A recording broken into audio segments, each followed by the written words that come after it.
ಈ ವಾಮಾಚಾರ, black magic ಅವೆಲ್ಲ ಚಿಕ್ಕ ಕೋಡ್ಸ್ ಇನ್ಸ್ಟಂಟ್ ರಿಸಲ್ಟ್ಗೋಸ್ಕರ ವಾಮಾಚಾರ ಯೂಸ್ ಮಾಡ್ತೀವಿ. ವಾಮಾಚಾರ ಮಾರ್ಗದಲ್ಲಿ ಫಿಶ್, ವೈನು, ಮಾಂಸ ಮತ್ತೆ ಫಿಸಿಕಲ್ ರಿಲೇಶನ್ಶಿಪ್ ಗುರು ಹತ್ರನೇ ಜೊತೆಲಿದೆ. ಎನರ್ಜಿ ಎಕ್ಸ್ಚೇಂಜ್ ಅಂತ ಎಲ್ಲರೂ ಶಾಸ್ತ್ರ ಕೇಳೇ ಮದ್ವೆ ಮಾಡ್ಕೊಂಡಿರ್ತಾರೆ ಅಲ್ವಾ. ಎಲ್ಲರೂ ಡೇಟ್ ಹಾಕಿರ್ತಾರೆ, ಎಲ್ಲರೂ ಒಳ್ಳೆ ದಿನ ನೋಡಿರ್ತೀರ. ಕೋರ್ಟ್ ಮುಂದೆ ಅಷ್ಟೊಂದು ಡಿವೋರ್ಸ್ ಕೇಸ್ ಹಾಕಿರತ್ತೆ. ಒಂದು ಹುಡ್ಗಿಗೆ ಮಗು ಆಗ್ತಾರಲ್ಲ, ಅಬೋರ್ಷನ್ ಆಗ್ತಾ ಇರತ್ತೆ, ಪ್ರತಿ ಸಲನೂ ಆಗ್ತಿರತ್ತೆ. ಯಾಕೆ ಅಂದ್ರೆ ಅವ್ರ ಅಜ್ಜ ಒಂದು ಪ್ರೆಗ್ನೆಂಟ್ ಹುಡ್ಗಿಗೆ ಓಡ್ದಿರ್ತಾರೆ. ಪ್ರಾಬ್ಲಿ ಓ ಜನ್ಮದಲ್ಲಿ ಏನ್ ಮಿಸ್ ಮಾಡ್ಕೊಂಡಿರ್ತಾರೆ ಅದನ್ನ ಅಬ್ಸೆಷನ್ ಈ ಜನ್ಮ ಕ್ಯಾರಿ ಓವರ್ ಆಗಿರುತ್ತೆ. ಅದ್ರ ಮೇಲೆ ತುಂಬಾ ಇಷ್ಟ ಇರುತ್ತೆ ಅಂತ. ಹೌದು. ಎಲ್ಲರೂ ಏನಂದ್ರೆ ಅಕಾಶಿಕ್ ರೆಕಾರ್ಡ್ಸ್ 2 ಟೈಪ್ಸ್ ಇರುತ್ತೆ. ಒಂದು ಕಾರ್ಡ್ಸ್ ಅಲ್ಲಿ ಚೆಕ್ ಮಾಡ್ತಾ ಇರ್ತಾರೆ, ಇನ್ನೊಂದು ವಿಷನ್ ಅಲ್ಲಿ ಚೆಕ್ ಮಾಡ್ತಾ ಇರ್ತಾರೆ. ಒಬ್ಬೊಬ್ರು ಏನ್ ಮಾಡ್ತಾರೆ, ಕರ್ಮಾನ ಕ್ಯಾರಿ ಮಾಡ್ಕೊಂಡ್ ಬಂದಿರ್ತಾರೆ. ಅಕಾಶಿಕ್ ರೆಕಾರ್ಡ್ಸ್ ಅಲ್ಲಿ ನಮ್ಗೆ ಏನ್ ಕಾಣಿಸುತ್ತೆ ಅದನ್ನ ನಾವು ಇಂಟ್ಯೂಷನ್ ಅಲ್ಲಿ ಕ್ಯಾಚ್ ಮಾಡ್ಕೋಬೇಕು. ಪರ್ಟಿಕ್ಯುಲರ್ಲಿ ಈ ದೈವವನ್ನ ಸಿದ್ಧಿ ಮಾಡ್ಕೊಳ್ಳಕ್ಕೆ ಈ ಪ್ರೋಸೆಸ್ ಅಂತಾನೆ ಏನಾದ್ರು ಇದೆಯಾ? ಮನೆ ದೇವರ ಇಂಪಾರ್ಟೆನ್ಸ್ ಏನು? ಎಷ್ಟೋ ಜನ ಜೀವನದಲ್ಲಿ ಮನೆ ದೇವರೇ ಬ್ಲಾಕ್ಡ್. ರಾಘವೇಂದ್ರ ಸ್ವಾಮಿಗಳೇ ಜಾಸ್ತಿ ಕನೆಕ್ಟ್ ಆಗ್ತಿರತ್ತೆ. ಇವಾಗ ನಾನ್ ನೋಡ್ತಾ ಇರೋದಲ್ಲಿ ಸ್ಟೀಲ್ ಪಾತ್ರೆಲಿ ಕಲ್ಸ ಆಡೋದು ಅದೆಲ್ಲ ತಪ್ಪು. ಪದೇ ಪದೇ ಫೇಲ್ಯೂರ್ಸ್ ಆಗ್ತಿರತ್ತಲ್ಲ, ಇದಕ್ಕೆ ನಮ್ಮ ಪಾಸ್ಟ್ ಲೈಫ್ ಕರ್ಮ ಅಫೆಕ್ಟ್ ಮಾಡ್ತಿರತ್ತ. ಒಬ್ಬೊಬ್ರಿಗೆ ಮೋಕ್ಷ ಇರತ್ತೆ, ಒಬ್ಬೊಬ್ರಿಗೆ ಮೋಕ್ಷ ಇರಲ್ಲ. ಸಂಬಳ ಬಂದ ತಕ್ಷಣ ನೀನ್ ಹೋಗಿ 50,000 ರೂಪಾಯಿ ಶಾಪಿಂಗ್ ಮಾಡ್ಬಿಟ್ಟು ಬಂದು ಬ್ಯಾಲೆನ್ಸ್ ಜೀರೋ ಮಾಡ್ಕೊಂಡ್ಬಂದು ನನ್ ಮುಂದೆ ಕುತ್ಕೊಂಡ್ರೆ ದುಡ್ಡು ಉಳಿಯಲ್ಲ ಅಂದ್ರೆ ರೈಟ್ ಪರ್ಸನ್ ಜೊತೆಗೆ ರಿಲೇಶನ್ಶಿಪ್ ಅಲ್ಲಿ ಇದಾರೆ ಅಥವಾ ಮದುವೆ ಆಗ್ತಿದ್ದಾರೆ ಅಂತ ಗೊತ್ತಾಗುತ್ತೆ. If it is wrong person ಅದ್ರದ್ದು ಇಂಡಿಕೇಶನ್ ಗೊತ್ತಾಗುತ್ತೆ. ಕಮಾಕದಲ್ಲಿ ತಾಮಸಿ ಬ್ಲಡ್ ಕೊಟ್ಟು ಜಾಗಕ್ಕೆ ಬ್ಲಡ್ ರಿಲೇಟಬಲ್ ಆಗೋಗಿರುತ್ತೆ. ಹೋದವರೆಲ್ಲ ಸಿದ್ಧಿ ಆಗತ್ತೆ. ಅದು ಸಿದ್ಧಿ ಮಂತ್ರಗಳಲ್ಲಿ ಹಾಂಟಿಕ್ಸ್ಗಳಿಗೆ ಇಂಥದೆಲ್ಲ ಬಹಳ ಸ್ಮೆಲ್ ಹೋಗುತ್ತೆ. ದೈವಿಕ ಶಕ್ತಿ ಹೆಣ್ಮಕ್ಳು ಬಹಳ ಬೇಗ. ಈಗ ನೋಡಿ, ಪೀರಿಯಡ್ಸ್ ಆದಾಗ ಆಚೆ ಹೋಗ್ಬೇಡ ಅಂದ್ರೆ ತಾಂತ್ರಿಕ ಅದು ಪೀರಿಯಡ್ಸ್. ನಿಮ್ ಸೋಲ್ಗೆ ಮತ್ತು ದೇವರ ಮಧ್ಯ ನಾನೊಂದು ಕನೆಕ್ಟಿವಿಟಿ ಅಷ್ಟೇ.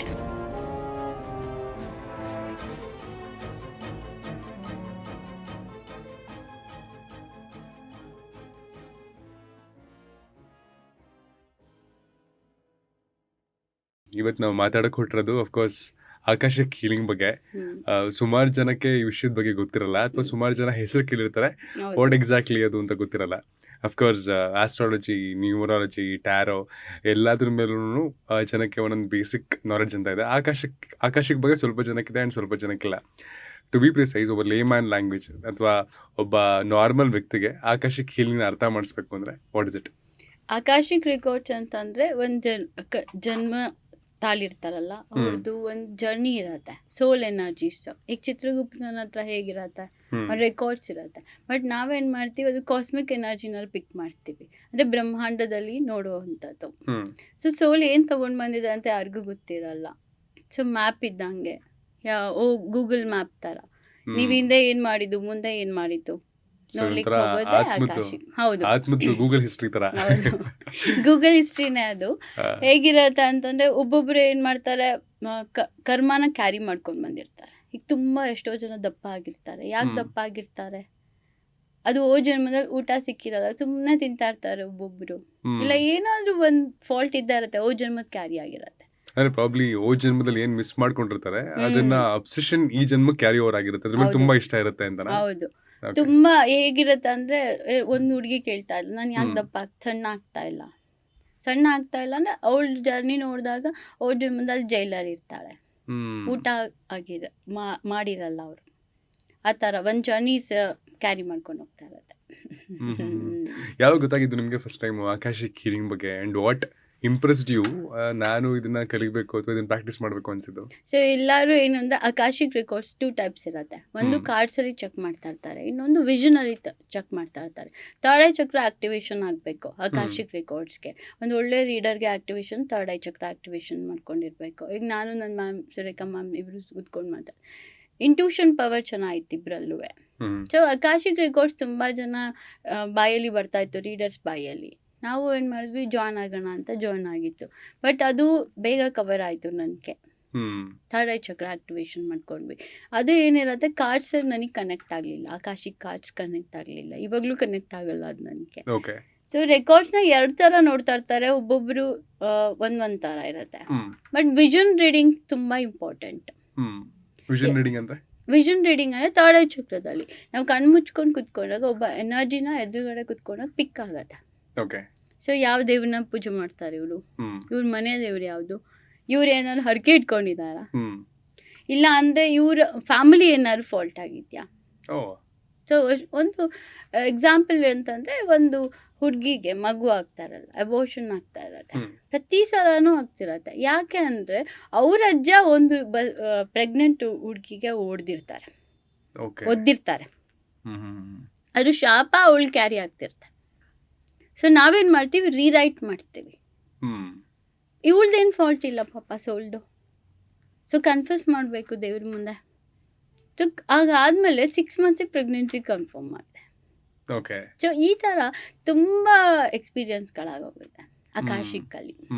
ಸೊ ಆಕಾಶಿಕ್ ಕಲಿಬೇಕು ಅಥವಾ ಆಕಾಶಿಕ್ ಸಿದ್ಧಿ ಆಗಬೇಕು ಅಂತಂದ್ರೆ ನೀವು ಹೇಳ್ದಂಗೆ ಥರ್ಡ್ ಐ ಚಕ್ರ ಅಥವಾ ಮೂರನೇ ಕಣ್ಣು ಓಪನ್ ಆಗಿರ್ಬೇಕಾ? ಅದೇ ಬೇಸಿಕ್ ರಿಕ್ವೈರ್ಮೆಂಟ್ ಅದು. ಖಂಡಿತ ಹೇಗಿರತ್ತೆ ಅಂದರೆ ಆಕಾಶಿಕ್ ಜೊತೆ ಎಲ್ಲ ಚಕ್ರಸು ಆಕಾಶಿಕ್ ಜೊತೆ ಚಕ್ರಸ್ ಎಲ್ಲಾನು ಬ್ಯಾಲೆನ್ಸ್ ಇರಬೇಕು. ಸೊ ಕ್ರೌನ್ ಚಕ್ರ ಕೂಡ ಆಕ್ಟಿವೇಶನ್ ಇರಬೇಕು ಇಂಟ್ಯೂಷನ್ ಪವರ್ಗೆ. ಕ್ರೌನ್ ಚಕ್ರ ಮತ್ತು ಟೋ ಚಕ್ರ ಕೂಡ ಆಕ್ಟಿವೇಶನ್ ಇರಬೇಕು. ಹಾರ್ಟ್ ಚಕ್ರ ಕೂಡ ಬ್ಯಾಲೆನ್ಸ್ ಇರಬೇಕು. ಪ್ರತಿ ಒಂದು ಬ್ಯಾಲೆನ್ಸ್ ಇದ್ರೆ ಮಾತ್ರ ಒಬ್ಬ ನಿಜವಾದ ಆಕಾಶಿಕ್ ರೀಡರ್. ಹೇಗಿರಬೇಕು ಅಂದರೆ ಆಕಾಶಿಕ್ ರೀಡರ್ ನಿಮ್ಮ ಮನೇಲಿ ಯಾವ ವಸ್ತು ಇದೆ ನಾನು ಇಲ್ಲಿ ಕುತ್ಕೊಂಡು ಹೇಳಬೇಕು. ನಿಮ್ಮ ಮನೆ ಏರಿಯಾ ಎಲ್ಲ ಗೊತ್ತಾಗಲ್ಲ ನಮಗೆ, ಅಕ್ಕಪಕ್ಕ ಯಾರಿದ್ದಾರೆ ಅದು ಗೊತ್ತಾಗತ್ತೆ ನಮಗೆ. ಸೊ ಈ ಥರ ತುಂಬ ಪಿಕ್ ಆದರೆ ನೀಟಾಗಿ ಪಿಕ್ ಆಗ್ತಿರತ್ತೆ. ಒಬ್ಬೊಬ್ರದ್ದು ಒಂದೊಂದು ಸ್ಟೋರಿ, ಒಬ್ಬೊಬ್ರು ಒಂದೊಂದು ಲೈಫ್ ಸ್ಟೋರಿ ಇರುತ್ತೆ. ಸೊ ಆ ಥರನೇ ನಾವು ಆಕಾಶಿಕ್ ರೆಕಾರ್ಡ್ಸ್ನ ನೋಡ್ಕೊಂಡು ಹೋದಾಗ ಒಂದು ಮೀನಿಂಗ್ ಸಿಗುತ್ತೆ, ಲಾಸ್ಟ್ ಮೀನಿಂಗ್. ಒಂದು 10 ಮಿನಿಟ್ಸ್ ಆದಮೇಲೆ ನಮಗೆ ಅವ್ರದ್ದು ವರ್ಜಿನಾಲಿಟಿ ಗೊತ್ತಾಗೋದು, ಸೋಲ್ ಬಗ್ಗೆ. ಫಸ್ಟ್ ಅವ್ರು ಬೇಸಿಕ್ ಗೊತ್ತಾಗುತ್ತೆ. ಅವ್ರು ಯಾವ ಪೂಜೆ ಮಾಡ್ತಾರೆ, ಮನೇಲಿ ಯಾವ ದೇವ್ರು ಇಟ್ಟಿದ್ದಾರೆ, ಮನೆ ಅವ್ರದ್ದು ಬಾಗಿಲು ಯಾವ ಕಡೆ ಇದೆ, ಅಕ್ಕಪಕ್ಕದವ್ರ ಫ್ರೆಂಡ್ಸ್ ಯಾರು, ಮಕ್ಳು ಎಷ್ಟು ಜನ. ಸೊ ಈ ಥರ ಒಳಗಡೆ ರೀಡಿಂಗ್ ತೊಗೊಳೋಕೆ ಮುಂಚೆ ಅದು ಬೇಸಿಕ್ಸ್ ಗೊತ್ತಾಗುತ್ತೆ. ಆಕ್ಚುಲಿ ಒಂದು ರೆಸ್ಯೂಮೆ ತರ ಅನ್ಸುತ್ತೆ. ಹೆಂಗಿರುತ್ತೆ ಬಟ್ ಆಕಾಶಿಕ್ ಒಂಥರ ಬೇಸಿಕ್ ಇದ್ದಂಗೆ ನಿಮಗೆ. ಅದ್ರಲ್ಲಿ ತುಂಬ ಸಿದ್ಧಿ ಮಾಡ್ಕೊಂಡು ಹೋಗ್ಬೇಕು ನಾವು. ಸುಮ್ಮನೆ ಬೇಸಿಕ್ಗೆ ಥರ್ಡ್ ಐ ಚಕ್ರ ಆಕ್ಟಿವೇಶನ್ ಮೇನ್ ಬೇಕಾಗಿರೋದ್ರಿಂದ ಥರ್ಡ್ ಐ ಚಕ್ರ ಆಕ್ಟಿವೇಶನ್ ಮಾಡ್ಕೊತೀವಿ. ಅದಾದ್ಮೇಲೆ ತುಂಬ ದೈವ ಸಿದ್ಧಿಗಳನ್ನ ಮಾಡ್ಕೋಬೇಕು ನೀವು. ಈ ಥರ್ಡ್ ಐ ಚಕ್ರ ಆಕ್ಟಿವೇಶನ್ ಮಾಡ್ಕೊಳ್ಳೋದು ಇಟ್ ಈಸ್ ಕಾನ್ಷಿಯಸ್ ಡಿಸಿಷನ್, ಅಂದರೆ ಮಾಡ್ಕೋಬೇಕು ಅಂತ ನಿರ್ಧಾರ ಮಾಡಿ ಅದಕ್ಕೆ ಪ್ರಯತ್ನ ಪಡೋದ, ಇಲ್ಲ ಅಂತಂದ್ರೆ ಥರ್ಡ್ ಐ ಚಕ್ರ ಆಕ್ಟಿವೇಶನ್ ಯಾರಿಗೆ ಬೇಕಾದ್ರೂ ಯಾವಾಗ ಬೇಕಾದ್ರೂ ಆಗ್ಬೋದಾ? ಯಾರಿಗೂ ಆಗ್ಬೇಕು ಅಂತ ಇರಲ್ಲ ಯೂಶಲಿ. ಅವರಿಗೆ ಅವ್ರ ಜಾತಕದಲ್ಲಿ ಇರಬೇಕು. ಓಕೆ, ಎಲ್ರಿಗೂ ಮಾಡೋಕ್ಕಾಗಲ್ಲ. ಸೊ ತುಂಬ ಜನ ಕಲ್ತವ್ರಿಗೆಲ್ಲರೂ ವಿಷನ್ ಕಾಣಿಸಲ್ಲ, ತುಂಬ ಜನ ಕಾಣಿಸಿಲ್ಲ. ನನ್ನ ಸ್ಟೂಡೆಂಟ್ಸ್ಗೆ ಎಷ್ಟೋ ಜನಕ್ಕೆ ಕಾಣಿಸ್ಕೊಡಲ್ಲ. ಎದುರುಗಡೆ ಗುರು ಚೆನ್ನಾಗಿರ್ಬೇಕು ಮೇಯ್ನ್, ಸಿದ್ಧಿ ಕೊಡೋನು. ಈಗ ನನ್ನ ಪ್ರಾಬಬ್ಲಿ ಈಗ ನನ್ನ ಜಾತಕದಲ್ಲಿ ಅದನ್ನ ಕಲಿಯೋ ಒಂದು ವಿಷಯ ಇಲ್ಲ ಅಂತ ಅನ್ಕೋಣ, ಸ್ಟಿಲ್ ನಾನು ಕಲಿಬೇಕು ಅಂತ ಆಸಕ್ತಿ ಇದೆ, ನಾನು ಕಲಿತೀನಿ, ಆಗ ನಂಗೆ ಆಗಲ್ಲ ಅಂತನಾ? ಅದು ಆಗಲ್ಲ ಅಂತಲ್ಲ, ವರ್ಕ್ ಆಗಲ್ಲ. ಅದು ನಿಮಗೆ ಥರ ಮ್ಯಾನಿಫೆಸ್ಟೇಷನ್ ವರ್ಕ್ ಆಗಲ್ಲ ಎಷ್ಟೊಂದು ಜನಕ್ಕೆ ಆ ಥರ. ಓಕೆ, ಸೊ ಹೇಗಿತ್ತು ನಿಮ್ಮದು ಥರ್ಡ್ ಐ ಚಕ್ರ? ನನಗೆ ಥರ್ಡ್ ಐ ಚಕ್ರ ಅನ್ನೋಕ್ಕಿಂತ ನಂಗೆ ತುಂಬ ಮುಂಚೆ ಅಂದರೆ ಇಂಟ್ಯೂಷನ್ ಪವರ್ ಚೆನ್ನಾಗಿತ್ತು. ಇಂಟ್ಯೂಷನ್ ಹೌದು, ನಂಗೆ ಚಿಕ್ಕವಳಿಂದಾನು ಇಂಟ್ಯೂಷನ್ ಪವರ್ ಚೆನ್ನಾಗಿತ್ತು. ಅಂದರೆ ನಾಲ್ಗೆ ನಾನು ತುಂಬ ಚೆನ್ನಾಗಿ ಮಂತ್ರಗಳಿಂದ ನಾನು ಯಾವಾಗಲೂ ಸಿದ್ಧಿ ಮಾಡ್ಕೊಂಡಿರೋದ್ರಿಂದ ನನಗೆ ಇಂಟ್ಯೂಷನ್ ಪವರ್ ಚೆನ್ನಾಗಿತ್ತು. ಥರ್ಡ್ ಐ ಚಕ್ರ ನನಗೆ ತುಂಬ ಏನಂದರೆ ಕಣ್ಮುಚ್ಚಿದ ತಕ್ಷಣ ಎಲ್ಲರಿಗೂ ರೆಡ್ ಕಾಣುತ್ತೆ, ಬ್ಲ್ಯಾಂಕ್ ಕಾಣುತ್ತೆ. ಬಟ್ ನಮ್ಗೆ ಹಂಗಲ್ಲ, ಒಂಥರ ಸ್ಟೋರೀಸ್ ಕಾಣ್ತಾ ಇರತ್ತೆ, ವಿಷನ್ ಕಾಣ್ತಾ ಇರುತ್ತೆ, ಒಂಥರ ಮೂವಿ ಥರ ಕಾಣಿಸ್ತಾ ಇರತ್ತೆ. ಈ ಸಂಜೆ 6 ಗಂಟೆ ಆಗಿಬಿಟ್ರೆ ಬೆಳಗ್ಗೆ 6 ಗಂಟೆವರೆಗೂ ನಾವು ಒಂದು ಡೀಪ್ ಸ್ಲೀಪ್ ನೋಡೇ ಇಲ್ಲ. ಎಷ್ಟೋ ವರ್ಷ ಆದಂಗೆ ಆಗಿದೆ ನನಗೆ. ಪಕ್ಕದಲ್ಲಿ ಒಂದು ಇರುವೆ ಹೋಗ್ತಾ ಇದ್ರೂ ಗೊತ್ತಾಗುತ್ತೆ, ಇದೇ ಮೂಲೆಯಲ್ಲಿ ಇರುವೆ ಹೋಗ್ತದೆ. ಓಕೆ, ಅದೇ ಸಂಜೆ 6 ಗಂಟೆಯಿಂದ ಬೆಳಗ್ಗೆ 6 ಗಂಟೆವರೆಗೂ ಇನ್ನೂ ಸ್ಟ್ರಾಂಗ್ ಆಗಿ ಆ ವಿಷನ್ ವರ್ಕ್ ಆಗುತ್ತೆ ಅಂತ ಹೇಳ್ತಿದ್ರಾ? ಅಂದರೆ ನಾನು ಯಾವಾಗಲೂ ದೀಪದಲ್ಲೇ ನೋಡೋದು ವಿಷನ್ಸ್ನ. ಅದೊಂಥರ ಮೈಂಡ್ ಸೆಟ್ ಆಗೋಗಿದೆ ನನಗೆ. ಯಾವಾಗಲೂ ಕ್ಯಾರಿ ಮಾಡೋಕ್ಕಾಗಲ್ಲ ಎನರ್ಜೀಸು. ಯಾರಾದರೂ ವಿತೌಟ್ ಪರ್ಮಿಷನ್ ನಾನು ಯಾರನ್ನೂ ಪಿಕ್ ಮಾಡಿಲ್ಲ ಇವತ್ತುವರೆಗೂ. ನೀವಾಗಿದ್ದು ನೀವು ಕಾಲ್ ಮಾಡಿ ನೋಡಿ ಮೇಡಮ್ ಅಂದರೆ ನಮ್ಗೆ ಅವಾಗ ಅವಶ್ಯಕತೆ ಇರುತ್ತೆ. ಆಮೇಲೆ ಸಿಕ್ತವ್ರಿಗೆಲ್ಲ ನಾನು ಆಕಾಶಿಕ್ ರೀಡಿಂಗ್ ಮಾಡಲ್ಲ. ಬೇರೆಯವ್ರ ಕರ್ಮ ನಾನು ಕ್ಯಾರಿ ಮಾಡ್ದಂಗೆ ಆಗುತ್ತೆ. ಅದರ ಇಂಪ್ಯಾಕ್ಟು ನಿಮ್ಮ ಮೇಲೂ ಬೀಳುತ್ತಾ? ಅಂದರೆ ಫಾರ್ ಎಕ್ಸಾಂಪಲ್ ಈಗ ಒಂದು ನೆಗೆಟಿವ್ ಕರ್ಮ ಇದೆ, ಸೊ ಅದನ್ನು ಆಕಾಶಿಕ್ ರೀಡಿಂಗ್ ನೀವು ಮಾಡಿದಾಗ ಆ ನೆಗೆಟಿವ್ ಕರ್ಮದ ಇಂಪ್ಯಾಕ್ಟ್ ನಿಮ್ಮ ಮೇಲೆ ಬೀರುತ್ತಾ? ಖಂಡಿತ ಬೀಳುತ್ತೆ. ಹೇಗೆ ಅಂತ ಹೇಳಿ ಎಷ್ಟೊಂದು ಜನ ಬರ್ತಾರೆ, ತನ್ನ ತಪ್ಪು ಹೇಳ್ಕೊಂಡಿರಲ್ಲ, ಬರೀ ಬೇರೆಯವ್ರ ತಪ್ಪನ್ನ ಹೇಳ್ಕೊಂಡು ಕೂತಿರ್ತಾರೆ. ಇವರು ಯಾರೋ ಬಾಸ್ ನಂಗೆ ತೊಂದರೆ ಮಾಡ್ತಾ ಇದ್ದಾರೆ, ನಂಗೆ ಅವ್ರು ತೊಂದರೆ ಮಾಡ್ತಾರೆ, ಇವ್ರು ತೊಂದರೆ. ಈಗ ಹಸ್ಬೆಂಡ್ ಗಲಾಟೆ ವಿಷಯದಲ್ಲಿ ಈ ಕಡೆ ಹೆಂಡತಿದು ಫಾಲ್ಟ್ ಇರುತ್ತೆ, ಬಟ್ ನನ್ನ ಮುಂದೆ ಅವ್ರು ನನ್ನ ಕ್ಲೈಂಟು. ಬಟ್ ನಾನು ಡೈರೆಕ್ಟಾಗಿ ಹೇಳ್ತೀನಿ, ನಿಮ್ಮ ಬಾಯಿನೂ ಕಡಿಮೆ ಮಾಡ್ಕೋಬೇಕು. ಸೊ ಯಾಕೆ ಅಂದರೆ ಅಲ್ಲಿ ನನಗೆ ಆಲ್ರೆಡಿ ನಾನು ಸಿದ್ಧಿ ಮಾಡ್ಕೊಂಡಿರೋದು ದೇವಿ ಬಂದು ಹೇಳ್ತಾ ಇರ್ತಾಳೆ ನನಗೆ, ಇವ್ರದ್ದು ಫಾಲ್ಟ್ ಇದೆ, ನೀನು ರೀಡಿಂಗ್ ನೋಡೋಕೆ ಮುಂಚೆ ಇವ್ರದ್ದು ಫಾಲ್ಟ್ ನೋಡು ಫಸ್ಟು. ಓಕೆ, ಈ ಸಿದ್ಧಿ ಮಾಡೋ ದೇವಿ ಅಂತ ಅಂದ್ರಲ್ಲ, ಅಂದರೆ ಫಾರ್ ಎಕ್ಸಾಂಪಲ್ ಅಂದರೆ ಏನು ಗೊತ್ತಿಲ್ಲದೆ ಇರೋ ಪರ್ಸ್ಪೆಕ್ಟಿವಲ್ಲಿ ಯೋಚನೆ ಮಾಡೋದಾದರೆ, ಬೇರೆ ಬೇರೆ ದೇವಿಗಳು ಅಥವಾ ದೇವರುಗಳು ಅಲ್ಲೂ ಇರ್ತಾರ, ಅಲ್ಲಿ ಅದನ್ನ ಯಾವ್ದಾದ್ರು ಒಂದು ದೇವ್ರನ್ನ ಸಿದ್ಧಿ ಮಾಡ್ಕೋಬೇಕು ಆ ಥರನಾ? ಈಗ ಎಲ್ಲರಿಗೂ ಒಂದೊಂದು ಡಿವೈನ್ ಇರತ್ತೆ. ಹ್ಮ್ ಸೊ ಗೊತ್ತಿದ್ದ ಕ್ಯಾಸ್ಟಲ್ಲಿ ಅವ್ರವ್ರ ಪ್ರೇಯರ್ ಅವ್ರವ್ರದ್ದು ಇರುತ್ತೆ. ಹ್ಮ್ ಎಷ್ಟೋ ಜನ ನಾನು ಮುಸ್ಲಿಮ್ಸ್ನ ಪಿಕ್ ಮಾಡಿದಾಗ ರಾಘವೇಂದ್ರ ಸ್ವಾಮಿ ಕಾಣಿಸಿದೆ. ಅಂದ್ರೆ ಮುಸ್ಲಿಮ್ಸ್ ಕೂಡ ರಾಘವೇಂದ್ರ ಸ್ವಾಮಿನ ಬೇಡ್ಕೊಂಡಿರ್ಬೋದು, ಇಲ್ಲ ಫಾಲೋ ಫಾಲೋ ಮಾಡ್ತೀವಿ, ಗೊತ್ತಿರಲ್ಲ ಒಳಗಡೆ, ನಿಮಗೆ ಗೊತ್ತಿರಲ್ಲ, ನಮಗೆ ಗೊತ್ತಿರಲ್ಲ. ನಾವು ನೋಡಿದಾಗ ನಾನು ಕೇಳ್ತೀನಿ ಯಾಕೆ ರಾಘವೇಂದ್ರ ಸ್ವಾಮಿ ಕಾಣಿಸ್ತದೆ, ನಾನು ಒಳಗಡೆಯಿಂದ ಪ್ರೇ ಮಾಡ್ತೀನಿ ಮೇಡಮ್. ಸೊ ಗೊತ್ತಾಗುತ್ತೆ ನಮಗೆ ಯಾವ ದೇವ್ರನ್ನ ಪೂಜೆ ಮಾಡ್ತಾರೆ, ಯಾವ ದೇವ್ರನ್ನ ಪ್ರೇ ಮಾಡಿರ್ತಾರೆ. ಕ್ರಿಶ್ಚಿಯನ್ಸು ಎಷ್ಟೋ ಜನ ಒಳಗಡೆ ಪ್ರೇ ಮಾಡ್ತಿರ್ತಾರೆ. ಅವ್ರವ್ರ ಡಿವೈನ್, ಅವ್ರವ್ರ ನಂಬಿಕೆ, ಅವ್ರವ್ರ ಮ್ಯಾನಿಫೆಸ್ಟೇಷನ್. ಸೊ ಥರ್ಡ್ ಐ ಚಕ್ರದ ಎಕ್ಸ್ಪೀರಿಯನ್ಸ್ಗೆ ವಾಪಸ್ ಬರ್ತೀನಿ. ಫಸ್ಟ್ ಟೈಮ್ ಈಗ ಓಪನ್ ಆಯಿತು, ಇಲ್ಲಾಂದರೆ ಥರ್ಡ್ ಐ ಚಕ್ರದ ಎಕ್ಸ್ಪೀರಿಯನ್ಸ್ ಮಾಡಿದ ಇನ್ಸಿಡೆಂಟ್ ಹೇಗಿತ್ತು? ಥರ್ಡ್ ಐ ಚಕ್ರ ಆಕ್ಟಿವೇಶನ್ ಆದಾಗ ನಾನು ಮ್ಯಾಮ್ 2 o'clock ಕುತ್ಕೊಂಡಿದ್ವಿ. 2 o'clock ಮಧ್ಯರಾತ್ರಿ? ಇಲ್ಲ, ಮಧ್ಯಾಹ್ನ. ಓಕೆ. ಸೊ ಕ್ಲಾಸ್ ಮುಗಿಸ್ಕೊಂಡಾದ್ಮೇಲೆ ನನಗೆ ಥರ್ಡ್ ಐ ಚಕ್ರ ಆಕ್ಟಿವೇಶನ್ ಆಗಿದೆ ಮೇಡಮ್ ಅಂತ. ಸರಿ ವಿಷನ್ ನೋಡೋಣ. ಫಸ್ಟು ನನಗೆ ನನ್ನ ಮ್ಯಾಮ್ ಕೊಟ್ಟಿದ್ದು, ದಿವ್ಯಾ ಸಿಂಗ್ ಅಂತ ಕೊಟ್ಟಿದ್ದು. ಅವ್ರು ಕೊಡುವಾಗ ಬ್ಲೂ ಪರ್ಪಲ್ ಲೈಟ್ ಆನ್ ಆಗ್ತಾ ಇತ್ತು, ಇಲ್ಲಿ ರೌಂಡ್ ರೌಂಡ್ ರೌಂಡ್ ತಿರುಗ್ತಾ ಇತ್ತು ಸ್ಟಾರ್ಟಿಂಗಲ್ಲಿ. ಸೊ ಪರ್ಪಲ್ ಲೈಟ್ ಬಂದಾಗ ಅವ್ರದ್ದೊಂದು ಫ್ಲೋ ಆಗ್ತಿತ್ತು. ಅದಾದ್ಮೇಲೆ ವಿಷನ್ ಏನೂ ಕಾಣಿಸಿಲ್ಲ. ಅದಾದಮೇಲೆ ರೀಡಿಂಗ್ ತಗೊಳಕ್ಕೆ ಹೋಗ್ತಾ ಇದ್ದಾಗ ನನ್ನ ಕ್ವೆಶನ್ ಫಸ್ಟು, ನಾನು ಆಕಾಶಿಕ್ ರೆಕಾರ್ಡ್ ಕಲಿಯೋಕ್ಕಿಂತ ಮುಂಚೆ ನನ್ನ ಫಾಲ್ಟ್ಗಳನ್ನ ನಾನು ನೋಡ್ಕೊತಾ ಇದ್ದೆ. ಸರಿ, ನಾನು ಈ ಜರ್ನಿನಲ್ಲಿ ಸರಿ ಹೋಗಬೇಕು ಅಂದರೆ ಏನು ಮಾಡಬೇಕು? ಬೆಳಗ್ಗೆ 3 ಗಂಟೆ ಶಿವನ್ ಟೆಂಪಲ್ಲು ಮತ್ತು ಟೆಂಪಲ್ ಕಾಣಿಸ್ತು ಅಷ್ಟೇ. Of temple 3 o'clock. 3 ಗಂಟೆಗೆ ಎದ್ದು ಅಲ್ಲಿ ನಾನು ಅದನ್ನು ಬರ್ಕೊಂಡಿದ್ದು, ಅವಾಗ ಸ್ಟಾರ್ಟಿಂಗ್ ಅಲ್ವಾ. ಸೊ ಬುಕ್ ತೊಗೊಂಡು ಗ್ರೀನ್ ಪೆನ್ನಲ್ಲಿ ಬರ್ಕೊಂಡಾದ್ಮೇಲೆ ಯೋಚನೆ ಮಾಡ್ತಾ ಇದ್ದೆ, ಶಿವನ್ ಪೂಜೆನ ಬೆಳಗ್ಗೆ 3 ಗಂಟೆಗೆ ಎದ್ದು ಜಪ ಮಾಡಿದ್ರೆ ನೀನು ಈ ಜರ್ನಿನಲ್ಲಿ ಒಳ್ಳೆ ರೀಡರ್ ಆಗ್ತೀಯಾ, ಅದು ಅರ್ಥ. ಓಕೆ. ಸೊ ನಾನು ಎದ್ಬಿಟ್ಟು ಬೆಳಗ್ಗೆ ಎದ್ದು 3 ಗಂಟೆಗೆ ಸ್ಟಾರ್ಟ್ ಮಾಡಿಬಿಟ್ಟೆ. 121 days ಶಿವನ್ ಪೂಜೆ ಮಾಡೋಕ್ಕೆ ಶುರು ಮಾಡಿದೆ. ಅದು ಜರ್ನಿ ಸ್ಟಾರ್ಟ್ ಆಗಿದ್ದು ನಾನು ಇನ್ನೂ ತಿರುಗಿ ನೋಡೇ ಇಲ್ಲ. ಭಗವಂತ ಹಂಗೆ ನನಗೆ ಮುಂದೆ ತೊಗೊಂಡು ಬಂದಿತ್ತು. ಅಲ್ಲಿಗೆ ಅರ್ಥ ಇಷ್ಟೇ, ಆಕಾಶಿಕ್ ರೆಕಾರ್ಡ್ಸಲ್ಲಿ ನಮ್ಗೆ ಏನು ಕಾಣಿಸುತ್ತೆ ಅದನ್ನು ನಾವು ಇಂಟ್ಯೂಷನಲ್ಲಿ ಕ್ಯಾಚ್ ಮಾಡ್ಕೋಬೇಕು. ಒಬ್ಬೊಬ್ಬರಿಗೆ ಪ್ರಾಣಿ ಕಾಣಿಸ್ತಿರುತ್ತೆ. ಸ್ಟಾರ್ಟಿಂಗ್ ಹೋದ ತಕ್ಷಣ ಫಿಶ್ ಕಾಣ್ತಿರುತ್ತೆ. ಫಿಶಲ್ಲಿ ತುಂಬ ಅರ್ಥ ಸಿಗುತ್ತೆ. ಒಬ್ರು ತಿಂತಾ ಇರ್ಬೋದು, ಇಲ್ಲ ಇವ್ರು ಫಿಶ್ನ ಹೊಡಿತಾ ಇರ್ಬೋದು, ಇಲ್ಲ ಇವ್ರದ್ದು ಮೀನಾರಾಶಿ ಇರ್ಬೋದು, ಸಾಕ್ತಿರ್ಬೋದು, ಇವ್ರಿಗೆ ಫಿಶ್ ಇಷ್ಟ ಇರ್ಬೋದು, ಇವ್ರು ಫಿಶ್ಗೆ ಏನೋ ತೊಂದರೆನೂ ಮಾಡಿರ್ಬೋದು, ಇಲ್ಲ ಓ ಜನ್ಮದಲ್ಲೂ ಫಿಶ್ ಇರ್ಬೋದು. ಸಾವಿರಾರು ಕ್ವೆಶನ್ ಇದೆ. ನಮ್ಮ ಇಂಟ್ಯೂಷನ್ ಹೇಳಬೇಕದು ಯಾಕೆ ಫಿಶ್ ಬಂದಿದೆ ಅವ್ರದ್ದು. ಈಗ ನನ್ನ ಮ್ಯಾಮ್ಗೆ ಹೋದಾಗ ಸ್ಕಾರ್ಪಿಯೋ ಕಾಣಿಸ್ತೈತೆ ಸ್ಟಾರ್ಟಿಂಗಲ್ಲಿ, ರೀಡಿಂಗಲ್ಲಿ ಹೋದಾಗ ನಾನು ಮ್ಯಾಮ್ಗೆ ಹೇಳಿ ಸ್ಕಾರ್ಪಿಯೋ ನನ್ನ ರಾಶಿ ಅದೇ ದಿವ್ಯಾ. ಸೊ ಆಮೇಲೆ ಮ್ಯಾಮ್ಗೆ ಹೇಳ್ತಾ ಇದ್ದೆ, ಒಂದೊಂದು ಚಿಕ್ಕದು ಕಲಿತಾಗ ಎಕ್ಸ್ಪೀರಿಯನ್ಸ್ನ ಫೀಲ್ ಮಾಡ್ತಾ ಇದ್ವಿ ಇಬ್ಬರು ಕೂಡ. ಅವ್ರ ಪಪ್ಪದು ನಾನು ಕನೆಕ್ಟ್ ಮಾಡ್ಕೊಂಡಾಗ ಕಾಣಿಸಿದ್ದು, ಅವ್ರು ಹೇಗೆ ನಂಗೆ ಇವತ್ತುವರೆಗೂ ನಾವಿಬ್ರು ಪರ್ಸ್ನಲ್ ಯಾವಾಗಲೂ ಮಾತಾಡ್ತಾ ಇರಲಿಲ್ಲ. ಅವಾಗ ಗೊತ್ತಾಗಿದೆ ಅವರಪ್ಪ ಪೊಲೀಸ್ ಅಂತ. ನಾನು ವಿಷನ್ ನೋಡೋಕ್ಕೆ ಹೋದಾಗ ಅವ್ರ ಪಪ್ಪದು ಫೋಟೋ ಇತ್ತು. ಮ್ಯಾಮ್ ಯಾವುದು ಪೊಲೀಸ್ ಫೋಟೋ ಕಾಣಿಸಿದೆ ನಿಮ್ಮ ಮನೇಲಿ, ನಮ್ಮ ಡ್ಯಾಡಿ ಅದು. ಈ ಥರ ಎಕ್ಸ್ಪೀರಿಯನ್ಸ್ ಸ್ಟಾರ್ಟಿಂಗಲ್ಲಿ. ಈ ದೈವ ಸಿದ್ಧಿ ಅಂತ ಅಂದ್ರಲ್ಲ, ಆಕಾಶಿಕ್ ರೆಕಾರ್ಡ್ಸ್ ಮಾಡಬೇಕಾದ್ರೆ ಪರ್ಟಿಕ್ಯುಲರ್ಲಿ ಈ ದೈವವನ್ನು ಸಿದ್ಧಿ ಮಾಡ್ಕೊಳ್ಳೋಕ್ಕೆ ಈ ಪ್ರೋಸೆಸ್ ಅಂತಲೇ ಏನಾದ್ರು ಇದೆಯಾ? ಆ್ಯಂಡ್ ಆ ಪ್ರೋಸೆಸ್ಸಲ್ಲಿ ಈ ದೈವ ಬಿಟ್ಟು ಬೇರೆ ದೈವ ಬೇಕು ಅಂತ ನೀವು ಅಂದ್ಕೊಳ್ಳೋದು, ನಿಮ್ಮ ಚೂಸ್ ಅದು ಮಾಡೋ ಕೆಪಾಬಿಲಿಟಿ ನಿಮ್ದಾ, ಅಥವಾ ತಾನಾಗಿ ತಾನೇ ದೈವ ಉಳಿಯೋದಾ? ಅದೇನಾಗುತ್ತೆ ಗೊತ್ತಾ, ಈಗ ನನಗೆ ಶಿವನ್ ಎನರ್ಜಿ ತುಂಬ ಚೆನ್ನಾಗಿದೆ. ಶಿವನ್ ಎನರ್ಜಿ ಚೆನ್ನಾಗಿತ್ತು, ಕಾಳಿ ಎನರ್ಜಿನೂ ತುಂಬ ಚೆನ್ನಾಗಿತ್ತು. ಸ್ಟಾರ್ಟಿಂಗಲ್ಲಿ ನಾವೇನು ಮಾಡಿದ್ವಿ, ಕಾಳಿ ಸಿದ್ಧಿ ಮಾಡ್ಕೊಂಡಿದ್ವಿ. ನಮಗೆ ಪರ್ಟಿಕ್ಯುಲರ್ ರೀಸನ್? ಹೌದು, ನಮಗೆ ಹೀಲಿಂಗ್ ಮಾಡುವಾಗ ಕಾಳಿ ಬೇಕಾಗುತ್ತೆ. ಬ್ಲ್ಯಾಕ್ ಮ್ಯಾಜಿಕ್ಸ್ ಎಲ್ಲ, ಹೌದು, ಬ್ಲ್ಯಾಕ್ ಮ್ಯಾಜಿಕ್ ರಿಮೂವ್ ಮಾಡಬೇಕು, ಅವಾಗ ಯಾರನ್ನ ಯೂಸ್ ಮಾಡ್ಕೊಳಕ್ಕಾಗುತ್ತೆ, ಕಾಲಿನ ಯೂಸ್ ಮಾಡ್ಕೊತಾ ಇದ್ದೆ ನಾನು ಫಸ್ಟ್. ಅದಾದ್ಮೇಲೆ ಏನಾಗಿದೆ, ನಾನು ಕಾಲಿನ ಬಿಟ್ಟೆ. ಕಾಲಿ ಬಿಡಲಿಲ್ಲ, ನಾನು ಸ್ವಲ್ಪ ಯಾವುದೋ ವಿಚಾರದಲ್ಲಿ ಯಕ್ಷಿಣಿ ಕಡೆ ಹೋದಾಗ ಕಾಲಿ ಕ್ವಿಟ್ ಆಯಿತು.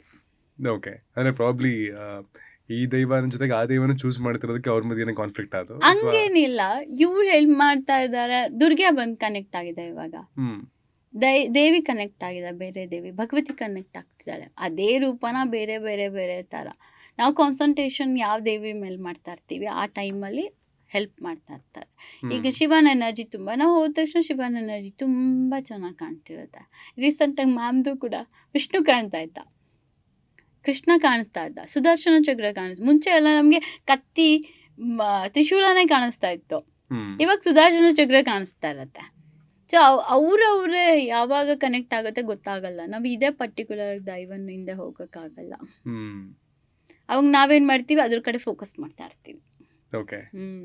ಆ್ಯಂಡ್ ಮೀನ್ ವೈಲ್ ಪ್ರತಿ ಹಂತದಲ್ಲೂ ಅದು ಚೇಂಜ್ ಆಗ್ತಾ ಕೂಡ ಹೋಗುತ್ತೆ. ಚೇಂಜ್ ಆಗ್ತಾ ಇರುತ್ತೆ. ಯೂಶಲಿ ನನಗಂತೂ ತುಂಬ ಚೇಂಜ್ ಆಗ್ತಿರುತ್ತೆ. ನಾನು ಹೋಗಿ ದೇವಸ್ಥಾನದಲ್ಲೆಲ್ಲ ಎನರ್ಜಿ ಪಿಕ್ ಮಾಡ್ತಾ ಇರ್ತೀನಿ, ದೈವದ ಎನರ್ಜಿ ಪಿಕ್ ಮಾಡ್ತಾ ಇರ್ತೀನಿ, ಭಗವತಿ ಪಿಕ್ ಮಾಡ್ಕೊಂಡ್ಬಂದಿರ್ತೀನಿ. ಒಂದು 15 ದಿನ ಅದೇ ಫ್ಲೋನಲ್ಲಿ ಇರ್ತೀನಿ.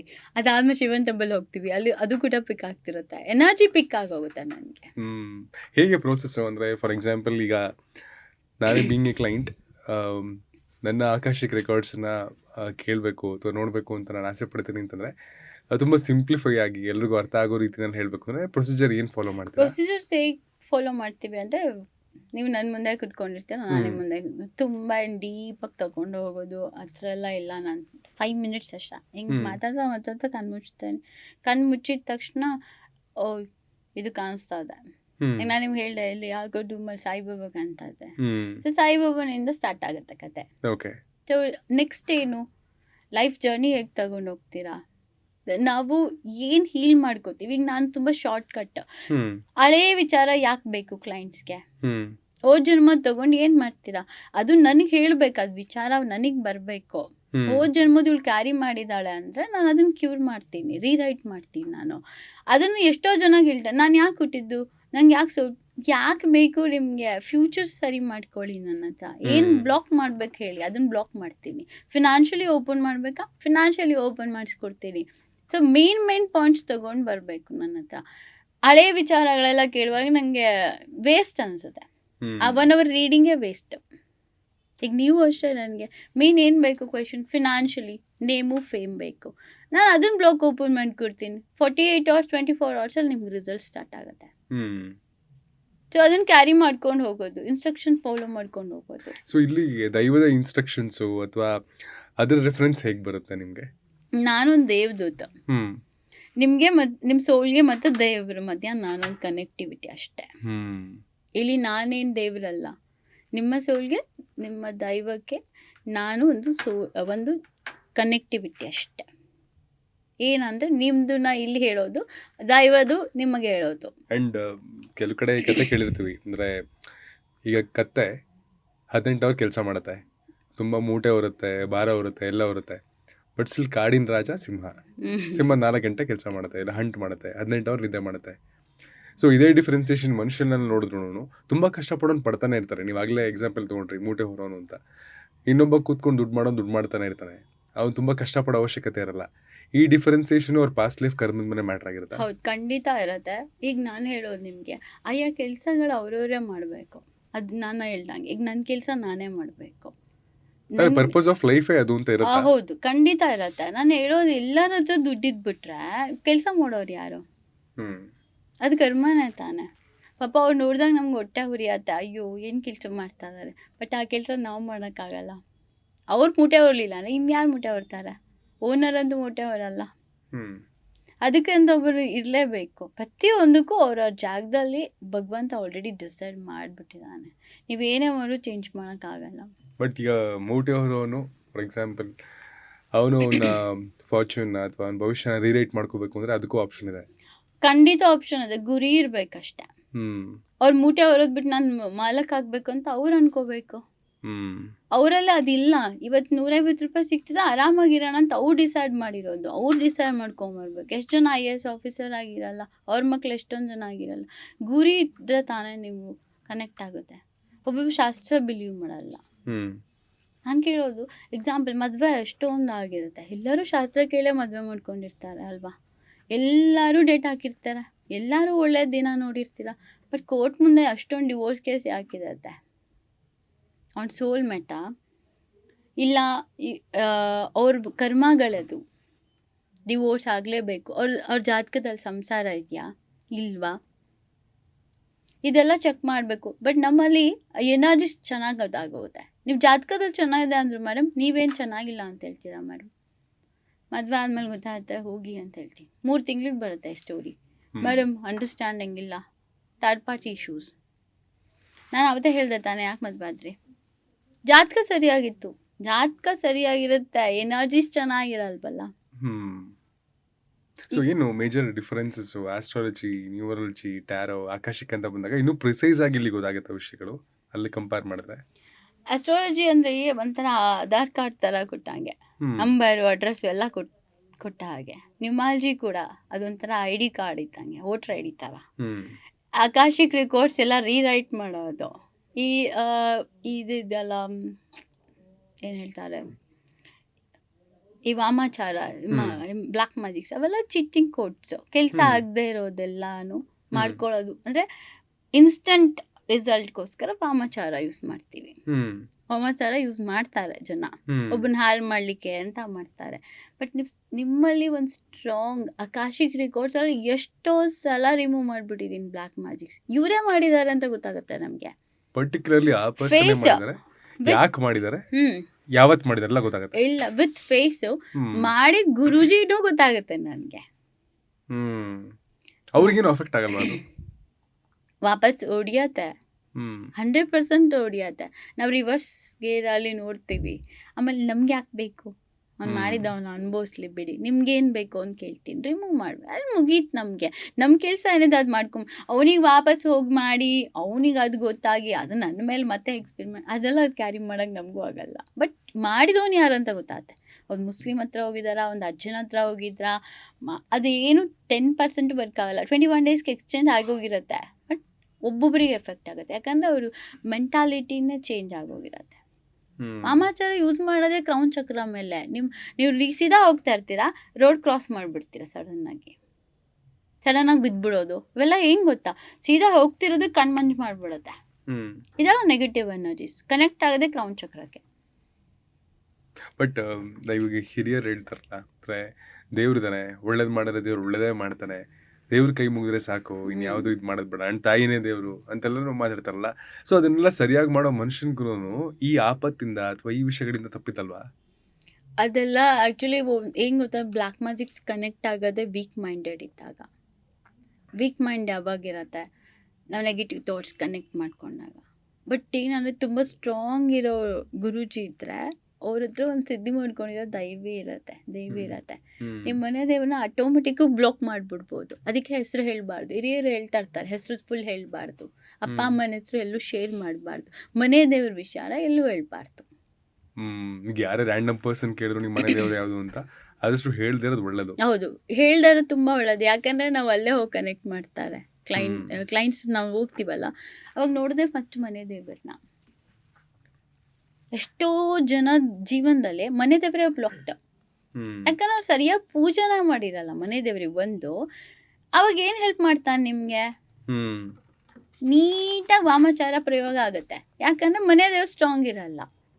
ಅವ್ರು ಅದನ್ನು ಬಿಟ್ಬಿಟ್ಟು, ಮನೆ ದೇವ್ರನ್ನ ಬಿಟ್ಬಿಟ್ಟು ಯೂಟ್ಯೂಬಲ್ಲಿ ನೋಡ್ತಾ ಇರ್ತಾರೆ, ಈ ದೇವಸ್ಥಾನಕ್ಕೆ ಹೋಗೋಣ, ಅದು ಒಳ್ಳೇದಾಗತ್ತೆ, ಎಲ್ಲ ಸೈಡಲ್ಲಿ ಹೋಗಂಗೆ ವ್ಲಾಗ್ಸ್ ಮಾಡಿ ಇದೊಂದು ಫೇಮಸ್ ದೇವಸ್ಥಾನ ಇದೆ, ಇಲ್ಲಿಗೆ ಬಂದ್ರೆ ಮಕ್ಕಳಾಗುತ್ತೆ ಅಂತಾರೆ, ಇಲ್ಲಿಗೆ ಬಂದ್ರೆ ಕೆಲಸ ಸಿಗುತ್ತೆ ಅಂತಾರೆ, ಅಲ್ಲಿ ಹೋಗ್ತಾ ಇರ್ತಾರೆ. ಮನೆ ದೇವರಿಗೆ ಹೋಗ್ತಿರಲ್ಲ. ಹೆಲ್ಪ್ ಮಾಡ್ಲಿಕ್ಕೆ ಯಾರು ಬರ್ತಾರೆ? ಇವ್ರು ಹೋಗಿ ವಿಸಿಟ್ ಮಾಡಿರ್ತಾರಲ್ಲ, ಟ್ರಿಪ್ ಥರ, ಆ ದೇವ್ರು ಯಾರು ಬರಲ್ಲ.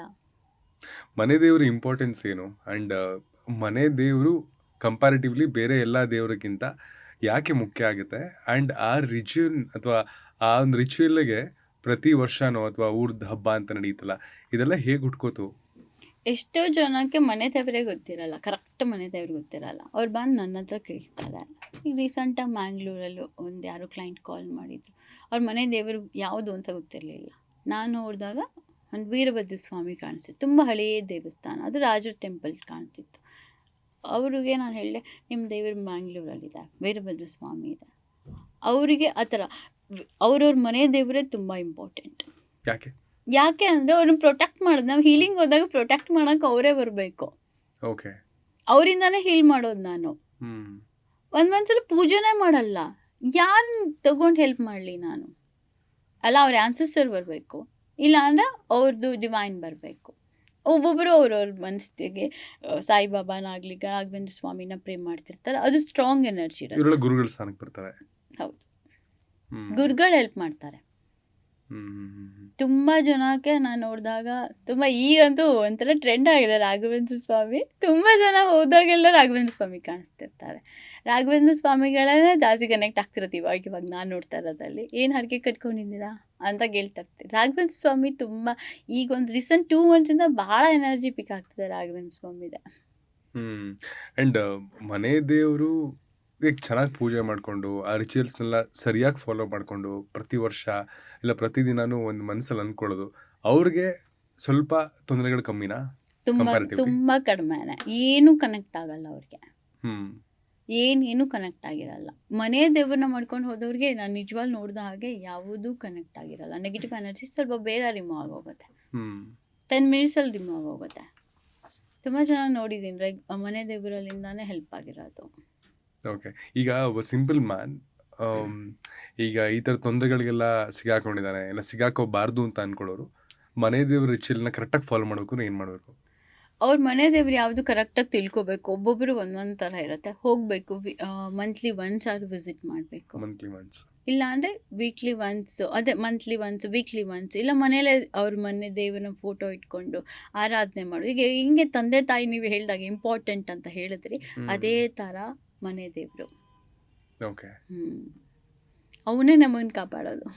ನಾನು ನೋಡ್ದ ಹಾಗೆ ನನ್ನ ಎಕ್ಸ್ಪೀರಿಯನ್ಸಲ್ಲಿ ಹೇಳ್ತಾ ಇರೋದು, ಮನೆ ದೇವರೇ ಭಾಳ ಇಂಪಾರ್ಟೆಂಟ್. ಏನಾದ್ರು ರಿಚುವಲ್ ಫಾಲೋ ಮಾಡಬೇಕಾ ಅಂದ್ರೆ? ಇಲ್ಲ, ರಿಚುವಲ್ಸ್ ಅಂತ ಏನಿಲ್ಲ. ಅವ್ರ ಭಕ್ತಿಯಿಂದ ಅವ್ರವ್ರು ಏನೇನು ಆಫರ್, ಒಬ್ಬೊಬ್ರು ಬಲಿ ಕೊಡ್ತೇನೆ ಅಂತ ಹೇಳಿರ್ತಾರೆ. ಈ ರೀಸೆಂಟ್ ಮೊನ್ನೆ ಅನ್ಸುತ್ತೆ, ನೈಟ್ ಕ್ಲೈಂಟ್ ಕಾಲ್ ಪಿಕ್ ಮಾಡಿದಾಗ ಅವ್ರ ಮನೆ ದೇವ್ರು ಶಿವ ಆಯಿತು, ಶಿವನ ಎನರ್ಜಿ ಹಾಕಿತ್ತು. ಬಟ್ ಅವ್ರ ಊರು ದೇವಿಗೆ ಮಾರಮ್ಮ ಕಾಣಿಸ್ತಿತ್ತು. ಅಲ್ಲಿಗೆ ಅವ್ರು ಬಲಿ ಕೊಡ್ತೀನಿ ಅಂತ ಹೇಳಿದ್ರು. ನಾನು ಕೇಳಿದೆ, ಬಲಿ ಯಾಕೆ ಒಪ್ಕೊಂಡ್ರಿ? ತುಂಬ ದಿನ ಆಯಿತು ಮೇಡಮ್, ಇವಾಗ ಕೊಟ್ಬಿಡ್ಬೇಕು. ಮತ್ತು ಶಿವನಿಗೂ ಬಲಿಗೂ ಹಾಗೆ ಬರಲ್ಲ, ಸುಮ್ಮನೆ ಹರಕೆ ಕಟ್ಕೊಳ್ಳೋದು. ಸುಮ್ಮನೆ ಹರಕೆ ಕಟ್ಕೊಂಡಾಗ ಅವಳು ಕೇಳ್ತಾಳೆ, ಈಗ ಮಾರಮ್ಮ ಕೊಡಲೇಬೇಕು. ಈ ಥರ ಏನೇನೋ ಸಂಬಂಧ ಇಲ್ದಿರೋದನ್ನ ಹೋಗೋದು, ದೇವಸ್ಥಾನದಲ್ಲಿ ಹರಕೆ ಕಟ್ಕೊಂಬಾರ್ದು, ಇವೆಲ್ಲ ಮಾಡಬಾರ್ದು. ಅದೆಲ್ಲ ತುಂಬ ಎಫೆಕ್ಟ್ ಹೊಡಿಯುತ್ತೆ. ಓಕೆ. ಈ ಮನೆ ದೇವರಿಗೆ ಹರಕೆ ಕಟ್ಕೊಳ್ಳೋದು ಎಷ್ಟು ಪವರ್ಫುಲ್ ಇದೆ, ಅಥವಾ ಅದು ತುಂಬ ಪವರ್ಫುಲ್. ಅಷ್ಟನ ದಾರದಲ್ಲಿ ನೀವು ಏನಾದರೂ ಮನೆ ದೇವರಿಗೆ ಹರಕೆ ಕಟ್ಕೊಳ್ಳಿ, ಮಕ್ಳಿಗೆ ಹೆಲ್ಪ್ ಮಾಡೋದೆ ಅಪ್ಪನೇ ತಾನೇ ಹೆಲ್ಪ್ ಮಾಡುತ್ತೆ. ಅರ್ಶಿನ ದಾರದಲ್ಲಿ ಅಂದ್ರೆ ಅರ್ಶಿನ ಒಂದು ಯೆಲ್ಲೋ ಕಲರ್ ಕ್ಲಾತ್ ತಗೊಳ್ಳೋದು, ಅಲ್ಲಿಗೆ ಒಂದು 11 ರೂಪೀಸು, ಇಲ್ಲ ನಿಮ್ದೇನಿದೆ ಅದನ್ನ ನೀಟಾಗಿ ದೇವ್ರ ಹತ್ರ ಹರಕೆ ಕಟ್ಕೊಳ್ಳೋದು. ತೊಗೊಂಡು ಬಂದು ನಿನ್ನ ಕಾಣಿಕೆ ಹಾಕ್ತೀನಿ, ಇಲ್ಲ ಏನೋ ಒಂದು ವಿಚಾರಗಳಿಗೆ ಹಾಕೊಂಡು ಹೋದರೆ ಎಷ್ಟೋ ಸಲ ಎಷ್ಟೋ ಏನು ತುಂಬ 90% ಕವರ್ ಆಗೋದು. ಓಕೆ. ಆ ಯೆಲ್ಲೋ ಕಲರ್ ಬಟ್ಟೆ ಹೇಳಿದ್ರಲ್ಲ ನೀವು, ಅದು ಅರ್ಶಿನದ ಬಟ್ಟೆ ಹರಕೆ ಮುಗ್ದಾದ್ಮೇಲೆ ಮಾಡೋದ, ಅಥವಾ ಹರಕೆ ಆದ್ಮೇಲೆ ಮುಗ್ದಾದ್ಮೇಲೆ ತೊಗೊಂಡೋಗಿ ಅದೇ ಥರ ಯಾವಾಗ ಅನ್ಕೊಂಡಿದ್ದೀರಾ ವಿತಿನ್, ಈಗ ಹೇಗೆ ನೀವು ಮ್ಯಾನಿಫೆಸ್ಟೇಷನ್ ಹೇಳ್ತಾ ಇರ್ತಾರೆ 21 days 41 days, ಅದೇ ಥರ ತೊಗೊಂಡೋಗಿ ಕೊಡಬೇಕು. ಇಮ್ಮಿಡಿಯೇಟ್ ಕೆಲಸ ಆಗುತ್ತೆ. ಎಷ್ಟೋ ಕೆಲಸಗಳಾಗೋಗಿರುತ್ತೆ. ಕಟ್ಬಿಟ್ಟು ಎಲ್ಲೋ ತೊಗೊಂಡೋಗಿ ಇಟ್ಬಿಟ್ಟು ಆದ್ಮೇಲೆ ಮತ್ತೆ ಉಲ್ಟಾ ಹೊಡಿಯೋದೆ, ಕೆಲಸ ಬ್ರೇಕ್ ಆಗುತ್ತೆ. ಓಕೆ. ಬಟ್ ಮನೆ ದೇವ್ರನ್ನ ಕರೆಕ್ಟಾಗಿ ಮೇಂಟೈನ್ ಮಾಡ್ಕೊಂಡು ಪೂಜಿಸ್ಕೊಂಡು ಹೋದ್ರೆ ಒಳ್ಳೇದಾಗುತ್ತೆ. ಹೌದು. ಕಲಶಗಳು ಅಷ್ಟೇ, ಕಲಶ ಸುಮ್ಮನೆ ಇಡ್ತಾರೆ, ರಿಚುವಲ್ಸ್ ಇರಲ್ಲ. ದೇವ್ರ ಮನೆ ನೀವು ಯಾವಾಗಲೂ ಏನು ಗೊತ್ತಾ, ಸುಮ್ಮನೆ ಯೂಟ್ಯೂಬ್ ನೋಡ್ಕೊಂಡು ಇನ್ಸ್ಟಾಗ್ರಾಮ್ ನೋಡ್ಕೊಂಡು ಮಾಡೋದಲ್ಲ. ನಿನಗೆ ಏನು ಬೇಕು, ನಿನ್ನ ಮನೇಲಿ ಏನಿದೆ ಅದನ್ನು ಪಾಲಿಸ್ಕೊಂಡು ಹೋಗಬೇಕು. ಯಾರೋ ಹೇಳ್ತಾರೆ ಇನ್ಸ್ಟಾಗ್ರಾಮಲ್ಲಿ, ಇಲ್ಲ ನಾನೇ ಏನೋ ಹೇಳಿದೆ. ಫಸ್ಟ್ ನಿಮ್ಮ ಮನೆ ರಿಚುವಲ್ಸ್ ಏನಿದೆ, ನಿಮ್ಮ ಮನೆತನ ಏನು ನಡೆಸ್ಕೊಂಬಂದಿದೆ ಅದನ್ನು ಮೇಂಟೈನ್ ಮಾಡ್ಕೊಂಡು ಹೋಗ್ಬೇಕು ನೀವು. ಆವಾಗ ಅದು ಕರೆಕ್ಟಾಗಿ ಪ್ರಾಪರಾಗಿ ಬರುತ್ತೆ. ಸ್ಟೀಲ್ ಪಾತ್ರೆಲಿ ಕಲಸ ಇಡೋದು ಅದೆಲ್ಲ ತಪ್ಪು. ಸ್ಟೀಲ್ ರಾಹು ಬೇಗ ಅಟ್ರಾಕ್ಟ್ ಆಗುತ್ತೆ. ರಾಹುನ ನಾವು ಅದಕ್ಕೆ ಅಂತಾನೆ ಒಂದು ತಾಮ್ರದಲ್ಲಿ ಹಿತ್ತಾಳೆ ಜಾಸ್ತಿ ಯೂಸ್ ಮಾಡ್ತಾ ಇರ್ತೀವಿ. ಅದೆಲ್ಲ ಡಿವೈನ್ ಪವರ್ನ ಕನೆಕ್ಟ್ ಮಾಡ್ತಾ ಇರತ್ತೆ. ಎನರ್ಜಿ ಪಿಕ್ ಮಾಡೋದನ್ನ ಸಿಲ್ವರ್ ಮತ್ತು ಹಿತ್ತಾಳೆ, ತಾಮ್ರ ಇದು ಭಾಳ ಬೇಗ ಪಂಚಲೋಹಗಳು ಯಾವಾಗಲೂ ಎನರ್ಜಿ ಪಿಕ್ ಮಾಡುತ್ತೆ. ಒಬ್ಬೊಬ್ರು ಎನರ್ಜಿ ಪಿಕ್ ಮಾಡಲ್ಲ, ಒಂದೊಂದು ಎನರ್ಜಿ ಪಿಕ್ ಮಾಡುತ್ತೆ. ಬಾಡಿ ಮೇಲೆ ಹಾಕ್ಕೊಂಡ್ರು ಅಷ್ಟೇ ಎನರ್ಜಿ ಬೇರೆಯವ್ರದ್ದು ಪಿಕ್ ಆಗಲ್ಲ. ಪ್ರೊಟೆಕ್ಷನ್ ಅವೆಲ್ಲ. ಸ್ಟೀಲ್ ಇಟ್ಕೊಂಡು ತುಂಬ ದೇವ್ರ ಮನೆ ಸ್ಟೀಲ್ ಇಟ್ಟಿರ್ತಾರೆ, ಪ್ಲಾಸ್ಟಿಕ್ಸ್ ಇಟ್ಟಿರ್ತಾರೆ, ಅದೆಲ್ಲ ಇಡಬಾರ್ದು. ಹಾಗೆ ವರ್ಷಕ್ಕೊಂದ್ಸಲ ಮನೆ ದೇವ್ರಿಗೆ ಹೋಗ್ತೀವಿ ಅಂತ ಹೇಳ್ತಾರೆ. ವರ್ಷಕ್ಕೊಂದ್ಸಲ ಯಾಕೆ ಹೋಗ್ತೀರಾ? 6 ತಿಂಗಳಿಗೋ 3 ತಿಂಗಳಿಗೋ ಹೋಗ್ತಾ ಇರಿ, ಅವಾಗ ಹೋಗಿ ನೋಡಿ ಬನ್ನಿ. ಈಗ ಪಿತೃಪಕ್ಷ ಮಾಡೋದು ಅಥವಾ ಪೂಜೆ ಮಾಡೋದು ಅದು ನಮ್ಮ ಪದ್ಧತಿಗಳಲ್ಲಿ ಒಂದಿದೆ ಅಂತ ಅನ್ಕೊಂಡು ತುಂಬಾ ಜನ ಫಾಲೋ ಮಾಡ್ತಾರೆ ಅಂಡ್ ಅದನ್ನ ಸಿಂಪ್ಲಿಫೈ ಮಾಡ್ಕೊಂಡ್ಬಿಟ್ಟಿದ್ದಾರೆ ಈಗ. ಅಂದ್ರೆ ಅಂಗಡಿಯಿಂದ ಏನಾದ್ರು ತಗೊಂಬ ಇಡು, ಮುಂಚೆ ಎಲ್ಲ ಮನೇಲಿ ಮಾಡೋರು. ಸೊ ಇದು ಎಷ್ಟು ಮುಖ್ಯ. ಪಿತೃಗಳಿಗೆ ಮಾಡಿಲ್ಲ ಅಂದ್ರೆ ದೇವ್ರ ಜಾಗ ಬಿಟ್ಟು ಪಿತೃಗಳ ಜಾಗ ಬಿಡಲ್ಲ. ಹೌದಾ? ಮೇನ್ ಪಿತೃಗಳೇ ಇಂಪಾರ್ಟೆಂಟ್. ನಾನು ಫಸ್ಟ್ ಕೇಳೋದೇ ನಿಮ್ಮ ಪಿತೃದೋಷ ಇದೆಯಾ ಫಸ್ಟ್ ನೋಡ್ತೀನಿ. ಇಲ್ಲಾಂದ್ರೆ ನಾಗದೋಷ ಇರುತ್ತೆ, ಇಲ್ಲಾಂದ್ರೆ ದೋಷ ಇರತ್ತೆ. ಕನೆಕ್ಟ್ ಆಗೋದೇ ಫಸ್ಟ್ ಪಿತೃಗಳು. ಫಸ್ಟ್ ಕೇಳೋದು ಹೆಂಗೆ ಗೊತ್ತಾ, ಮೊನ್ನೆ ಲಾಸ್ಟ್ ಮಂತಲ್ಲಿ ಹಿಂಗೆ ಧ್ಯಾನ ಕೂತ್ಕೊಂಡಿದ್ದೆ, 6 o'clock ಆಯಿತು. ಕಾಲ್ ಪಿಕ್ ಮಾಡಿದೆ, ಹಂಗೆ ಧ್ಯಾನ ಮಾಡ್ತಾ ಮಾಡ್ತಾ ಕಾಲ್ ಪಿಕ್ ಆದ ತಕ್ಷಣ ಮೇಡಮ್ ನನಗೆ ಕೆಲಸ ಸಿಗ್ತಾಯಿಲ್ಲ, ನಿಮ್ಮಮ್ಮನ ಮಾಂಗಲ್ಯ ಎಲ್ಲಿ ಅಂದೆ. ನಮ್ಮಮ್ಮನ ಮಾಂಗಲ್ಯ ಬೀರುಲಿದೆ ಅಂದರು. ತೊಗೊಂಡು ಬಂದು ನಿಮ್ಮಮ್ಮನ ಫೋಟೋಗೆ ಹಾಕಿ ಅಂದೆ. ಹಾಕಿದ್ರು. ಹಾಕಾದ್ಮೇಲೆ 2 daysಗೆ ಕೆಲಸ ಸಿಕ್ಕಿದೆ. ಮೆಸೇಜ್ ಬಂತು 3-4 daysಲ್ಲಿ ನನಗೆ ಇಂಟರ್ವ್ಯೂವಲ್ಲಿ ಇದಾಯಿತು ಮೇಡಮ್. ಸೊ ಹೆಂಗೆ ಗೊತ್ತಾ, ಆನ್ಸರ್ಸ್ ಫಿಶಸ್ಸು ಇರುತ್ತೆ. ಒಬ್ಬೊಬ್ರು ಆಸೆ ಇಟ್ಕೊಂಡು ಸತ್ತೋಗ್ಬಿಟ್ಟಿರ್ತಾರೆ ಏನೋ ವಿಚಾರಗಳು ಅಲ್ಲಿ. ಅಲ್ಲಿ ಫಾರಿನ್ ಕ್ಲೈಂಟ್ ಅವ್ರದ್ದು ಅಷ್ಟೇ, ಅವ್ರ ಮಾವನ ವಾಚ್ ಕಾಣಿಸ್ತದೆ. ನನಗೆ ಬಂದ್ಬಿಟ್ಟು ಅಂಕಲ್ ಕೇಳ್ತಾರೆ, ವಾಚ್ ನನ್ನ ವಾಚ್ ಕೇಳು, ನಿಮ್ಮ ವಾಚ್ ಹೇಳಿ ನಿಮ್ಮ ಮಾವಂದು ಅಂತ ಕೇಳಿದೆ. ಕೈ ಹಿಂಗೆ ತೋರಿಸಿರ್ತಾರೆ ಬಂದ್ಬಿಟ್ಟು, ನಿಮ್ಮ ಮಾವನ ವಾಚ್ ಹೇಳಿ ನಿಮ್ಮ ಮಾರ್ಬಿಟ್ಟೆ. ಮಾರಾದ್ಮೇಲೆ ಮತ್ತೆ ಬೈತಾ ಇರ್ತಾರಲ್ಲ ನಿಮಗೆ, ಅದಕ್ಕೇ ಮತ್ತೆ ಬೈತಾರ ನಿಮಗೆ. ಫಸ್ಟು ನಿಮ್ಮ ಮಾವನ ವಾಚ್ ತೊಗೊಂಬನ್ನಿ ಅಂತ ಹೇಳಿ ಪೂಜೆಗೆ ಮಾವನ ವಾಚ್ ಇಟ್ಟ ಮೇಲೆ ಕೂಲಾಗಿದೆಲ್ಲ. ಈ ಥರ ತುಂಬ ಚಿಕ್ಕ ಚಿಕ್ಕ ವಿಚಾರಗಳು ನಮಗೆ ಗೊತ್ತಾಗುತ್ತೆ. ಅವ್ರಿಗೆ ಅಸಮಾಧಾನ ಆದರೆ ಯಾವ ಥರ ರಿಯಾಕ್ಟ್ ಮಾಡ್ತಾರೆ? ಈಗ ಅಷ್ಟೊಂದು ಸಲ ನಿಷ್ಠೂರ ಸಾವುಗಳಾಗೋಗಿರುತ್ತೆ.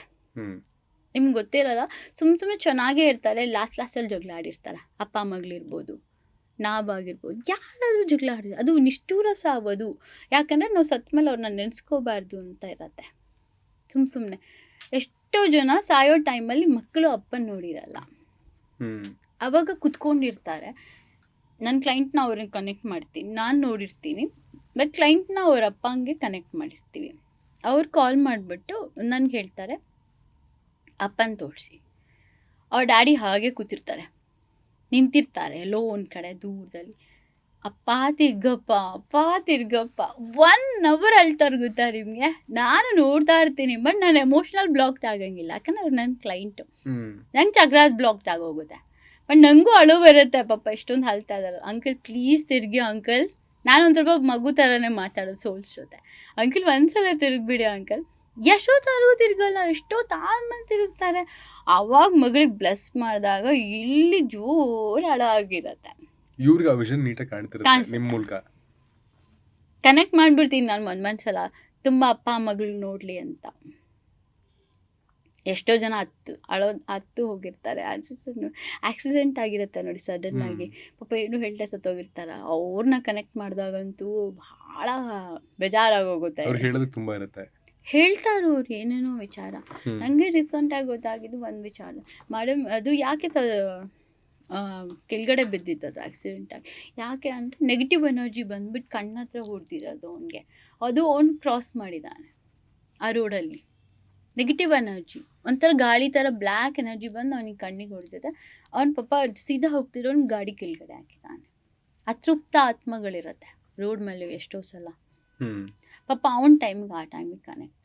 ಅದಕ್ಕೆ ಹೇಳೋದು, ಯಾವಾಗಲೂ ಅವರ ಕ್ಲೆನ್ಸ್ ಮಾಡ್ಕೊಳ್ಳಿ, ಅವರ ಪ್ರೊಟೆಕ್ಟ್ ಮಾಡ್ಕೊಳ್ಳಿ, ಮನೆ ದೇವ್ರದ್ದು ಆಶೀರ್ವಾದ ಚೆನ್ನಾಗಿಟ್ಕೊಳ್ಳಿ. ಆವಾಗ ಯಾವುದೇ ನೆಗೆಟಿವ್ ಎನರ್ಜೀಸ್ ನಮಗೆ ಕನೆಕ್ಟ್ ಆಗಲ್ಲ.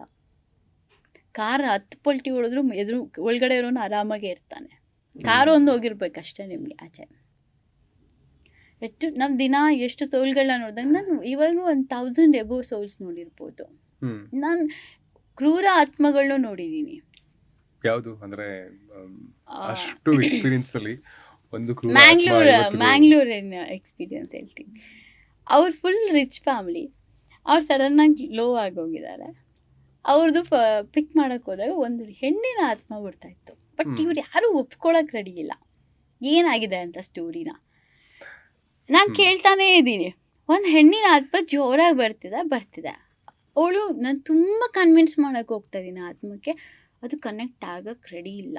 ಅದಕ್ಕೆ ಸಿಟ್ಟು ಜಾಸ್ತಿ ಇತ್ತು. ಇವ್ರ ಜೊತೆ ಅಲ್ಲ, ಇವರು ಸತ್ಯ ಒಪ್ಕೊಂಡ್ರೆ ಅವಳನ್ನ ಏನಾದ್ರು ಕನ್ವಿನ್ಸ್ ಮಾಡ್ತಾ ಇದ್ದೆ. ಅವ್ರು ಒಪ್ಕೋತಾ ಇಲ್ಲ. ನಂಗೆ ಗೊತ್ತಿಲ್ಲ ಹೇಳಿ. ಇವ್ರು ಬಂದಿರೋದು ಏನು ಕೇಳೋದಕ್ಕೆ? ನಾವು ಯಾಕೆ ರಿಚ್ ಇದ್ದವರು ಇದು ಆಗಿದೆ. ಒಂದು ಪಿತೃಗಳನ್ನಕ್ಕಿಂತ ಸ್ತ್ರೀ ಶಾಪ ಇದೆ. ಸ್ತ್ರೀನ ಇರ್ಬೋದು, ಇಲ್ಲ ಅಂದರೆ ಯಾವ್ದಾದ್ರು ಒಂದು ದೆವ್ವ ಇರ್ಬೋದು, ಯಾವುದೋ ಒಂದು ಹೆಣ್ಣಿನ ಆತ್ಮ ಅಂತ ಇತ್ತು. ಸಡನ್ ಆಗಿ ಫಸ್ಟ್ ಟೈಮ್ ನನ್ನ ಲೈಫಲ್ಲಿ ಫಸ್ಟ್ ಎಕ್ಸ್ಪೀರಿಯನ್ಸು ಒಂದು ಆತ್ಮ ನನಗೆ ಬಂದು ಮುಖಕ್ಕೆ ಕೊಡ್ತಿತ್ತು. ಚಕ್ಕನ್ ಬಂತು. 4 days ವಿಷನ್ ಬ್ಲಾಕ್ ನನಗೆ. ಅವ್ನು ಕಾಲ್ ಮೇಲೆ ಕಾಲ್ ಮಾಡ್ತಿದ್ದಾನೆ, ನಾನು ಪಿಕ್ ಮಾಡ್ತಾ ಇಲ್ಲ. ಅವ್ನ ಕಾಲ್ ಪಿಕ್ ಮಾಡದೇ ಇಲ್ಲ. ನಾನು ಹೇಳಿದೆ, ನಾನು ಇವತ್ತಿಂದ ಅವ್ರ ರೀಡಿಂಗ್ ನಾನು ತಗೊಳ್ಳಲ್ಲ, ದಯವಿಟ್ಟು ನನ್ನ ಬ್ಲಾಕ್ ಓಪನ್ ಮಾಡುವಂದ ತಕ್ಷಣ ಅದು ಆಟೋಮೆಟಿಕ್ಕಾಗಿ ಓಪನ್ ಆಯಿತು. ಅದಕ್ಕಿನ್ನೂ ಉತ್ತರ ಸಿಗಲಿಲ್ವಾ? ಅದಕ್ಕೆ ಉತ್ತರ ಸಿಗಲಿಲ್ಲ. ಅದು ಒಂದೇ ನಾನು ಕ್ವಿಟ್ ಮಾಡಿದ್ದು. ತುಂಬ ಕ್ವಿಟ್ ಮಾಡಿಲ್ಲ, ಇದು ಒಂದು ಮಾತ್ರ ಒಂದೊಂದು ಸಲ ಕ್ವಿಟ್ ಮಾಡಿಬಿಡ್ತೀನಿ. ಓಕೆ. ಇನ್ನೊಂದು ಮೈಸೂರ್ದು ಸ್ಟಾರ್ಟಿಂಗಲ್ಲಿ ಅದಾಗಿದ್ದು. ಕುತ್ಕೊಂಡು ಮಾತಾಡ್ತಾ ಇದ್ದೆ ಅಮ್ಮ ಮಗನ ಜೊತೆ. ನಾನು ನೋಡ್ಬಿಟ್ಟು ಬಂದಿದ್ದೆ ಅವ್ನು ಹೆಂಗೆ ಸತ್ತಿದ್ದಾನೆ ಹೇಳಿದೆ. ಅವ್ನು ಸೂಸೈಡ್ ಮಾಡ್ಕೊಂಡಿದ್ದ. ಅವ್ನು ಯಾಕೆ ಸೂಸೈಡ್ ಮಾಡ್ಕೊಂಡಿದ್ದ ಎಲ್ಲ ಸ್ಟೋರಿ ಹೇಳ್ಬಿಟ್ಟು ಆಚೆ ಬಂದಿದ್ದೀನಿ. ಅವ್ರ ತಾಯಿಗೆ ಅದು ಕೇಳಬೇಕಿತ್ತು. ಅವ್ರ ಹಸ್ಬೆಂಡು ಬಗ್ಗೆ ಕೇಳಬೇಕಿತ್ತು. ಆಲ್ರೆಡಿ ಅವರು ಸೆಕೆಂಡ್ ಮ್ಯಾರೇಜು ಆಗೋಗಿದ್ರು. ನನ್ನ ಮಗ ಅಲ್ಲೇ ಕೂತಿದ್ದ ಪಕ್ಕದಲ್ಲಿ. ನಾನು ಹೇಳ್ತಾ ಇದ್ದೀನಿ, ಮೇಡಮ್ ಮಾತು ಮುಗ್ದಿದ್ದ ಅವ್ರ ಜೊತೆ. ಅವ್ನು ಹೇಳ್ತಾ ಇದ್ದಾನೆ, ಅಯ್ಯೋ ಅವನೇ ಕೆಟ್ಟಾಗಿ ಬೈತದ. ಅದು ಕೆಟ್ಟಾಗಿ ಬೈತದ ಅಂದರೆ ಅವಳ ಮೇಲಿರೋ ಎಲ್ಲಾನು ವಿಷನ್ ರೂಪದಲ್ಲಿ ಹೇಳ್ತಾ ಇದ್ದ. ಅಂದರೆ ರೈಟಿಂಗ್ ಇಲ್ಲ, ಮಾತಿಲ್ಲ, ಬಟ್ ಇವಳೇನು ಮಾಡಿದಾಳೆ, ಇವನೇನು ಮಾಡಿದ್ದಾನೆ, ಮಗ ಏನು ಮಾಡ್ತಿದ್ದಾನೆ. ಮಗ ಅವನು ಗೌರ್ನಮೆಂಟ್ ಎಂಪ್ಲಾಯ್. ಇವನು ದುಡ್ಗೋಸ್ಕರ ಬಂದು ಕೂತಿರೋದು ನಿಮ್ಮ ಹತ್ರ. ನನ್ನ ದುಡ್ಡು ಬೇಕು, ಇವ್ರಿಗೆ ನಾನು ಬೇಡ. ನಾನು ಯಾಕೆ ಇವ್ರಿಗೆ ದುಡ್ಡು ಬರೋಂಗೆ ನಾನು ಮಾಡ್ಕೊಳ್ಳಿ.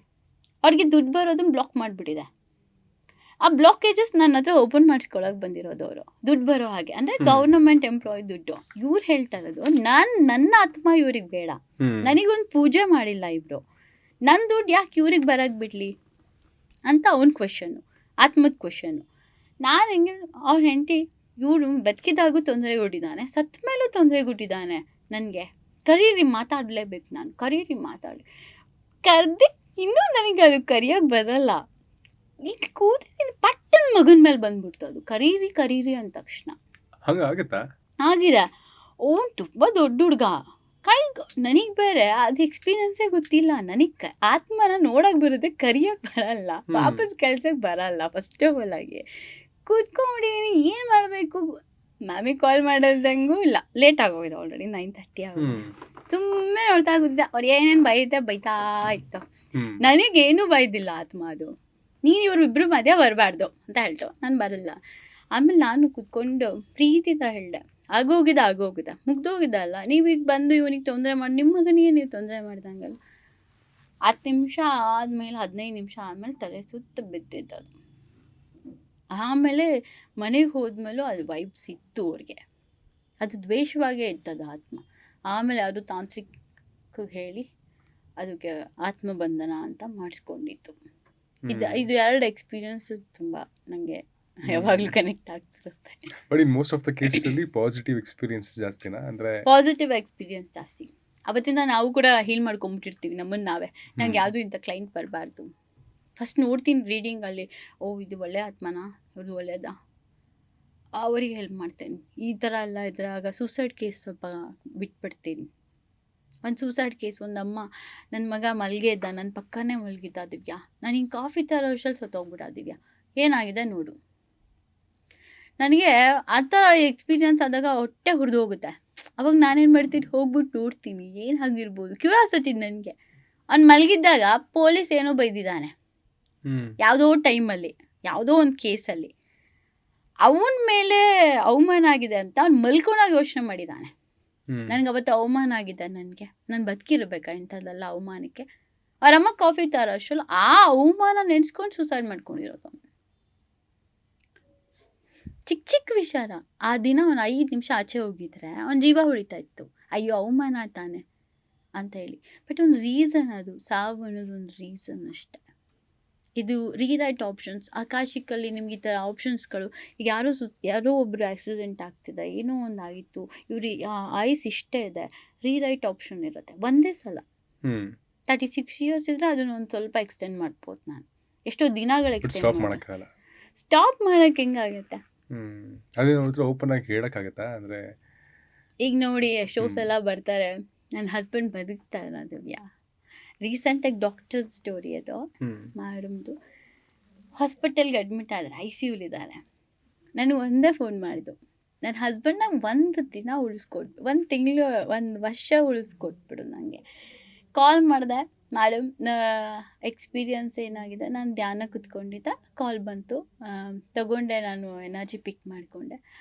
ದೇವಿ ಹೇಳಿದ್ರು 6 ಅವರ್ ನಿಂಗೆ ಟೈಮು ಉಳಿಸ್ಕೊಳ್ಳೋದಾದರೆ, 6 ಅವರ್ಸ್ ಟೈಮ್ ಕೊಡ್ತೀನಿ ನಿಂಗೆ, ಉಳಿಸ್ಕೊಂಡ್ರೆ 2 ತಿಂಗಳು 3 ತಿಂಗಳು ನಿಂಗೆ ನಾನು ಬದುಕಿಸ್ಕೊಡ್ತೀನಿ, ಅದಾದಮೇಲೆ ನಾನು ಬದುಕ್ಸೋಕ್ಕಾಗಲ್ಲ. 6 ಅವರ್ಸ್ ಟೈಮ್ ಇತ್ತು. ಕಾರ್ ಶ್ರೀರಂಗಪಟ್ಟಣದವರೆಗೂ ಕ್ರಾಸ್ ಆಗಿದೆ. ನಾನು ಮೇಡಮಿಗೆ ಕಾಲ್ ಮಾಡ್ತೀನಿ, ವಾಪಸ್ ತೊಗೊಂಡು. ಆ 6 ಅವರ್ಸಲ್ಲಿ ಏನೇನಾಗಿದೆ ಅವರಿಗೆ ಅಂದರೆ, ಹಾರ್ಟ್ ಅಟ್ಯಾಕ್ ಆಗಿದೆ, ಪ್ರತಿಯೊಂದು ಎಮರ್ಜೆನ್ಸಿ ಕಾಂಟ್ಯಾಕ್ಟ್ ಲಿಸ್ಟ್ಗೆ ಹಾಕಿದ್ದೀನಿ, ಧ್ಯಾನ ಕುತ್ಕೊಂಡಿದ್ದೀನಿ, 6 ಅವರ್ಸ್ ಧ್ಯಾನ, ಬೆಳಗ್ಗೆವರೆಗೂ ಪೂಜೆಯಲ್ಲೇ ಇದ್ದೀನಿ. ಹಾಸ್ಪಿಟಲಿಂದ ಮನೆಗೆ ಹೋಗಿದ್ದಾರೆ. ಮನೆಗೆ ಹೋಗಿ ಆದಮೇಲೆ ಒದ್ದಾಟ, ಅದು ಸೋಲ್, ಅದು ನೋವಿರುತ್ತೆ. ಆ ನೋವನ್ನ ಡೈಲಿ ಹೀಲ್ ಮಾಡೋದು 3 ಮಂತ್ಸ್ ಆಯಿತು. ನಾನು ತಾರೋ ಕಾರ್ಡ್ ತೆಗ್ದ್ವಿ, ಡೆತ್ ಮೋಡ್. ನಾನು ಏನು ಹೇಳ್ದೆ ಮ್ಯಾಮ್ಗೆ, ಸತ್ತೋಗ್ತಾರತ್ತೆ ಹೇಳೋಕ್ಕೆ ಹೆಂಗೆ ಭಯ ಬರುತ್ತೆ. ಮೇಡಮ್ ಪ್ರಾಬ್ಲಮ್ ಎಲ್ಲ ಸಾಲ್ವ್ ಆಗುತ್ತೆ, ಇರೋ ಸ್ವಲ್ಪ ಹೊತ್ತು ಆದಮೇಲೆ ಬಿಡಿ ಅಂದ್ಬಿಟ್ಟಿಟ್ಟೆ ಫೋನ್. ಪಾಪ ಅವ್ರಿಗೆ ಅವ್ರು ಹೇಳಿದ್ರು, ಮಾರನೇ ದಿನ ಕಾಲ್ ಮಾಡಿ, ಪ್ರಾಬ್ಲಮ್ ಸಾಲ್ವ್ ಆಗುತ್ತೆ ಅಂದರೆ ದಿವ್ಯಾ ನೀನು ಹೇಳಿದ್ದು ಅಂತ. ಏನು ಹೇಳೋಕ್ಕಾಗುತ್ತೆ ಆ ಟೈಮಲ್ಲಿ? ಪ್ರಾಬ್ಲಮ್ ಸಾಲ್ವ್ ಆಯಿತು ಬಿಡಿ ಮ್ಯಾಮ್, ನೋವಿಂದ ಆಚೆ ಬಂದ್ರಲ್ಲ, ಇದೇ ಪ್ರಾಬ್ಲಮ್ ಸಾಲ್ವ್. ಸೊ ಡೆತ್ನ ನಾವು ಪಟ್ಟಂತ ಹೇಳೋಕ್ಕಾಗಲ್ಲ ಬಂದು ಕ್ಲೈಂಟ್ಗೆ. ಒಬ್ಬರು ಹೇಳ್ಬಿಡ್ತೀನಿ, ವೆರಿ ನಿಯರ್ ಫ್ಯೂಚರಲ್ಲಿದ್ದರೆ ಓಪನ್ ಆಗಿ ಹೇಳೋಕ್ಕಾಗಲ್ಲ. ಬಟ್ ನಾನು ಹೇಳ್ದಿದ್ದೆಲ್ಲ ನಿಜಾನೇ ಆಗೋಗಿದೆ. ಒಂದೊಂದು ಕೋಮಲ್ ಇದ್ದಿದ್ದು ಕ್ಲೈಂಟಿಗೆ ನಾನು ಹೇಳಿದೆ, ಇನ್ನೊಂದು 2 ಮಂತ್ಸಲ್ಲಿ ಹೋಗ್ಬಿಡ್ತಾರೆ. So December 11 ಹೊರಟೋಗಿದ್ರು. ತುಂಬ ಎನರ್ಜೀಸ್ಗಳಲ್ಲಿ ಗೊತ್ತಾಗೋಗುತ್ತೆ. ಬಟ್ ನಾನು ಅಂಥದ್ದೆಲ್ಲ ಒಂದ್ಸಲ ಬೇಕಾ ಅಂತಲೂ ಕೇಳಲ್ಲ, ಬೇಡ ಅಂತಲೂ ಕೇಳಲ್ಲ, ಇರೋದನ್ನ ಅಕ್ಸೆಪ್ಟ್ ಮಾಡ್ಕೋಬೇಕು. ಸೊ ಹಂಗೇನೆ ನಾನು ಪಿಕ್ ಮಾಡ್ಕೊಂಡು ಹೋಗ್ತಾ ಇರ್ತೀನಿ. ಕೆಲವೊಂದು ಯಾವುದಾದ್ರೂ ಆಕರ್ಷಿಕ್ ಹೀಲಿಂಗ್ ಮೂಲಕ ರೀರೈಟ್ ಮಾಡಿರುವಂತಹ ಸ್ಟೋರಿ ಇವತ್ತು ಚೆನ್ನಾಗಿರೋದು ಇದೆಯಾ? ರೀರೈಟ್ ತುಂಬ ಮಾಡ್ತೀನಿ, ಡೈಲಿ ಅದೇ ಕೆಲಸ ನನಗೆ. ರೀರೈಟ್ ಹೇಗಿರುತ್ತೆ, ಫಾರಿನಲ್ಲಿ ಇದ್ದಾನೆ ನನ್ನ ಕ್ಲೈಂಟ್, ವೀಸಾ ಕನ್ಫರ್ಮೇಷನ್ ಜಾಸ್ತಿ ಬರುತ್ತೆ ನನಗೆ, ಅಲ್ಲಿಂದ ವೀಸಾ ಬ್ಲಾಕ್ ಆಗೋಗಿರುತ್ತೆ. ಅವಾಗೆಲ್ಲ ರೀರೈಟೇ, ವಾಪಸ್ ಬರೋಕ್ಕೆ ಬಿಡಲ್ಲ ನಾನು ಇಂಡಿಯಾಗೆ. ಹೇಗಾದ್ರೂ ಸರಿ ಬ್ಲಾಕ್ ಮಾಡಿಬಿಡ್ತೇವೆ. ಬಟ್ ಒಳ್ಳೇದೇನೇ ಮಾಡೋದು ನಾವು, ಕೆಟ್ಟದಂತೂ ಮಾಡಿಲ್ಲ ನಾನು ಇವತ್ತುವರೆಗೂ. ಕೆಟ್ಟದ್ದು ರೀರೈಟ್ ನಾನು ಯಾವತ್ತೂ ಮಾಡಿಲ್ಲ, ಒಳ್ಳೇದೇ ರೀರೈಟ್ ಮಾಡೋದು. ಈಗ ಯಾರೋ ಒಬ್ಬರು ತೊಂದರೆ ಮಾಡ್ತಾ ಇದ್ರೆ ಅದನ್ನು ನೋಡ್ತೀವಿ, ಅವನು ಒಳ್ಳೆಯವನ, ಅವ್ನ ದೈವ ಎನರ್ಜಿ ಚೆನ್ನಾಗಿದ್ರೆ ನಾನು ಕನೆಕ್ಟ್ ಆಗೋಕ್ಕೆ ಕಷ್ಟ ಆಗುತ್ತೆ. ಅವ್ನ ದೈವದ ಎನರ್ಜಿ ಚೆನ್ನಾಗಿದ್ರೆ ಕನೆಕ್ಟ್ ಆಗೋಕ್ಕೆ ಕಷ್ಟ ಆಗುತ್ತಾ? ವಾಪಸ್ ಬರುತ್ತೆ ನನಗೆ ಎನರ್ಜಿ, ರಿವರ್ಸಲ್ಲಿ ಬರುತ್ತೆ. ಓಕೆ, ಅಂದರೆ ಅವ್ನ ದೈವ ಬ್ಲಾಕ್ ಮಾಡ್ತಿರುತ್ತೆ ನಿಮ್ಮನ್ನ? ಈಗ ಒಂದು ಟೆಲಿಪತಿ ಇದ್ದಂಗೆ ನಾವು. ನಿಮಗೆ ವಾಮಾಚಾರ ಮಾರ್ಗ ಅಂತ ಬರುತ್ತೆ ಗೊತ್ತಾ? ವಾಮಾಚಾರ ಮಾರ್ಗದಲ್ಲೂ ಸೇಮ್ ರಿಚುವಲ್ಸೇ ಇರುತ್ತೆ, ಬಟ್ ಬೇರೆ ಬೇರೆ ಥರ ಇರುತ್ತೆ ಅದು. ಬಟ್ ಇದು ಕೂಡ ನಮಗೆ ಒಳ್ಳೇದಕ್ಕೆ ಯೂಸ್ ಮಾಡ್ತೀವಿ. ಇದು ವಾಮಾಚಾರ ಅಲ್ಲ, ಆಯಿತು ಅಷ್ಟೇ, ಕೆಟ್ಟದಲ್ಲ ನಿಮಗೆ. ಇದು ಒಳ್ಳೆ ರೀತಿಯಲ್ಲಿ ಬ್ರೈನ್ಗೆ ಹೋಗೋದು ನಾವು. ಬಟ್ ಸ್ಟಿಲ್ ದೈವ ಸ್ಟ್ರಾಂಗ್ ಆಗಿದ್ರೆ ಬ್ಲಾಕ್ ಮಾಡುತ್ತೆ. ಬಟ್ ದೈವದ ಅನುಗ್ರಹ ಆ ವ್ಯಕ್ತಿಗಿರುತ್ತೆ. ಅವ್ರ ಹತ್ರ ಇದ್ರೆ ಖಂಡಿತ ಬ್ಲಾಕ್ ಎನರ್ಜಿ ಪಿಕ್ ಆಗಲ್ಲ. ಸ್ಟ್ರಾಂಗ್ ಇದ್ರೆ ವಾಪಸ್ ಬರುತ್ತೆ. ಬಟ್ ಅವ್ರು ಆಗ್ಬೇಕಿರೋ ಕೆಲಸ ದೈವದ ಮೂಲಕ ಆಗ್ಬೋದಲ್ವಾ? ಆಗ ದೈವದ ಮೂಲಕ ಅಂದರೆ ನಾವು ಹೋಗಿ ಏನು ಮಾಡ್ತೀವಿ ಗೊತ್ತಾ, ಆ ದೈವಕ್ಕೆ ಹೋಗ್ತೀವಿ. ಈಗ ನಿಮ್ಮ ಎನರ್ಜಿ ನಾನು ಪಿಕ್ ಮಾಡಿದ್ವಿ ಅಂದ್ಕೊಳ್ಳಿ, ಈಗ ನಾನು ನಿಮ್ಮ ಸೋಲ್ನಲ್ಲಿ ಏನು ಹೇಳಿದೆ, ಸಾಯಿಬಾಬಾದು ಸ್ಟ್ರಾಂಗ್ ಇದ್ದಾನೆ. ನಾನು ಹೋಗ್ಬಿಟ್ಟು ಇವಾಗ ಏನು ಹೇಳ್ತೀನಿ, ಇವರಿಗೆ ಮನೋಜ್ಗೆ ಹೋಗ್ಬಿಟ್ಟು ನಾನು ನಿಮ್ಮನ್ನು ಕೇಳ್ತೀನಿ, ಸಾಯಿಬಾಬನ ಹತ್ರ ಕೇಳ್ತೀನಿ, ಮನೋಜ್ ಹತ್ರ ನಂದು ಈ ಕೆಲಸ ಇದೆ, ಬಟ್ ಇದು ತುಂಬ ಒಳ್ಳೆ ಕೆಲಸನೇ ಇರೋದು, ನೀನು ನನಗೆ ಜಾಗ ಮಾಡಿಕೊಡು, ನನಗೆ ಮನೋಜ್ಗೆ ಹೇಳಿ ಈ ಕೆಲಸನ ದಿವ್ಯಾಗಿ ಮಾಡಿಕೊಡೋಕ್ಕೆ, ಇದು ತುಂಬ ಇಂಪಾರ್ಟೆಂಟ್ ಇದೆ. ನೀನು ನನ್ನ ಮೇಲೆ ಸಿಟ್ಟು ಮಾಡ್ಕೊಳ್ಳೋಂಥ ವಿಚಾರ ಇಲ್ಲಿ ಯಾವುದೂ ಇಲ್ಲ. ಬೇಕಾದ್ರೆ ನೀನು ಇನ್ನೊಂದ್ಸಲ ರೀರೈಟ್ ನೀನೊಂದ್ಸಲ ನೋಡ್ಕೊ, ಆಮೇಲೆ ನೀನು ನನಗೆ ಹೆಲ್ಪ್ ಮಾಡು ಅಂತ ನಾನು ಹೋಗಿ ಕೇಳ್ಕೊಳ್ಳೋದು ಎನರ್ಜಿನಲ್ಲಿ. ಅವಾಗ ಏನು ಮಾಡಿದ್ರೆ, ಸಾಯಿಬಾಬಾ ಒಳ್ಳೇದಿದ್ರೆ ಬ್ಲೆಸ್ಸಿಂಗ್ಸ್ ಇರತ್ತೆ. ಅವನೇನಾದ್ರು ರಿವರ್ಸಲ್ಲಿ ಬ್ಲ್ಯಾಕಲ್ಲಿ ಎನರ್ಜಿನಲ್ಲಿ ಹೋದರೆ ನಮಗೆ ಅದು ಕನೆಕ್ಟ್ ಆಗಿಲ್ಲ ಅಂತ ಅರ್ಥ. ಸೊ ವಿತಿನ್ 24 hours ನನಗೆ ಅದು ರಿಸಲ್ಟ್ ಗೊತ್ತಾಗುತ್ತೆ. ಓಕೆ, ಮನೆ ದೇವ್ರದ್ದು ರಿಚುವಲ್ಸ್ನ ಫಾಲೋ ಮಾಡೋದು ಯಾವ ಥರ ಆ್ಯಂಡ್ ಅದರಿಂದ ಎಷ್ಟು ಒಳ್ಳೇದಾಗುತ್ತೆ ಕರೆಕ್ಟಾಗಿ ಮಾಡಿದ್ರಿ ಅಂತ ಹೇಳಿದ್ರಿ. ಅದೇ ಥರ ಈಗ ಪಿತೃಗಳಿಗೆ ಅಥವಾ ಆನ್ಸಿಸ್ಟರ್ಸ್ಗೆ ಎವ್ರಿ ಡೇ ಪೂಜೆ ಮಾಡಲೇಬೇಕು. ಸುಮ್ಮನೆ ಅದು ಬರೀ ಆ ದಿನ ಪಿತೃಪಕ್ಷದಲ್ಲೇ ಮಾಡಬೇಕು ಅದೆಲ್ಲ ಏನಿಲ್ಲ. ನೀನು ಬೆಳಗ್ಗೆ ಎದ್ದಿದ ತಕ್ಷಣ ಹೇಳಬೇಕು, ತ್ವಾಮೇವ ಮಾತಾ ಚ ಪಿತ ತ್ವಾಮೇವ. ಸೊ ತ್ವಾಮೇವ ಮಾತಾ ಚ ಪಿತ ತ್ವಾಮೇವ ಅಂತ ಹೇಳಿದಾಗ ಅದು ಪಿತೃಗಳಿಗೇನೆ. ವಿದ್ಯಾದ್ರವಿಣಂ ತ್ವಾಮೇವ ತ್ವಾಮೇವ ಬಂಧುಸ್ತಕ ತ್ವಾಮೇವ. ಸೊ ನಾವೊಂದು ಪಿತೃಗೆ ಒಂದು 2 ನಿಮಿಷ ನೆನೆಸ್ಕೊಳ್ಳೇಬೇಕು. ಪೂಜಾರಿ ವರ ಕೊಟ್ಟು ದೇವ್ರ ವರ ಕೊಡಲ್ಲ. ಇದು ಪೂಜಾರಿ ಯಾರು? ಪಿತೃ, ದೈವರು. ಅದೊಂಥರ ಆತ್ಮ ಇದೆಯಲ್ಲ, ಅದು ತುಂಬ ಸ್ಟ್ರಾಂಗ್ ಎನರ್ಜಿ. ನೀವು ಅಂದ್ಕೊಳ್ಳೋಂಗಿಲ್ಲ. ದೈವ ಬೇಕಾದ್ರೆ ಹೆಂಗಾರು ಉಲ್ಟಾ ಮಾಡಿಬಿಡ್ಬೋದು, ಪಾಸ್ವರ್ಡ್ ಇಲ್ಲದೆ ಇರೋಂಗೆ. ಆತ್ಮ ಇದೆಯಲ್ಲ, ಅದೊಂಥರ ಪಾಸ್ವರ್ಡ್ ಇಲ್ಲದೆ ಇರೋಂಗೆ ಯಾವಾಗ ಬೇಕಾದ್ರೂ ಕನೆಕ್ಟ್ ಆಗುತ್ತೆ ನಿಮಗೆ. ಕೆಲವ್ರಿಗೆ ಪದೇ ಪದೇ ಫೇಲ್ಯೂರ್ಸ್ ಆಗ್ತಿರುತ್ತೆ. May be love failure. ನಾನು ಯಾವ ರಿಲೇಷನ್ಶಿಪ್ಗೆ ಹೋದ್ರೂ ಪದೇ ಪದೇ ಸೋಲ್ತಿದ್ದೀನಿ ಅಂತ ಅನಿಸಿರುತ್ತೆ. ಆ್ಯಂಡ್ ಪದೇ ಪದೇ ಕೆಲಸ ಹೋಗ್ತಿರುತ್ತೆ. ಎಷ್ಟೇ ಸಂಪಾದನೆ ಮಾಡಿದ್ರು ಬ್ಯಾಂಕ್ ಅಕೌಂಟಲ್ಲಿ ದುಡ್ಡು ಉಳಿತಿರಲ್ಲ. ಪದೇ ಪದೇ ಫೇಲ್ಯೂರ್ಸ್ ಆಗ್ತಿರುತ್ತಲ್ಲ, ಇದಕ್ಕೆ ನಮ್ಮ ಪಾಸ್ಟ್ ಲೈಫ್ ಕರ್ಮ ಅಫೆಕ್ಟ್ ಮಾಡ್ತಿರುತ್ತಾ, ಅಥವಾ ಈಗ ಪ್ರೆಸೆಂಟ್ ಲೈಫಲ್ಲೂ ಕರ್ಮ ಅಫೆಕ್ಟ್ ಮಾಡುತ್ತಾ? ಪ್ಲಾನಿಂಗ್ಸ್ ಇರಲ್ಲ, ಒಬ್ಬರ ಹತ್ರ ಸ್ಟೆಬಿಲಿಟಿ ಇರಲ್ಲ. ಪಾಸ್ಟ್ ಕರ್ಮನೇ ಯಾವಾಗಲೂ ಡಿಪೆಂಡ್ ಮಾಡ್ಕೊಳಕ್ಕಲ್ಲ. ಪ್ಲಾನಿಂಗ್ಸೇ ಇರಲ್ಲ. ದುಡ್ಡಿದಾಗ ಒಂಥರ, ದುಡ್ಡು ಇಲ್ದಿರೋವಾಗ ಒಂಥರ.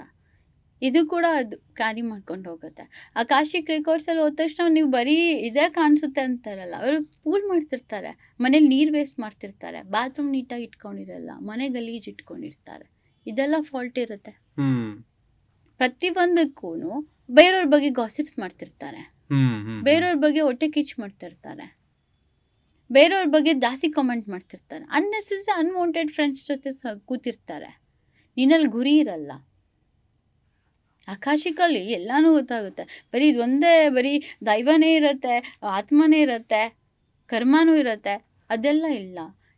ಈಗಿನ ದಿನಗಳೂ ಇರುತ್ತೆ. ನೀನು ಹೋಗಿ ಸಂಬಳ ಬಂದ ತಕ್ಷಣ ನೀನು ಹೋಗಿ 50,000 ರೂಪಾಯಿ ಶಾಪಿಂಗ್ ಮಾಡಿಬಿಟ್ಟು ಬಂದ್ಬಿಟ್ಟು ಬ್ಯಾಲೆನ್ಸ್ ಝೀರೋ ಮಾಡ್ಕೊಂಬಂದು ನನ್ನ ಮುಂದೆ ಕುತ್ಕೊಂಡ್ರೆ ದುಡ್ಡು ಉಳಿಯಲ್ಲ ಅಂದರೆ ಲೈಫ್ ಸ್ಟೈಲ್ ಪ್ರಾಬ್ಲಮ್ಸು.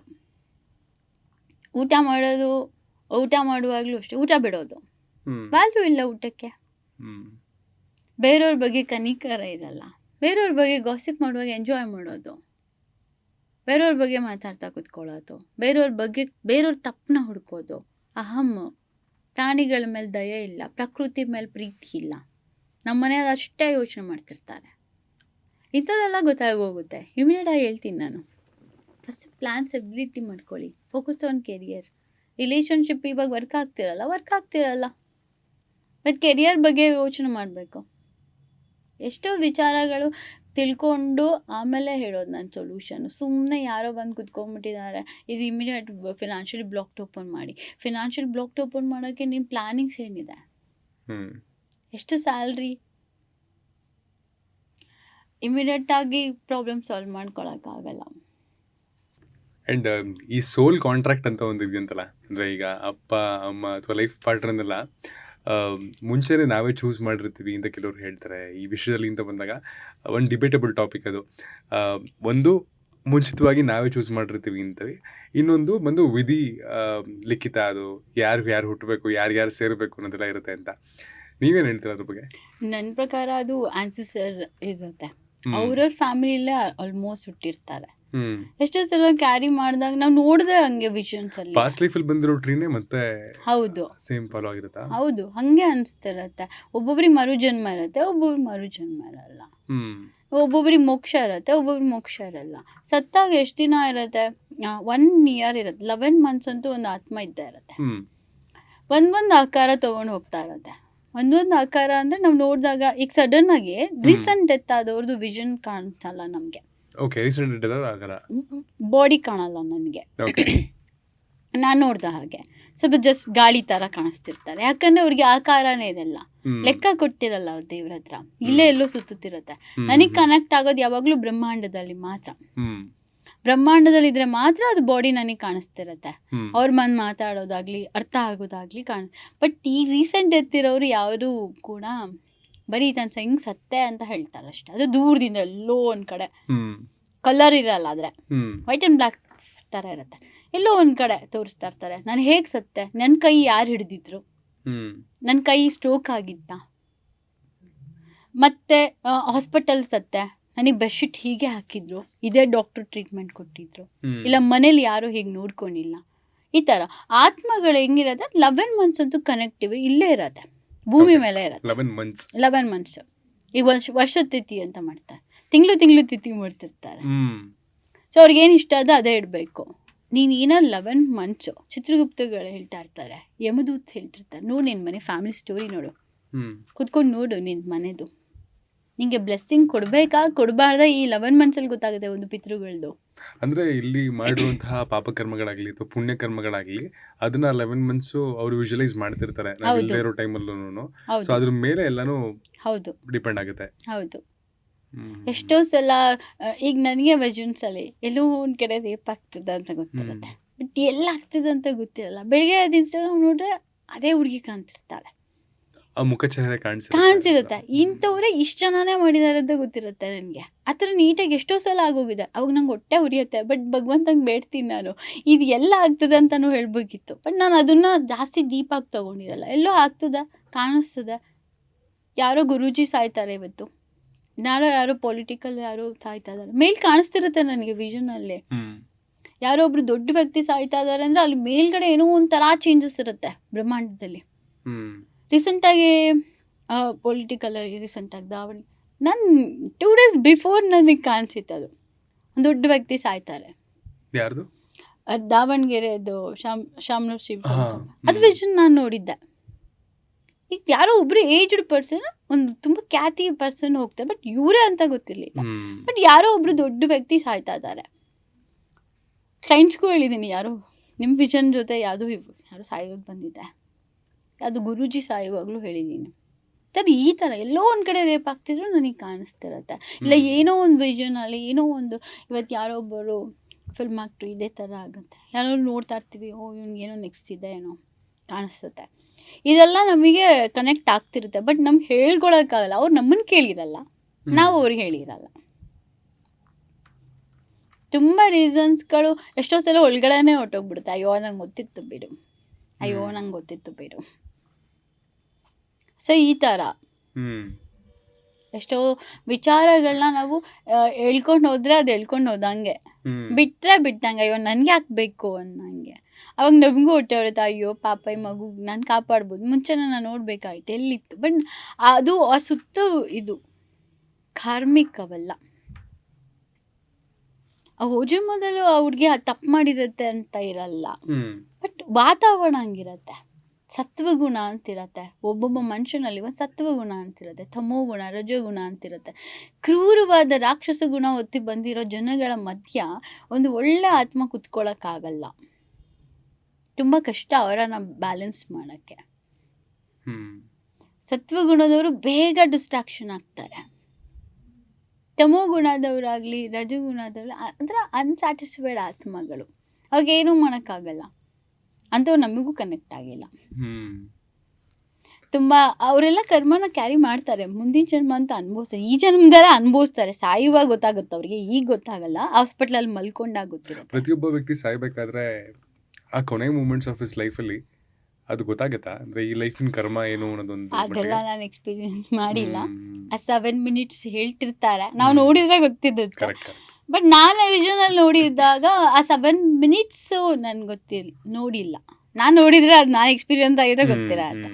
ಬಟ್ ನಾನು ಸಾಯೋರನ್ನ ನೋಡಿದ್ದೀನಿ, ಡೀಪಾಗಿ ನೋಡಿದಾಗ ಅವರು ಎಷ್ಟೋ ಆತ್ಮಗಳು ಬಿಟ್ಟು ಹೋಗ್ತಾ ಇರಲ್ಲ ಆಚೆ. ನಾನು ನೋಡ್ತಾ ಇರ್ತೀನಿ, ಮೋಕ್ಷ ಕೊಡು ಭಗವಂತ, ಒದ್ದಾಡ್ತದೆ ಜೀವನ, ಉಳಿಲಿಕ್ಕೆ ಆಗ್ತಿಲ್ಲ. ಹಿಂಗೆ ಬರೋಷಲ್ಲಿ ಹೊಟ್ಟೋಗ್ಬಿಟ್ಟಿರುತ್ತೆ ಎಷ್ಟೋ ಸಲ. ಯಾಕಂದರೆ ಅದು ಒದ್ದಾಡ್ತಿರುತ್ತೆ, ಇಲ್ಲಿ ಬಿಟ್ಟು ಹೋಗ್ಲಿಕ್ಕೆ ಇಷ್ಟ ಇರಲ್ಲ. ನನಗೆ ರೀಸೆಂಟಾಗಿ ಕ್ಯಾನ್ಸರ್ ಹಾಸ್ಪಿಟಲಲ್ಲಿ ಒಂದು ನೋಡಿದಾಗ, ನನ್ನ ಅಮ್ಮಂದಾಗಲಿ ಇನ್ನೊಬ್ಬರದಾಗಲಿ, ಹಿಂದಿನ ದಿನಾನೇ ನನ್ನಮ್ಮ ಹೋಗ್ಲಿಕ್ಕೆ ಮುಂಚೆ ಇನ್ನೊಂದು ಪೇಷಂಟ್ ಆಗಿತ್ತು. ಬಟ್ ಅವ್ರಿಗೆ ನಾನು ಮನಸ್ಸು ಒಳಗಡೆ ಇವ್ರು 2 ದಿನದಲ್ಲಿ ಹೊಟ್ಟೋಗ್ತಾರೆ. ನಿಮ್ಮ ತಾಯಿ ಹೋಗ್ಬೇಕಾದ್ರೆ ನೀವು ಕಲ್ತಿದ್ರಾ? ಏನು? ನಿಮ್ಮ ತಾಯಿ ಹೋಗ್ಬೇಕಾದ್ರೆ ಕಲ್ತಿದ್ರಾ? ನಾನು ರೀಸೆಂಟ್ 2 months ಆಯಿತು. ಕಲ್ತಿದ್ರಾ ಅಂತ ಏನು, ನನ್ನಮ್ಮನ ನಾನು ಜೂನ್ಗೆ ಹೋಗ್ಬೇಕಾಗಿತ್ತು. ಆತ್ಮ ಅದು 2021 ಹೋಗ್ಬೇಕಾಗಿತ್ತು.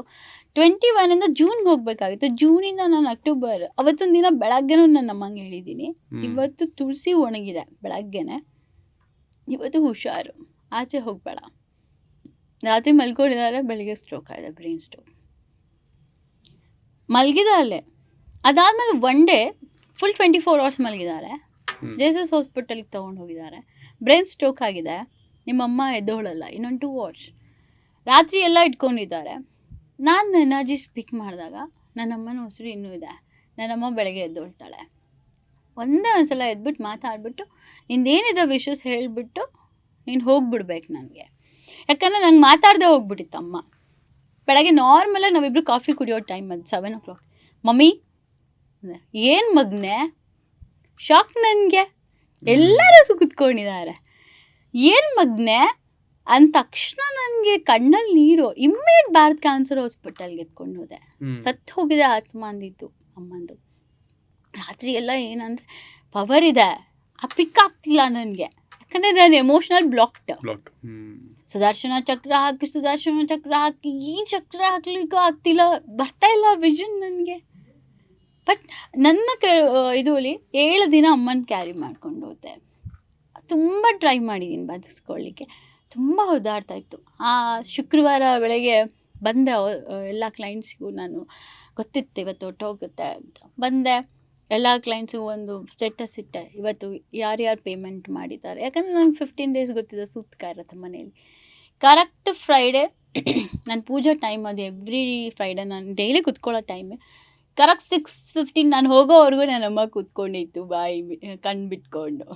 ನಾನು ದವ್ಯಾ ಇಷ್ಟೇ ಹೇಳಿದ್ದು ಲಾಸ್ಟ್ ಮೂಮೆಂಟ್. ಚಕ್ಕಂತ ನನ್ನ ತಂಗಿ ಹೇಳಿದ್ಲು, ತುಂಬ ಪವರ್ ಇದೆ ಅಂತ ಮಮ್ಮಿಗೆ ಹಿಂಸೆ ಕೊಡ್ತಾ ಇದೆಯಾ, ಬಿಟ್ಟು ಬಿಡು, ಎಳಿಯೋಕ್ಕಾಗಲ್ಲ ಅಂತ. ಯಾಕಂದರೆ ಅಮ್ಮ ಬೇಕಲ್ಲ ನನಗೆ. ಬ್ಲಾಕ್ ಮಾಡಿದೆ, ಬ್ಲಾಕ್ ಮಾಡ್ತಾನೇ ಇದ್ದೆ. ಲಾಸ್ಟಲ್ಲಿ ಕಣ್ಣು ಹಿಂಗೆ ತಿರುಗಿ ಆಚೆ ಬಂದ್ಬಿಟ್ಟೆ, ಗೊತ್ತಾಗೋಯ್ತು ನನಗೆ. 2 seconds ಇರಲಿಲ್ಲ. ನನಗೆ ಅನಿಸಿದ್ದು ಏನಂದರೆ ತುಂಬ ಯಾವುದೇ ಸೋಲ್ನು ಬಲವಂತವಾಗಿ ಇಟ್ಕೋಬಾರ್ದು ಅಂತ ಅವತ್ತು ಗೊತ್ತಾಗಿದ್ದು ನನಗೆ. ಕೆಲವೊಂದ್ಸಲಿ ವಿಧಿ ವಿರುದ್ಧವಾಗಿ ಅಥವಾ ಅಪೋಸಿಟ್ ಆಗಿ ಅದು ಏನಾಗಬೇಕಿರುತ್ತೆ ಅದನ್ನು ಬ್ಲಾಕ್ ಮಾಡಿ ಅಥವಾ ಇನ್ನೂ ಪೋಸ್ಟ್ಪೋನ್ ಮಾಡೋದ್ರಿಂದ ಆ ಸೋಲ್ಗಳು ನರಳ್ತಾ ಇರ್ತಾವ. ಅದಕ್ಕೆ ಏನು ಹೌದು, ನನಗೆ ಗೊತ್ತಾಗಿದ್ದು ಅವಾಗಲೇ. ಸೀರಿಯಸ್ಲಿ ಹೇಳ್ಬೇಕನ್ನೋದು ಅವ್ರವ್ರ ಮನೆಗೆ ಆದಾಗಲೇ ಗೊತ್ತಾಗುತ್ತೆ. ಯಾರೋ ICUಗೆ ಹೋದ ತಕ್ಷಣ ಫೋನ್ ಮಾಡಿದ ತಕ್ಷಣ ನಾನೇನು ಮಾಡ್ತೀನಿ, ICUಗೆ ಹೋಗಿದ್ದಾರಾ, ಏರಿ ನಿಮ್ಮ ಅಜ್ಜಿಗೆ ವಾಪಸ್ ಕರ್ಕೊಂಡ್ಬಿಡ್ತೀನಿ. ಪಾಪ ಅದು ನೋವು ಏನು ತಿಂತಿದ್ದ ನೋಡಲ್ಲ. ಒಟ್ಟಲ್ಲಿ ಅವ್ರಿಗೆ ಮನೆಗೆ ಕಳಿಸ್ಬೇಕನ್ನೋ ಉದ್ದೇಶ ನನಗೆ. ವಾಪಸ್ ಮನೆಗೆ ಬರಬೇಕು ಅವ್ರು ICUಯಿಂದ. ಮಹಾಮೃತ್ಯುಂಜಯ ಅಂತ ಸ್ಟಾರ್ಟ್ ಮಾಡೋದು, ಇಲ್ಲಿ ಎನರ್ಜಿಸು ಯಕ್ಷಿಣಿಸ್ನ ಕರೆಯೋದು, ಭಗವತಿನ ಪ್ರೇ ಮಾಡೋದು. ಬಟ್ ಆ ಆರೋಗ್ಯನ ಸರಿ ಮಾಡೋಕ್ಕಾಗಲ್ಲ. ಆಲ್ಮೋಸ್ಟ್ ಮಿತಿ ಮೀರೋಗಿದೆ, ಕರ್ಮ ತೊಗೊಂಡು ಹೋಗ್ಬಿಟ್ಟಿರ್ತಾರೆ. ಬಟ್ ನಾವೇನು ಮಾಡ್ತೀವಿ, ಪ್ರೇ ಮಾಡ್ತಾ ಇರ್ತೀವಿ, ಮನೆಗೆ ಕಳಿಸ್ಬೇಕಷ್ಟೇ. ಬಟ್ ಸೋಲ್ ಒದ್ದಾಡ್ತಿರುತ್ತೆ. ನಾನು ಬ್ಲಾಕ್ ಮಾಡ್ತಾ ಇರ್ತೀನಲ್ಲ ಕುತ್ಕೊಂಡು. ಇವಾಗ ಅನಿಸಿದ್ದು ನನ್ನ ಅಮ್ಮನ ಎಕ್ಸ್ಪೀರಿಯನ್ಸ್ ಆದಮೇಲೆ ಯಾರೋ ಹಾಸ್ಪಿಟಲ್ ಅಡ್ಮಿಟ್ ಆದರೆ ಫಸ್ಟ್ ಚೆಕ್ ಮಾಡ್ತೀನಿ, ನೋವು ತಿಂತಿದ್ದಾರಾ. ಅದಾದಮೇಲೆ ಒಂದು ಕ್ಯಾನ್ಸರ್ ಪೇಷಂಟು ವಿನಯ್ ಅಂತಿದ್ದಾರೆ ನನ್ನ ಕ್ಲೈಂಟ್, ಅವ್ರ ಕಡೆ ಅವ್ರ ಮಾಮಂದು. ಮೇಡಮ್ ಅಂದರು, 1 ತಿಂಗಳು ವಿನಯ್ ಅಂದೆ. ಇನ್ನು 1 ತಿಂಗಳು ಮೇಡಮ್. 1 ತಿಂಗಳ ಮೇಡಮ್, ಏನೂ ಮಾಡೋಕ್ಕಾಗಲ್ಲ. ಏನು ಮಾಡ್ತೀರಾ ವಿನಯ್, ನೋವು ತಿಂದ್ಕೊಂಡಿರೋಕ್ಕೆ ಬಿಡಲ್ಲ. ನಮ್ಮ ಅಮ್ಮನ ನೋಡಾದ್ಮೇಲೆ ನಾನು ಕ್ಯಾನ್ಸರ್ ಪೇಷಂಟ್ಸ್ಗಳು ಮುಟ್ಟೋದೇ ಬಿಟ್ಬಿಟ್ಟಿದ್ದೀನಿ. ಇಲ್ಲಿ ಕೂತ್ಕೊಂಡು ಆ ನೋವು ತಿನ್ನೋ ಬದಲು ಮೋಕ್ಷಗೊಡೋದು ಭಾಳ ಬೆಟ್ರು. 1 ತಿಂಗಳು ವಿನಯ್ ಅಂದ್ಬಿಟ್ಟು ನಮ್ಮಮ್ಮಂದಾಗಿದ್ದು 1 ತಿಂಗಳು ಕರೆಕ್ಟಾಗಿ ಅವ್ರ ಮಾವ ಸೇಮ್. ಸೊ ಹೆಂಗಾಗ್ಬಿಡತ್ತೆ ಅಂದರೆ ನಾನು ಹೇಳ್ದಂಗೆ ಆಗೋಗ್ಬಿಡತ್ತೆ, ಅರ್ಥ ಆಗೋಗ್ಬಿಡಿರತ್ತೆ. ಅಂದರೆ ಇದೆಲ್ಲ ಏನಂದರೆ ಬ್ರಹ್ಮಲಿಖಿತ ಆಲ್ರೆಡಿ ಆಗೋಗಿರತ್ತೆ. ನಾವು ಏನೋ ಒಂದು ಪವರ್ ಇದೆ ಅಂತ ಒಂಥರ ದಬ್ಕೊಂಡು ಹೋಗ್ತಾ ಇರ್ತೀವಿ. ನನ್ನ ಅಜ್ಜ ಹೇಳ್ತಾ ಇತ್ತು ಯಾವಾಗಲೂ ಎಲ್ಲ ಬರೆದ್ಬಿಟ್ಟಿರತ್ತೆ, ನೀನೇನು ಮಾಡಿದ್ರು ಚೇಂಜ್ ಆಗಲ್ಲ ಅದು. ಸುಮ್ಮನೆ ಏನಂದರೆ ಇವತ್ತಿನ ಸಾವನ್ನ ನಾಳೆ ಪೋಸ್ಟ್ಪೋನ್ ಮಾಡ್ಬೋದು, ಇವತ್ತಿನ ಕಷ್ಟನ ನೀನು ಪೋಸ್ಟ್ಪೋನ್ ಮಾಡ್ಬೋದು. ಆಮೇಲೆ ಎಲ್ಲರೂ ಏನಂದರೆ ಒಳ್ಳೆತನಕ್ಕೆ ಬೇಗ ಅಟ್ರಾಕ್ಟ್ ಆಗಲ್ಲ, ಕೆಟ್ಟತನಕ್ಕೆ ಅಟ್ರಾಕ್ಟ್ ಆಗ್ತಾರೆ. ಕಮೆಂಟ್ ಸೆಕ್ಷನ್ಸ್ಗೆ ಹೋಗಿ ಇನ್ನು ಕಾಮನ್ ಹಾಕಿ ಯಾರ್ದೋ ವಿಚಾರ ನೀನು ಒಳ್ಳೆಯವನಾದರೆ ಇಗ್ನೋರ್ ಮಾಡ್ತೀಯ, ನೀನು ಚೀಪ್ ಮೆಂಟಾಲಿಟಿ ಅಂದರೆ ಬಂದು ಅಲ್ಲಿ ಕಮೆಂಟ್ ಹೊಡಿತೀಯ. ನಿಂಗೆ ಯಾಕೆ ಬೇಕು? ಮೂವಿ ಥರ ನೋಡಬೇಕು ಬೇರೆಯವ್ರ ಲೈಫ್, ಅವ್ರವ್ರಿಗೆ ಇಂಪಾರ್ಟೆಂಟ್ ಅಂತಿರುತ್ತೆ. ಇದೆಲ್ಲ ಕೆಟ್ಟ ಆತ್ಮಗಳು ಇದೆಲ್ಲ ಕ್ಯಾರಿ ಆಗುತ್ತೆ ಅವ್ರಿಗೆ ಕರ್ಮ. ನಿನ್ನ ಮನೇಲಿರೋ ಮಾತ್ರ ಹೆಣ್ಮಕ್ಳು ಬೇರೆಯವ್ರ ಮನೆಯವ್ರ ಹೆಣ್ಮಕ್ಳಲ್ಲ ಅಂತ ಹೆಂಗೆ ಡಿಸೈಡ್ ಮಾಡೋರು ಎಷ್ಟು ಜನ ಇರ್ತಾರೆ? ಯಾಕೆ ಬ್ಲಾಕ್ ಆಗುತ್ತೆ? ಹುಷಾರ್ ತಪ್ಪತ್ತೆ. ನಿನಗೆ ಹೊಡಿಯಲ್ಲ, ನಿನ್ನ ಮಕ್ಳಿಗೆ ಹೊಡಿಯತ್ತೆ. ಆಮೇಲೆ ಹೆಣ್ಮಕ್ಳು ಶಾಪ ತಪ್ಪಿದ್ದಲ್ಲ ಅಂತಾರೆ. ಸಿಕ್ಕಾಪಟ್ಟೆ ಸ್ಟ್ರಾಂಗ್ ಆಗಿರುತ್ತೆ. ಹ್ಮ್ ಹೆಣ್ಮಕ್ಳು ಶಾಪನೇ ತುಂಬ ಕ್ಯೂರ್ ಮಾಡೋದು ನಾನು. ಎಷ್ಟೋ ಗಂಡಸು ಬಂದು ಕುತ್ಕೊಳ್ಳೋದು ಫಿನಾನ್ಷಿಯಲಿ ಬ್ಲಾಕ್ಡ್, ಬರೀ ಹೆಣ್ಮಕ್ಳು ಶಾಪನೇ ಇರುತ್ತೆ. ತಾಯಿ ಹೆಂಡತಿ ಅಂತಲ್ಲ, ತಾಯಿ ಬೇರೆ- ಹೆಂಡತಿ ಚೆನ್ನಾಗಿ ಇಟ್ಕೊಂಡಿರ್ತಾರೆ, ಬೇರೆ ಹೆಣ್ಮಕ್ಳನ್ನ ಬೇರೆ ಕೆಟ್ಟಾಗಿ ಹೆಣ್ಮಕ್ಳನ್ನ ನೋಡಿರ್ತಾರೆ. ಹ್ಮ್ ಬೇರೆ ಹೆಣ್ಮಕ್ಳನ್ನ ಬೇಗ ಅಟ್ರಾಕ್ಟ್ ಮಾಡ್ಕೊತಾರೆ. ತನ್ನ ಮನೇನ ಮಾತ್ರ ಪ್ರೊಟೆಕ್ಟ್ ಮಾಡಿರ್ತಾರೆ. ಬೇರೆ ಹೆಣ್ಮಕ್ಳ ಎಲ್ಲಿ ಹೋಗಿ ದೇವಿನ ಪೂಜೆ ಮಾಡ್ತಾರೆ, ಹ್ಮ್ ದೇವಿಗೆ ಆರಾಧನೆ ಮಾಡ್ತಾರೆ, ದೇವಿಗೆ ಹರಕೆ ಕಟ್ಕೋತಾರೆ. ಹ್ಮ್ ದೇವಿ ಮಾತ್ರ ಹೆಣ್ಣು, ಮನೇಲಿರೋ ಅಮ್ಮ ಮಾತ್ರ ಹೆಣ್ಣು, ಮತ್ತು ಬೇರೆ ಹೆಣ್ಮಕ್ಳು ಮಾತ್ರ ಹೆಣ್ಮಕ್ಳಲ್ಲ. ಇದೆಲ್ಲ ಕರ್ಮ ಕ್ಯಾರಿ ಆಗುತ್ತೆ. ರೈಟ್ ಪರ್ಸನ್ ಜೊತೆಗೆ ಇವ್ರು ರಿಲೇಶನ್ಶಿಪ್ ಅಲ್ಲಿ ಇದಾರೆ ಅಥವಾ ಮದುವೆ ಆಗ್ತಿದ್ದಾರೆ ಅಂತ ಗೊತ್ತಾಗತ್ತಾ? If it is wrong person ಅದ್ರದ್ದು ಇಂಡಿಕೇಶನ್ ಗೊತ್ತಾಗತ್ತಾ? ನೆನ್ನೆ ನೈಟ್ ಕಾಲ್ ಬಂದಿತ್ತು ಹುಡುಗಿದು. ಹ್ಮ್ ಅವಳು ಹೇಳಿದ್ಲು, ಮೇಡಮ್ ನಾನು ಒಂದು ಮ್ಯಾನಿಫೆಸ್ಟೇಷನ್ ಮಾಡ್ತಿದ್ದೀನಿ, ನಿಮ್ಗೆ ಗೊತ್ತಾಗತ್ತಾ? ಗೊತ್ತಾಗುತ್ತೆ. ಹೇಗೆ ಹೇಳಿ? ಜಿ ಅಂತ ಪೆಂಡೆಂಟ್ ಯಾರಿಗೆ ಕೊಡಿಸ್ತಾ ಅಂದೆ. ಜಿ ಗೊತ್ತಾಯ್ತಾ ಮೇಡಮ್ ನಿಮಗೆ ಅಂದ್ಲು. ಗೊತ್ತಾಯ್ತು. ದುಡ್ಡು ಯಾಕೆ ಇನ್ವೆಸ್ಟ್ ಮಾಡ್ತಾ ಇದೆಯಾ ಅವನ ಮೇಲೆ? ದಪ್ಕೊಂಡು ಹೋಗ್ತಿದ್ಯಲ್ಲ ಯಾಕೆ? ಆ ಕಡೆಯಿಂದ ಏನೂ ಇಲ್ಲ, ಚೀಟಿಂಗ್ ಕಾರ್ಡ್ಸ್ ಕಾಣಿಸ್ತಿದೆ, ಅವನಿನ್ನೂ ಕಮಿಟ್ಮೆಂಟಿಗೆ ರೆಡಿ ಆಗಿಲ್ಲ, ನೀನು ಇನ್ವೆಸ್ಟ್ ಮಾಡ್ತಾ ಇದೆಯಾ ಅವನ ಹತ್ರ? ರೈಟ್ ಪರ್ಸನ್ ಅಲ್ಲ, ಬ್ರೇಕ್ ಮಾಡ್ಕೋಬೇಕಾ ಮೇಡಮ್? ಅಗರ್ ಇದು ವರ್ಕ್ ಆಗಲ್ವಾ? ಮ್ಯಾನಿಫೆಸ್ಟೇಷನ್ ವರ್ಕ್ ಆಗಲ್ವಾ? ನೀನು ರೈಟ್ ಪರ್ಸನ್ ಚೂಸ್ ಮಾಡಿಲ್ಲ, ಮ್ಯಾನಿಫೆಸ್ಟೇಷನ್ ವರ್ಕ್ ಆಗ್ತಿಲ್ಲ, ನಿಂಗೆ ಅವನೇ ಬೇಕಾದ್ರೆ ನಾನು ಬ್ಲಾಕ್ ಮಾಡಿಕೊಡ್ತೀನಿ. ಬಟ್ ಆಮೇಲೆ ಏನಾಯಿತು ಅಂತ ಕೇಳಬಾರ್ದು, ಯೋಚನೆ ಮಾಡ್ಬಿಟ್ಟು ಹೇಳಿ ನನಗೆ. ಈಗ ಅವನೇ ಬೇಕು ಅಂತಂದ್ರೆ ಬ್ಲಾಕ್ ಮಾಡ್ಕೊಡ್ತೀನಿ ಅಂದ್ರೆ ಏನರ್ಥ? ಬ್ಲಾಕ್ ಮಾಡಿಕೊಡ್ತೀನಿ ಅಂತಂದರೆ ಅವನೇ ಬೇಕು ಅಂದರೆ ನಾನು ಪ್ರೇ ಮಾಡಿಕೊಡ್ತೀನಿ, ಹ್ಮ್ ಹೀಲಿಂಗ್ ಮಾಡಿಕೊಡ್ತೀನಿ. Okay. ಆದರೆ ನೀನು ಯಾವುದೇ ಕರ್ಮಕ್ಕೂ, ನೀನು ಯಾವುದೇ ಕಷ್ಟಕ್ಕೂ ಅದು ನೀನೇ ಹೊಣೆ, ನಾನಲ್ಲ. ಹ್ಮ್ ಅವಳು, ನಾನು ಯಾವಾಗಲೂ ಹೇಳ್ತೀನಿ ಕ್ಲೈಂಟ್ಸ್ಗೆ, ನಿಮಗೆ ಬೇಕು ಅನ್ನೋಕ್ಕಿಂತ ನಾನು ಏನು ಮಾಡ್ತೀನಿ ಅದನ್ನು ಮಾಡಿಸ್ಕೊಳ್ಳಿ, ಒಳ್ಳೇದಾಗತ್ತೆ. ನೀವು ಹೇಳಿದ ಹಠದಲ್ಲಿ ನಾನು ಮಾಡಿಕೊಟ್ರೆ ಅದಕ್ಕೆ ನನ್ನ ಹೊಣೆ ಅಲ್ಲ. ಹಸ್ಬೆಂಡ್ ವಿಚಾರಗಳು ಜಾಸ್ತಿ ಇರುತ್ತೆ, ವೈಫ್ ವಿಚಾರಗಳು ಜಾಸ್ತಿ ಇರುತ್ತೆ. ಎಲ್ಲರೂ ದುಡಿತಿರ್ತೀವಿ, ಎಲ್ಲರೂ ಹೊಟ್ಟೆಗೆ ಏನು ಬೇಕಾದ್ರೆ ತಿಂತಾ ಇರ್ತೀವಿ. ಬಟ್ ಎಲ್ಲೋ ಒಂದು ಕಡೆ ನಮ್ಮ ಪರ್ಪಸ್ ಏನು ಅಂತ ಪ್ರತಿಯೊಬ್ಬರು ಗೊತ್ತಿರಲ್ಲ. ಅಂದರೆ ನಾವು ಯಾಕೆ ಹುಟ್ಟಿದ್ವಿ, ಅಂದರೆ ನಾವು ಯಾವುದೋ ಒಂದು ವಿಷಯಕ್ಕೆ ಯಾವುದೋ ಒಂದನ್ನು ಫುಲ್ಫಿಲ್ ಮಾಡೋದಕ್ಕೆ ಹುಟ್ಟಿದೀವ, ಅದನ್ನು ನಾವು ಯಾವಾಗ ಪೂರೈಸ್ತೀವಿ, ಆ ವಿಷಯ ಯಾವುದು ಅಂತ ತಿಳ್ಕೊಳ್ಳೋದಿದ್ದೀರಾ? ಆಕಾಶಕ್ಕೆಲ್ಲ ಗೊತ್ತಾಗತ್ತಾ? ಆಕಾಶಗಳು ಗೊತ್ತಾಗುತ್ತೆ. ತುಂಬ ಜನ ಕ್ವೆಶನ್ ಇವಾಗ ಅದೇ ಸ್ಟಾರ್ಟ್ ಆಗೋಗಿದೆ, ಯಾಕೆ ಹುಟ್ಟಿದ್ದೀವಿ ಮೇಡಮ್ ಅಂತ ಕೇಳ್ತಿರ್ತಾರೆ. ನಾನು ಒಂದು 10 ನಿಮಿಷ ನೋಡ್ತಾ ಇರ್ತೀನಿ, ಕೇಳ್ತೀನಿ, ಸರ್ ನಿಮ್ಮ ಟೀಚಿಂಗ್ ಫೀಲ್ಡಾ? ಆಮೇಲೆ ನೆನ್ನೆ ಒಂದು ಕ್ಲೈಂಟ್ ಕೇಳಿದಾಗ ನಾನು ಹೇಳಿದೆ, ನಿಂಗೆ ಕೋಲ್ಡ್ ಆಗಬಾರಲ್ವಾ ಅಂತಂದೆ. ಇಲ್ಲ ಮೇಡಮ್ ನಂಗೆ ತುಂಬ ಕೋಲ್ಡ್ ಆಗಬಾರ. ಅವಳು ಹಿಮಾಲಯ ಸೈಡಲ್ಲಿ ಹುಟ್ಟಿದ್ಲು, ಬುದ್ಧಿಸಮ್ ಕ್ಯಾಸ್ಟ್ ಥರ ಕಾಣಿಸ್ತಿತ್ತು ನನಗೆ. ಬುದ್ಧಿಸಮ್ ಕಾಣಿಸ್ತಾ ಇದ್ದಾಗ ಅವಳು ಸ್ವಲ್ಪ ಮೆಡಿಟೇಷನ್ನು. ಸೊ ರೇಖಾ ಮ್ಯಾಮ್ದು ಕ್ಲೈಂಟ್ ಅವರು ಆ್ಯಕ್ಚುಲಿ ಅವ್ರು ಹೇಳಿದರು ಧ್ಯಾನದಿಂದ ನಿಮಗೆ ಚೆನ್ನಾಗಿ ವರ್ಕ್ ಆಗುತ್ತೆ. ಸೊ ಅವಳಿಗೂ ಧ್ಯಾನದಿಂದನೇ ಕನೆಕ್ಟ್. ನನಗೆ ಕಾಣಿಸಿದ್ದು ಹೋದೆ, ಮ್ಯಾಮ್ ಹೇಳಿರೋದು ಹೋದೆ. ಸೊ ಇಬ್ಬರು ಎನರ್ಜೀಸ್ ಅವಾಗ ನಾವು ಮ್ಯಾನೇಜ್ ಮಾಡಿಕೊಂಡು ನಾನಂದೆ ನೀನು ಮೆಡಿಟೇಷನ್ ಸ್ಟಾರ್ಟ್ ಮಾಡ್ಕೊ. ಸೊ ಹಾಗೆ ಹೆಂಗಿರುತ್ತೆ ಅಂದರೆ ಒಬ್ಬೊಬ್ರು ಪರ್ಪಸ್ ಒಂದೊಂದು ಫೀಲ್ಡಲ್ಲೇ, ಒಬ್ಬರು ಮನೆಯಲ್ಲೇ. ಈಗ ನನ್ನ ಅತ್ತೆದು ಪಕ್ಕ ಕೂತ್ಕೊಂಡಿದ್ರು, ಸುಮ್ಮನೆ ಕೈ ಹಿಂಗೆ ಟಚ್ ಮಾಡಿದೆ, ಎನರ್ಜಿ ಪಿಕ್ ಆಯಿತು. ನಮ್ಮ ಅತ್ತೆ ಬರೀ ಕಸ ಗುಡಿಸೋದು, ಕ್ಲೀನ್ ಮಾಡೋದು, ಅಡುಗೆ ಮಾಡೋದು, ಕಸ ಗುಡಿಸೋದು, ಕ್ಲೀನ್, ಇನ್ನೇನೋ ಕಾಣಿಸ್ತಾ ಇಲ್ಲ ನಮ್ಮ ಅತ್ತೆ ಎನರ್ಜಿಲಿ. ನನ್ನ ಅತ್ತೆ ಬರೀ ಕಸ ಗುಡಿಸೋದು, ಅಡುಗೆ ಮಾಡೋದು, ಪೂಜೆ ಮಾಡೋದು, ಇದು ಬಿಟ್ಟರೆ ಏನೂ ಇಲ್ಲ. ಯಾಕಂದ್ರೆ ನನ್ನ ಅತ್ತೆಯಲ್ಲಿ ಗುರಿನೇ ಇಲ್ಲ, ಯಾವ ಗುರಿನೂ ಇಲ್ಲ. ಅವಳಿಗೆ ಆಚೆ ಹೋಗಬೇಕು, ನಾನು ಹಂಗೆ ಮಾಡಬೇಕು, ಇರೋದ್ರಲ್ಲಿ ಹ್ಯಾಪಿ. ಇನ್ನೊಂದು ಆಂಟಿ ಪಿಕ್ ಮಾಡಿದೆ ಪಕ್ಕದಲ್ಲಿ, ನಮ್ಮಮ್ಮನ ಫ್ರೆಂಡು. ಹಿಂಗೆ ಪಿಕ್ ಮಾಡಿದ್ರೆ 2 ಸೋಲ್ ಕಾಣ್ತಿದೆ, ಒಂದು ಹಸ್ಬೆಂಡ್ ಸೋಲು, ಒಂದು ಅಕ್ಕನ ಸೋಲು, ಒಂದು ಹೆಣ್ಣು ಸೋಲು, ಒಂದು ಗಂಡು ಸೋಲು. ಪಟ್ಟೊಂದು ಮುಖದ ಹತ್ರ ಬಂದ್ಬಿಟ್ಟಿದೆ. ಆಮೇಲೆ ಇದು ಯಾವ ಸೋಲು ಆಂಟಿ, ಒಂದು ಹೆಣ್ಣು ಕಾಣಿಸಿದೆ. ನಮ್ಮ ಅಕ್ಕ ನನ್ನ ಕಂಡ್ರೆ ಅವಳಿಗೆ ಇಷ್ಟ. ಸರಿ ಅವಳದು ನೋಡೋಕೆ ಹೋದರೆ ಸೂಸೈಡ್ ಅಂತ ಹೇಳಿದ್ರು ಆಂಟಿ. ಬಟ್ ಅಲ್ಲಿ ನೋಡ್ರೆ ಮರ್ಡರ್. ಅವಳಿಗೆ ನೈಟಿಲಿ ಹೊಡೆದಿದ್ದು, ಚಿಕ್ಕವಳು ಅವಳು ಅವಾಗ ಸತ್ತಾಗ, 21 ಇಯರ್ಸು. ನಂಗೆ ಇವನೇ ಹೊಡೆದಿದ್ದು, ಏನು ಪ್ರೂಫ್ ಇಲ್ವಲ್ಲ ನಮ್ಗೆ ಹೇಳೋಕ್ಕೆ. ನಾನು ವಿಷನಲ್ಲಿ ಬರ್ತಿದ್ದೆ ಅಲ್ಲ. ಎಷ್ಟೋ ವಿಚಾರಗಳು ನನ್ನ ಹತ್ರ ಬಂದು ನಾರ್ಮಲ್ ಸೂಸೈಡ್ ಅಂತಾರೆ, ಬಟ್ ನನಗೆ ಗೊತ್ತಿರುತ್ತೆ ಯಾಕೆ ಸೂಸೈಡ್ ಮಾಡ್ಕೊಂಡಿದ್ದು, ಯಾಕೆ ಮರ್ಡರ್ ಅಂತೆಲ್ಲ ನೋಡಿದಾಗ ಅದು ಮರ್ಡರ್ ಆಗಿರಲ್ಲ, ಯಾರೋ ಅಚಾನಕ್ ಹೊಡೆದಿರ್ತಾರೆ, ಇವರೇ ಹೊಡೆದಿದ್ದು ಅಂತ ಬರುತ್ತೆ. ಆ ಥರದ್ದು ನೋಡಿದಾಗ ಅದನ್ನ ವಿಟ್ನೆಸ್ ಮಾಡಿದಾಗ ಹೇಳಕ್ಕೂ ಆಗಲ್ಲ, ಇಲ್ಲ ಇಟ್ಕೊಳಕ್ಕೂ ನಾನು ಆಗಲ್ಲ, ಹೇಳ್ತೀನಿ ಬರೀ ಡೈರೆಕ್ಟಾಗಿ, ಅವರು ಹ್ಮ್ ಒಪ್ಕೋತಾರೆ. ಬಟ್ ಅದೆಲ್ಲ ಏನಂದ್ರೆ ಮುಚ್ಚೋಗ್ಬಿಟ್ಟಿರತ್ತೆ, ಹ್ಮ್ ಗೊತ್ತಾಗಲ್ಲ. ಹ್ಮ್ ಅದು ತುಂಬ ವರ್ಷದ ಸ್ಟೋರಿ ಅದು. Yeah. ಆಗ ಸೂಸೈಡ್ ಅಂತಾನೆ ಆಗೋಗಿರೋದು, ಅದು ನಮ್ಗೆ ಗೊತ್ತಾಗಿರತ್ತೆ. ಹ್ಮ್ ಅದು ಎಷ್ಟೋ ಸಲ ಸೂಸೈಡ್ ಯಾಕೆ ಮಾಡ್ಕೊಂಡಿರ್ತಾನೆ ಅದಕ್ಕೂ ರೀಸನ್ ಗೊತ್ತಿರತ್ತೆ. ಒಂದು ಹುಡುಗಿ ವಿಚಾರಕ್ಕೆ, ಇಲ್ಲ ಒಂದು ದುಡ್ಡಿನ ವಿಚಾರಕ್ಕೆ, ಇಲ್ಲ ಯಾರೋ ಬೈದಿರ್ತಾರೆ ಸಾಲದ ವಿಚಾರಕ್ಕೆ, ಆಮೇಲೆ ಎಲ್ಲೋ ಒಂದು ಅವಮಾನ ಆಗಿರುತ್ತೆ, ಯಾರು ಅವಮಾನ ಮಾಡಿದ್ರು ಅಂತ ಗೊತ್ತಾಗುತ್ತೆ. ಇದೆಲ್ಲ ಗೊತ್ತಾಗುತ್ತೆ ನನಗೆ. ಹ್ಮ್ ಆಮೇಲೆ ನೋವಲ್ಲಿ ಒದ್ದಾಡಿರ್ತಾರೆ, ಅದೇ ಪಾರ್ಟ್ನ ಫೋಕಸ್ ಮಾಡುತ್ತೆ, ಸ್ಕ್ಯಾನ್ ಮಾಡ್ತಾ ಇರತ್ತೆ. ಇವನಿಗೆ ಇದೇ ಫಾಲ್ಟ್ ಆಗಿದೆ, ಇದೇ ಹಾರ್ಟ್ ಇದಾಗಿದೆ, ಮತ್ತು ಇದು ಹೊಟ್ಟೆ ಒಳಗಡೆ ಇದು ಡ್ಯಾಮೇಜ್ ಆಗಿತ್ತು, ಈ ಥರ. ಕೆಲವೊಂದು ಜಾಗದಲ್ಲಿ ಏನೂ ವರ್ಕ್ ಆಗಲ್ಲ. ಅಂದರೆ ರೆಸ್ಟೋರೆಂಟ್ಸ್ ಒಂದಷ್ಟು ಕಡೆ ಮಾಡ್ತಿರ್ತಾರೆ, 3 ತಿಂಗಳಿಗೆ ಚೇಂಜ್ ಆಗ್ತಿರುತ್ತೆ, ಬೇರೆ ಬೇರೆ ರೆಸ್ಟೋರೆಂಟ್ಸ್ ಬರ್ತಿರುತ್ತೆ, ಬಟ್ ಯಾವ ರೆಸ್ಟೋರೆಂಟು ವರ್ಕ್ ಆಗಲ್ಲ. ಹ್ಞೂ ಅದೇ ಕೆಲವೊಂದು ಜಾಗದಲ್ಲಿ ಏನು ಮಾಡಿದ್ರು ವರ್ಕ್ ಆಗುತ್ತೆ.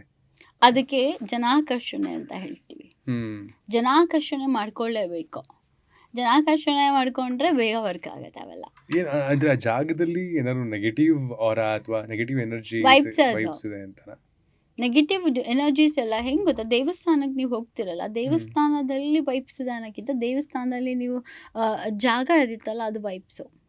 ಈಗ ಈವನ್ ಕಾಮಾಖ್ಯ ಹೋಗ್ತೀವಿ, ಕಾಮಾಖ್ಯದಲ್ಲಿ ತಾಮಸಿ ಬ್ಲಡ್ ಕೊಟ್ಟು ಜಾಗಕ್ಕೆ ಬ್ಲಡ್ ರಿಲೇಟಬಲ್ ಆಗೋಗಿರುತ್ತೆ, ಹೋದವರೆಲ್ಲ ಸಿದ್ಧಿ ಆಗುತ್ತೆ. ಅದು ಸಿದ್ಧಿ ಮಂತ್ರಗಳು ಅಲ್ಲಿ ಬರೀ ಆ್ಯಕ್ಚುಲಿ ಹೇಳ್ಬೇಕಾದ್ರೆ ಈಗೆಲ್ಲ ಇನ್ಸ್ಟಾಗ್ರಾಮಿಂದ ಹೋಗ್ತಾರೆ, ಅಲ್ಲಿ ಹೋಗಿದ್ರೆ ಬರೀ ತಾಂತ್ರಿಕ್ ಅಸ್ಟ್ರಾಲಜರ್ಸ್ ಮಾತ್ರ ಜಾಸ್ತಿ ಯೂಸ್ ಆಗುತ್ತೆ, ಎಲ್ಲರಿಗೂ ಯೂಸ್ ಆಗಲ್ಲ ದೇವಿ.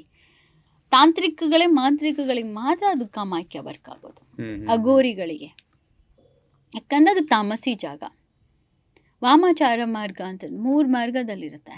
ನಾವೆಲ್ಲ ಮಾಡೋದು ಮುದ್ರಾ, ಧ್ಯಾನ, ಇದರಿಂದ ಮಾಡೋದು, ಇದು ನಮ್ಮದು ಡಿವೈನ್ ಎನರ್ಜಿ. ಬಟ್ ತಾಮಸಿ ವಾಮಾಚಾರ ಮಾರ್ಗದಲ್ಲಿ ಫಿಶ್ಶು, ವೈನು, ಮಾಂಸ ಮತ್ತು ಫಿಸಿಕಲ್ ರಿಲೇಷನ್ಶಿಪ್, ಗುರು ಹತ್ರನೇ ಜೊತೆಲಿರುತ್ತೆ, ಎನರ್ಜಿ ಎಕ್ಸ್ಚೇಂಜ್ ಅಂತಿರುತ್ತೆ. ಕೇಳ್ತಾರೆ ಕಾಮಾಖ್ಯದಲ್ಲಿ ನಾವು ಯಾವಾಗ ಮಂತ್ರಗಳು ಇಫ್ ಯು ಇಂಟ್ರೆಸ್ಟೆಡ್ ಅಂತ ಮೆಸೇಜ್ ಹಾಕ್ತಾರೆ, ಎನರ್ಜಿ ಎಕ್ಸ್ಚೇಂಜ್ ಮಾಡ್ಕೊಳ್ಳೋಣ ಅಂತ ಕೇಳ್ತಾರೆ. ನಾರ್ಮಲ್ ಆಗಿ ಅದು ಕ್ವೆಶನ್, ಅದು ಪಿಂಕ್ ತಂತ್ರ, ರೆಡ್ ತಂತ್ರ, ವೈಟ್ ತಂತ್ರ ಅಂತಿರುತ್ತೆ, ಬ್ಲ್ಯಾಕ್ ತಂತ್ರ. ಅಂದರೆ ಎನರ್ಜಿ ಫಿಸಿಕಲ್ ರಿಲೇಶನ್ಶಿಪ್ ಮೂಲಕ ಎನರ್ಜೀಸ್ ಎಕ್ಸ್ಚೇಂಜ್ ಮಾಡ್ಕೋತಾರೆ ಅಂಡ್ ಅದರಿಂದ ಸಿದ್ಧಿ ಮಾಡ್ಕೋತಾರೆ ಅವರು. ಹೌದು, ಅವ್ರಿಗೆ ಎನರ್ಜಿ ಇವ್ರು ಸಿದ್ಧಿ ಮಾಡ್ಕೊಳ್ಳೋ ಥರ ಶಿವ ಶಕ್ತಿ ಅಂತ ಫಾರ್ಮ್ ಆಗುತ್ತೆ. ಶಿವ ಅಂದರೆ ಇದು, ಡೌನ್ ಅಂದರೆ ಶಕ್ತಿ, ಶಿವಶಕ್ತಿ ಫಾರ್ಮ್ ಅಂತ ಹೇಳ್ತಾರೆ ಇದಕ್ಕೆ. ಓಕೆ. ಸೊ ಶಿವಶಕ್ತಿ ಅಂದರೆ ಶಿವನ ಶಕ್ತಿನ ಅಂದರೆ ಪಾರ್ವತಿಗೆ ಹೇಳೋದೇ ಮಂತ್ರ, ಅದೇ ತಂತ್ರ. ಸೊ ಈ ಥರದಲ್ಲಿರತ್ತೆ ಎನರ್ಜೀಸ್ ಎಕ್ಸ್ಚೇಂಜ್. ಈಗ ಒಂದು ಹುಡುಗಿನ ಮದುವೆ ಆದಾಗ ಕೇಳ್ತಾರೆ, ಅವಳು ಬಂದಿದ್ದು ಕಾಲ್ಗುಣ ನೋಡು, ಮನೆ ಎಲ್ಲ ಚೆಂದ ಆಯಿತು. ಆ್ಯಕ್ಚುಲಿ ಅದು ಫಿಸಿಕಲ್ ರಿಲೇಷನ್ಶಿಪ್ ಎಕ್ಸ್ಚೇಂಜ್ ಆಗಿರುತ್ತೆ ಗಂಡಂಗೆ. ಆ ಎನರ್ಜೀಸಿಂದ ಅವಳು ಬರೋ ಕಾಲ್ಗುಣ ಚಂದ, ನಿಜ ಅದು. ಆಮೇಲೆ ಒಂದು ಮಗು ಹುಟ್ಟಿದಾಗ್ಲೂ ಅಷ್ಟೇ, ಅದು ಒಂದು ಶಕ್ತಿ ಸಂಭೂತವಾಗಿ ಹುಟ್ಟೋ ಮಗು ಥರ. ಅಂದರೆ ಒಂದು ಎನರ್ಜಿ ಒಂದು ಗಂಡು ಎನರ್ಜಿನಲ್ಲಿ ಹುಟ್ಟಿರೋ ಮಗಳಿಂದ ಅಭಿವೃದ್ಧಿ ಆಗ್ತಿರುತ್ತೆ. ಈ ಥರ ಒಂದು ಕಾಲ್ಗುಣ ಅನ್ನೋದೇ ಎನರ್ಜಿ ಎಕ್ಸ್ಚೇಂಜ್. ಈಗ ಯಾರೋ ಒಂದು 10 ರೂಪಾಯಿ ಕೊಟ್ಬಿಡಿ, ಅವಳ ಕೈಲಿ 10 ರೂಪಾಯಿ ಇಟ್ಕೊಂತು, ಎನರ್ಜಿ ಎಕ್ಸ್ಚೇಂಜ್. ಆಮೇಲೆ ಬೆಳಗ್ಗೆ ಎದ್ದು ಅವಳ ಮುಖ ನೋಡೋಕೆ ಕೆಲಸ ಆಗಲ್ಲಮ್ಮ, ಅದು energies exchange. So energy exchange ಹಾಗೆ, ಎನರ್ಜಿ ಎಕ್ಸ್ಚೇಂಜ್ ನೀವು ಒಂದು ಫಿಂಗರಲ್ಲಿ ಟಚ್ ಆಗೋದೆ. ಈಗ for example extra marital affairs ಇಲ್ಲ ಅಂತಂದರೆ ಮಲ್ಟಿಪಲ್ ಪಾರ್ಟ್ನರ್ಸ್ ಅಫೇರ್ಸ್ ಇರುತ್ತೆ, ಅಲ್ಲೂ ಎನರ್ಜೀಸ್ ಎಕ್ಸ್ಚೇಂಜ್ ಆಗಬೇಕಿಲ್ವಾ? ಆಗುತ್ತೆ, 100% ಆಗಿರುತ್ತೆ. ನಮಗೆ ಗೊತ್ತಿರಲ್ಲ ಅಲ್ವಾ, ನಮ್ಮ ಹತ್ರ ಆ ಪ್ರಾಬ್ಲಮ್ಸ್ಗಳು ಯಾರ ಹತ್ರ ಬಂದು ಹೇಳಿರ್ತಾರ, ಒಳಗಡೆ ಕಿರಿಕಿರಿಗಳು ನಮಗೇನು ಗೊತ್ತಿರತ್ತೆ.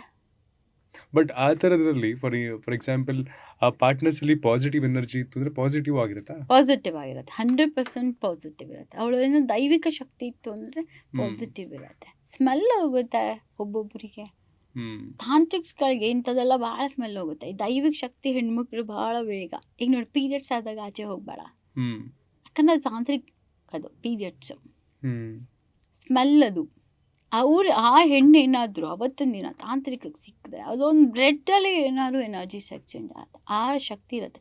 ಅದಕ್ಕೆ ಕಾಮಾಖ್ಯನ ಆ ರೂಪದಲ್ಲಿ ನೋಡ್ತಾರೆ. ಸೊ ಎನರ್ಜಿ ಎಕ್ಸ್ಚೇಂಜ್ ಅಂದ್ರೆ ಎಲ್ಲ ಥರದಲ್ಲೂ ಏನಂದರೆ ಕಣ್ಣಲ್ಲೂ ಕೂಡ ಎನರ್ಜಿ ಎಕ್ಸ್ಚೇಂಜ್. ನೀವು ದೇವಸ್ಥಾನಕ್ಕೆ ಹೋಗಿ ಯಾರಿಗೋ ನಾನು ನೆನೆಸ್ಕೊಳ್ಳೋದೇ ಬೇಡ, ಜಸ್ಟ್ ನಿಮ್ಗೆ ಒಳ್ಳೇದಾಗಲಿ ಅನ್ನೋದು. ನೀವು ಅವನೇನಾದ್ರು ತಲೆಗೆ ಬಂದಾನ ಅವ್ನಿಗೆ ಒಳ್ಳೇದಾಗುತ್ತೆ, ಅದು ಎನರ್ಜಿ ಎಕ್ಸ್ಚೇಂಜ್. ಅವನಿಗೆ ಅವ್ನಿಗೆ ಒಳ್ಳೇದಾಗಬೇಕು ಅಂತಲ್ಲ. ಈಗ ನೀವು ಎಲ್ಲೋ ಹೋಗಿ ಟೆಂಪಲಲ್ಲಿ ಕೂತ್ಕೊಂಡ್ರೆ, ಈಗ ಅದು ನನ್ನನ್ನು ನೆನೆಸ್ಕೊಂಡ್ರೆ, ಯಾರನ್ನೂ ನೆನೆಸ್ಕೊಂಡ್ರೆ, ಅಲ್ಲಿ ನನಗೆ ನೀವು ಎನರ್ಜಿ ಎಕ್ಸ್ಚೇಂಜ್ ಕೊಡ್ತಾ ಇದ್ದೀರಾ ದೇವಸ್ಥಾನದಿಂದ. ಎನರ್ಜಿ ಎಕ್ಸ್ಚೇಂಜ್ ಟೆಲಿಪತಿ ಕೊಟ್ಟ ಹಾಗೆ. ಟೆಲಿಪತಿ ಅಂದರೆ ನನಗೆ ಯಾರು ನೆನೆಸ್ಕೊಂಡ ಅಯ್ಯೋ ಜಸ್ಟ್ ನಿನ್ನೆ ನೆನೆಸ್ಕೊಂಡ್ರೆ ನೋಡಿ ಕಾಲ್ ಬಂತು. ಟೆಲಿಪತಿ ಅದು ಬ್ರೈನ್ಗೆ ಡೈರೆಕ್ಟಾಗಿ ನಿಮ್ಮ ಮಾತು ಹೋಗಿ ಕನೆಕ್ಟ್ ಆಗ್ತಿರುತ್ತೆ. ಕೆಲವೊಂದ್ಸಲಿ ನಮ್ಮ ಕರ್ಮಗಳು, ಕೆಟ್ಟ ಕರ್ಮಗಳನ್ನ ಕಳಿಯೋದಕ್ಕೂ ಕೂಡ ಕೆಲವೊಂದು ಒಳ್ಳೆ ದೈವಿಕ ಗುಣ ಇರುವಂತಹ ಪಾರ್ಟ್ನರ್ಸ್ಗಳಿಂದನೂ ಸಾಧ್ಯನಾ? ಹೌದು, ದೈವಿಕವಾಗಿರೋ ಪಾರ್ಟ್ನರ್ಸ್ ಇದ್ದಾರೆ ಪಾಸಿಟಿವ್ ಆಗಿ ಟರ್ನ್ ಆಗೋದು. ಸುಮ್ಮನೆ ಮನೇಲಿ ಒಂದು ಅನ್ಸ್ಯಾಟಿಸ್ಫೈಡ್ ಹೆಂಗ್ಸ್ಗಳಿರ್ತಾರೆ, ಗಲೀಜ್ ಇರ್ತಾರೆ, ಅಡುಗೆ ಮನೆ ನೀಟಾಗಿ ಇಟ್ಕೊಳ್ಳಲ್ಲ, ಸಾತ್ವಿಕವಾಗಿ ಯೋಚನೆ ಮಾಡಲ್ಲ, ಬೇರೆಯವ್ರ ಬಗ್ಗೆ ರೂಮರ್ಸು, ಬೇರೆಯವ್ರ ಡ್ರೆಸ್ ಬಗ್ಗೆ ಕಮೆಂಟು. ಗಂಡ ಏನು ದುಡಿದ್ರು ಅದು ಮನೆಗೆ ಬರಲ್ಲ. ನೀರು ಪೋಲ್ ಮಾಡೋದು, ಪ್ರಕೃತಿ ವಿರುದ್ಧವಾಗಿ ಸುಮ್ಮನೆ ನಾಯಿಗಳು ಹೊಡಿಯೋದು, ಪ್ರಾಣಿಗಳಿಗೆ ಹಿಂಸೆ, ಮತ್ತು ಮರ ಕಟ್ ಮಾಡೋದು, ಸುಮ್ಮನೆ ಗಿಡ ಕಿತ್ತು ಹಾಕೋದು, ಇದೆಲ್ಲ ನೆಗೆಟಿವ್ ಎನರ್ಜೀಸು. ಅದು ಮನೇಲಿ ಯಾರೇ ಮಾಡಿದ್ರು ಬೇರೆ ಮನೇಲಿರುವಂತಹ ಬೇರೆ ವ್ಯಕ್ತಿಗಳಿಗೂ ಅದು ತಟ್ಟುತ್ತೆ, 100% ತಟ್ಟುತ್ತೆ. ಅವರು ಮನೇಲಿ ಇರ್ತಾರಲ್ಲ, ಎಲ್ಲರೂ ಒಟ್ಟಿಗೆ ಊಟ ಮಾಡ್ತಿರಲ್ಲ. ಹಂಗೆ ಒಬ್ಬೊಬ್ಬರು ಮನೇಲಿ ನೋಡಿ ಅಡುಗೆ ಟೇಸ್ಟೇ ಇರಲ್ಲ, ಒಂದೊಂದು ಮನೇಲಿ ಏನೂ ಹಾಕಿರಲ್ಲ, ಅಡುಗೆ ಟೇಸ್ಟ್ ಇರುತ್ತೆ. ಕೈಗುಣ ಅಂತಾರೆ, ಕೈಗುಣ ಅದು. ಇದು ಸೇಮ್ ಕೈಯಲ್ಲೇ ಇರೋದು ಶಕ್ತಿ, ನಮಗೆ ಆಟೋಮೆಟಿಕ್ಕಾಗಿ ಬರುತ್ತೆ. ಕೈ ಗುಣ ಅನ್ನೋದು ಅಡುಗೆಯಲ್ಲಿ ಹೆಂಗಿರುತ್ತೆ, ಶಕ್ತಿಲೂ ಹಂಗೆ. ಕಣ್ಣಲ್ಲಿ ಎನರ್ಜಿ ಎಕ್ಸ್ಚೇಂಜ್. ಕಣ್ಣು ಬಿದ್ದರೆ ಬಿದ್ದೋಗ್ಬಿಡ್ತಾರೆ, ದೃಷ್ಟಿ ಆಗ್ಬಿಡುತ್ತೆ, ನಜರ್ ಆಗಿಬಿಡುತ್ತೆ. ಎಲ್ಲರೂ ಒಂದೇ ಥರ ಇರಲ್ಲ, ಎಲ್ಲರಲ್ಲೂ ಒಂದು ಎನರ್ಜೀಸ್ ಇರುತ್ತೆ. ನಾವು ಅದನ್ನು ಗುರ್ತಿರ್ತೀವಿ, ಒಂದೊಂದು ಗುರ್ತಿರ್ತೀವಿ, ಒಂದೊಂದು ಅನ್ಸ್ಯಾಟಿಸ್ಫೈ ಆತ್ಮ. ನಾವು ಅದನ್ನೆಲ್ಲ ನಾನು ಈಗಲೂ ಅಷ್ಟೇ, ನಾನು ಮ್ಯಾಮ್ಗಳು ನಾನು ಎಲ್ಲರೂ ಇಬ್ಬರು ಕೂತ್ಕೊಂಡು ಮಾತಾಡೋದು. ಮ್ಯಾಮ್ ಅನ್ಸ್ಯಾಟಿಸ್ಫೈ ಆತ್ಮಗಳನ್ನೆಲ್ಲ ಹೈಡ್ ಮಾಡಿಬಿಡ್ತೀವಿ, ನೋಡೋಕ್ಕಲ್ಲ ನಾವು ಸ್ಟೇಟಸ್ ಯಾರನ್ನೂ. ಯಾಕೆ ಸುಮ್ಮನೆ ಕಣ್ಣು ಹಾಕ್ಸ್ಕೋಬೇಕು, ನಮಗೆ ಯಾಕೆ ಬ್ಲಾಕ್ ಮಾಡ್ಕೋಬೇಕು ನಾವು?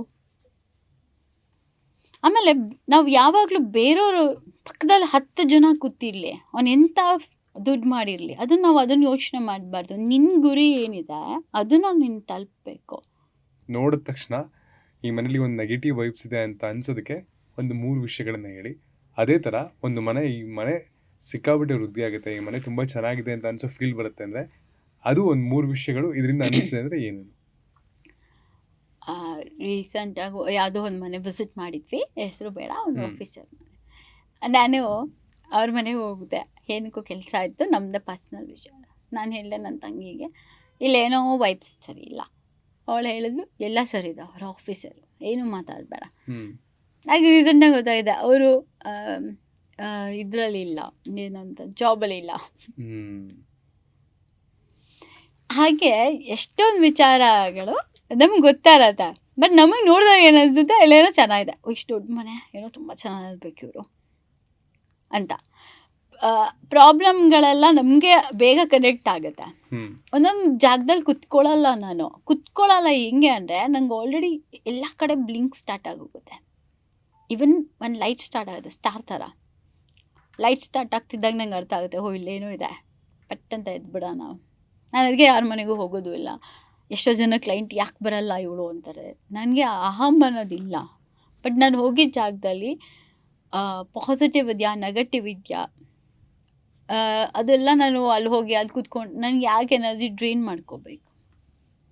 ಸಿಂಪಲ್ ಆಗಿ ಇವಾಗ ಜನಗಳಿಗೂ ಗೊತ್ತಾಗಬೇಕು ಅಂತಂದರೆ, ಈಗ ನಮ್ಮ ಮನೆಗಳಲ್ಲಿ ಮನೆ ವೈಬು ಪಾಸಿಟಿವ್ ಆಗಿದೆಯಾ ನೆಗೆಟಿವ್ ಏನು ಗೊತ್ತಾ, ನಮ್ಮ ಮನೆಗೆ ಯಾರು ಬಂದು ಕುತ್ಕೊಂಡಂಗೆ ಇರಬೇಕು. ಬಡವ ಇರಲಿ ಸಾವುಕಾರ ಇರಲಿ, ಎದೊಳಗೆ ಮನ್ಸು ಬರಬಾರ್ದು.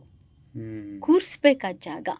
ಸ್ಮೆಲ್ಲು, ವೈಬ್ಸು, ಅತ್ತರ್ಸ್ ಯೂಸ್ ಮಾಡೋದಾಗಲಿ, ಗಂಧದ ಕಡ್ಡಿ, ದೀಪ, ಇದೆಲ್ಲ ವೈಬ್ಸು ಮನೆ ಒಳಗಡೆ. ನೀವು ದೀಪನ ಹಚ್ಚಿದ್ರೆ ಅಂಧಕಾರದಿಂದ ಆಚೆ ಬಂದಾಗ ಹಿಂಗೆ ಯಾವಾಗಲೂ ಲೈಟ್ ಹಾಕಿದ್ಬಾರ್ದು. ದೀಪದಲ್ಲೂ ನೋಡಬೇಕು. ದೀಪ ಒಂದು ಅಗ್ನಿ ಇದಾನಲ್ಲ, ಅವನೊಂಥರ ಪೋಸ್ಟ್ಮ್ಯಾನ್ ಥರ. ನಿಮಗೆ ನಾವು ಅಗ್ನಿಗೆ ಹೇಳೋದೇನು, ಸ್ವಾಹ ಸ್ವಾಹ. ಏನಂತಾರೆ, ಹೋಮ ಮಾಡ್ಬೇಕಾದ್ರೆ ನೀನು ಡೈರೆಕ್ಟಾಗಿ ದೇವ್ರ ಹತ್ರ ಹೇಳು. ಅದನ್ನು ನಾವು ಅಗ್ನಿ ರೂಪದಲ್ಲಿ ಹೇಳ್ತಾ ಇರ್ತೀವಿ. ಮನೇಲೂ ಹಂಗೆ ದೀಪ ನಮಗೊಂದು ಪೋಸ್ಟ್ ಮ್ಯಾನ್ ಥರ, ದೀಪನ ಹಚ್ಬೇಕು ಮನೆಯಲ್ಲಿ ವೈಬ್ಸ್ಗೆ. ನಾವು ಪೂಜೆ ಮಾಡ್ತೀವಿ ಮೇಡಮ್, ನಮ್ಗೆ ಯಾಕೆ ಇಷ್ಟು ಕಷ್ಟ? ಮೊಬೈಲ್ ನೋಡ್ಕೊಂಡು ಪೂಜೆ ಮಾಡ್ತಿರ್ತೀಯ, ಮೊಬೈಲ್ನ ದೇವ್ರ ಮನೇಲಿ ಇಟ್ಕೊಂಡು ಮಾತಾಡ್ಕೊಂಡು ಪೂಜೆ ಮಾಡ್ತಿರ್ತೀಯ, ಸರಿ ಗಂಧದ ಕಡ್ಡಿ ದೀಪಕ್ಕೆ ಹೆಂಗೆ ಅಲಂಕಾರ ಮಾಡ್ತೀಯ, ಹೂವು ಹಾಕ್ತೀಯ, ಅದೆಲ್ಲ ಪೂಜೆ. ಕೂತ್ಕೋಬೇಕು, ಈಗ ಯಾವುದೋ ಜೊತೆ ಧ್ಯಾನ ಮಾಡಬೇಕು, ಮಂತ್ರಗಳು ಹೇಳಬೇಕು. ಮಂತ್ರಗಳು ಹೆಂಗೆ ಹೇಳ್ತಾರೆ? ರಾಮ ರಾಮಾಯ ಭದ್ರಾಯ, ಹಂಗಲ್ಲ. ಸ್ವರಾನುಸ್ವರ, ಫ್ರೀಕ್ವೆನ್ಸಿ ಲೆವೆಲ್. ನನ್ನ ಮೈಂಡ್ ಹೀಲಿಂಗ್ ಆಗಬೇಕು. ನನ್ನ ಮೈಂಡಲ್ಲಿ ಒಂದು ಫ್ರೀಕ್ವೆನ್ಸಿ, ನನ್ನ ಹಾರ್ಟ್ ಬೀಟ್ ಹೇಗೆ ಹೇಳುತ್ತೆ ಫ್ರೀಕ್ವೆನ್ಸಿ, ನನ್ನ ಕೈ ಒಳಗಡೆ ನಾಡಿ ಹೇಗೆ ಹೇಳುತ್ತೆ ಫ್ರೀಕ್ವೆನ್ಸಿ, ಅದೇ ಥರ ರಾಗಾನುಸ್ವರವಾಗಿ ಹೇಳಬೇಕು. ಲಲಿತಾ ಸಹಸ್ರನಾಮ ಹಾಕಿದ್ದೆ, ಲಲಿತಾ ಸಹಸ್ರನಾಮದಲ್ಲಿ ನೀನು ಸ್ವರಾನುಸ್ವರವಾಗಿ ಹೇಳಿದ್ಯಾ, ಮಂತ್ರೋಪಚಾರ ಕರೆಕ್ಟಾಗಿ ಬಂದಿದ್ಯಾ, ಸಿದ್ಧಾಗ್ನಿ ಕುಂಡ ಸಂಭೂತ ಅದೇ ಅದಕ್ಕೂ ಮೀನಿಂಗ್ ಇರುತ್ತೆ. ನೀನು ಅದರಲ್ಲಿ ಏನೋ ಒಂದು ಮಿಸ್ ಹೊಡೆದ್ರೆ ಅದು ಫಾಲ್ಟ್. ಆಗ ಮಂತ್ರಗಳು ಕರೆಕ್ಟಾಗಿ ಬರಲಿಲ್ಲ ಅಂದರೆ ಮನೇಲಿ ನೆಗೆಟಿವ್ ವೈಬ್ರೇಷನ್ಸ್ ಆಟೋಮೆಟಿಕ್ ಸ್ಟಾರ್ಟ್ ಆಗುತ್ತೆ. ತಪ್ಪಾಗಿ ಮಂತ್ರಗಳನ್ನು ಓದೋದು. ಈಗ ಮನೆ ಮುಂದೆನೇ ನಿವಾಸ ಅಂತ ಹೇಳ್ತೀವಿ, ನಿವಾಸ. ನಾವು ಓದುವಾಗ ನಿವಾಸ ಅಂತ ಹೇಳ್ತೀವಿ, ನಿವಾಸ. ಒಬ್ಬೊಬ್ಬರು ಓದೋದು ನಿವಾಸ, ನಿವಾಸ. ನಿಲಯ ಹೇಳ್ಬೇಕಾರೆ ನಿಲಯ, ನೀಲಯ. ನೀನು ಓದೋ ರೀತಿ ಹೇಗಿರುತ್ತೆ? ನಿಲಯ ಅಂದರೆ ಒಂದು ಓಕೆ, ನೀಲಯ ಅಂತ ಹೇಳಿದ್ರೆ ಈ ಥರ. ನಾವು ಒಬ್ಬೊಬ್ರು ಮನೆ ಮುಂದೆ ನಾನು ಅದೇ ಹೇಳೋದು, ನಿಲಯ ತೆಗಿರಿ ಫಸ್ಟು. ಎಲ್ಲರೂ ಕನ್ನಡ ಸರಿಯಾಗಿ ಓದ್ತಾರೆ ಅಂತ ಹೆಂಗೆ ತಿಳ್ಕೊತೀರಾ? ನೀಲಯ ಅಂದರೆ ಅದು ಒಬ್ಬರು ನಾಲಿಗೆಯಲ್ಲಿ ಸರಸ್ವತಿ ಇದ್ದರೆ ಏನು ಮಾಡ್ತೀರಾ? ಫಸ್ಟ್ ನಿವಾಸ ಅಂತ ಹಾಕಿ, ಇಲ್ಲ ಹೆಸರೇ ಹಾಕಿಬಿಡಿ, ವಾಸ ಇದ್ದೇ ಇರುತ್ತೆ. ಸುಮ್ಮನೆ ಒಂದು ಯಾವುದೋ ದೇವಿ ಆಶೀರ್ವಾದನೋ ಅಮ್ಮ ಆಶೀರ್ವಾದನೋ ಹಾಕಿಬಿಡಿ. ಯಾಕೆ ನಿಲಯ ಹಾಕ್ತೀರಾ? ಅದು ಕೂಡ ಫಾಲ್ಟು, ಅದು ಕೂಡ ನೆಗೆಟಿವ್ ವೈಬ್ರೇಷನ್. ಮನೆ ಮುಂದೆ ಕೂಡ ಅದು ಒಂದು ವೈಬ್ಸು. ರಂಗೋಲಿ ಹಾಕೋದ್ರಿಂದನೂ ಯಾವ ಪಾಯಿಂಟಲ್ಲಿ ಯಾವ ರಂಗೋಲಿ ಹಾಕಬೇಕು, ಯಾವ ಟೈಮಿಗೆ ಹಾಕಬೇಕು, ಎಲ್ಲನೂ ಒಂದು ನೀಟಾಗಿ ಒಂದು ಇರುತ್ತೆ, ಮೇಂಟೈನ್ ಮಾಡ್ಕೊಂಡು ಹೋಗಬೇಕು. ದೇವ್ರ ಮನೆಯಲ್ಲಿ ಪ್ರಾಪರ್ ಆಗಿ ಏನು ಇಡಬೇಕು, ಏನು ಇಡಬಾರ್ದು? ಮನೆ ದೇವ್ರ ಫೋಟೋ. ಓಕೆ, ಮೇನ್ ಮನೆ ದೇವ್ರ ಫೋಟೋ. ನಿನಗೆ ಯಾವ್ದು ಇಷ್ಟವಾದ ದೇವತೆ, ಇಷ್ಟ ದೇವತಾ? ನಾವು ಯಾವಾಗಲೂ ಸಂಕಲ್ಪ ಮಾಡ್ಕೊಳ್ಳುವಾಗ ಇದೇ ಹೇಳೋದು, ಇಷ್ಟ ದೇವತೆನ ಆರಾಧನೆ ಮಾಡಿ, ಮನೆ ದೇವ್ರ ಹೆಸರು ಹೇಳಿ. ಇದೆರಡು ಬಿಟ್ಟರೆ ಇನ್ನೇನಾದ್ರೂ ಸಂಕಲ್ಪ ಮಾಡ್ತೀರಾ?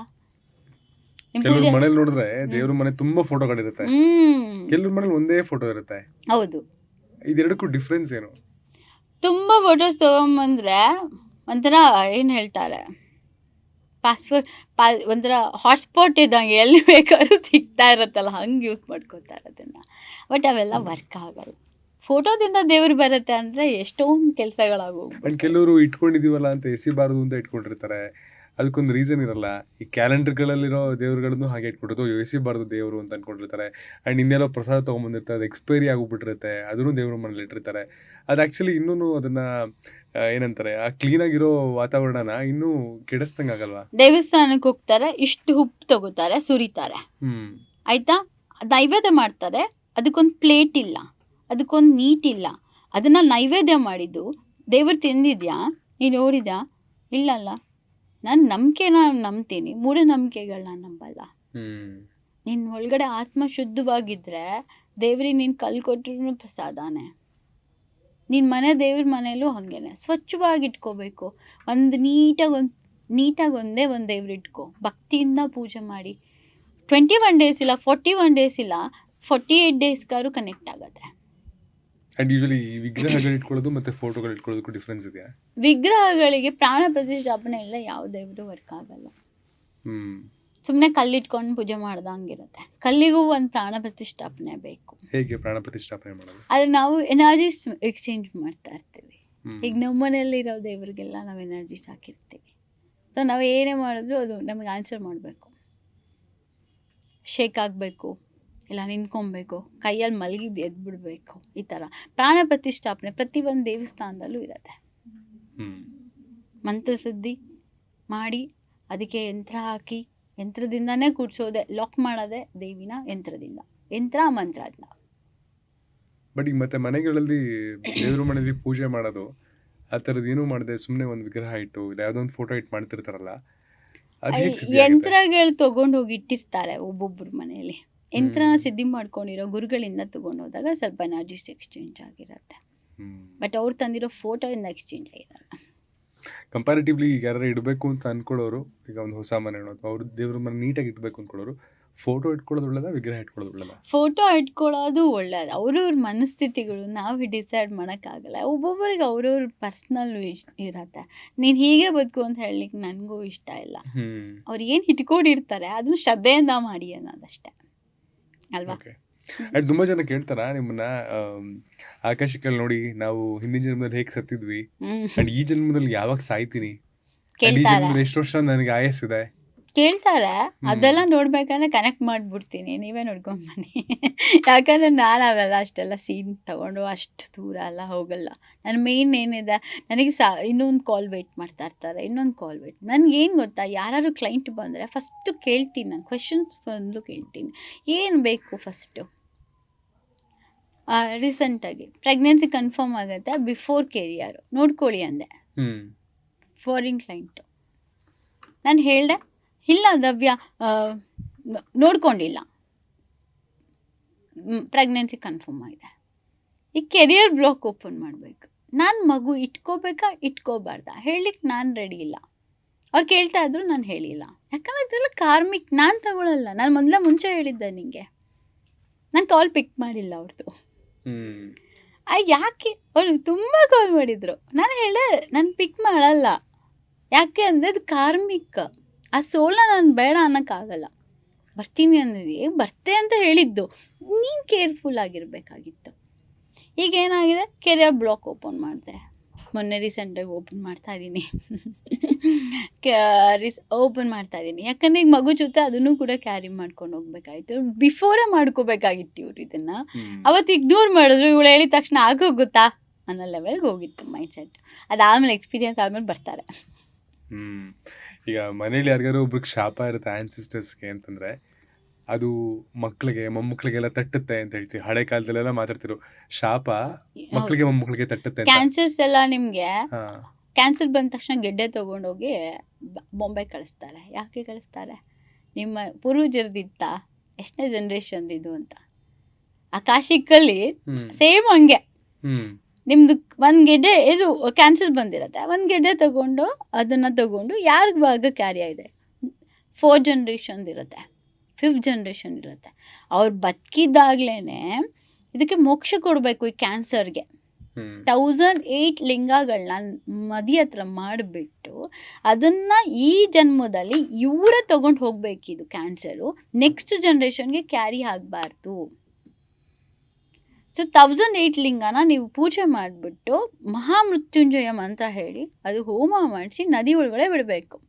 ಆವಾಗ ನಿಮಗೆ ಕ್ಯಾರಿ ಆಗಲ್ಲ. ಕ್ಯಾನ್ಸರ್ ಯಾವಾಗಲೂ ಬೇಕಾದ್ರೆ ನೋಡಿ, ಆನ್ಸಿಸ್ಟರ್ ಫಸ್ಟ್ ಹಾರ್ಟ್ ಅಟ್ಯಾಕು ಕೂಡ ನಿಮ್ಮಪ್ಪ ತೀರ್ ಹೋಗಿದ್ರಾ ಅಂತಲೇ ಕೇಳ್ತಾರೆ. ಸೊ ಇದೆಲ್ಲ ಆನ್ಸಿಸ್ಟರ್ ಕರ್ಮ ಅನ್ನೋಕ್ಕಿಂತ ಜನ್ರೇಷನ್ನ ಕ್ಯಾರಿ ಆಗ್ತಿರುತ್ತೆ. ರೋಗಗಳು ಹಂಗೆ ಕ್ಯಾರಿ ಆಗ್ತಿರುತ್ತೆ, ಕರ್ಮಗಳು ಹಂಗೆ ಕ್ಯಾರಿ ಆಗ್ತಿರುತ್ತೆ. ಬಟ್ ಪರಿಹಾರ ಇದೆ. ನೀವು ಮೊದಲೇ ಬಿಫೋರೇ ಮಾಡ್ಕೋಬೇಕು.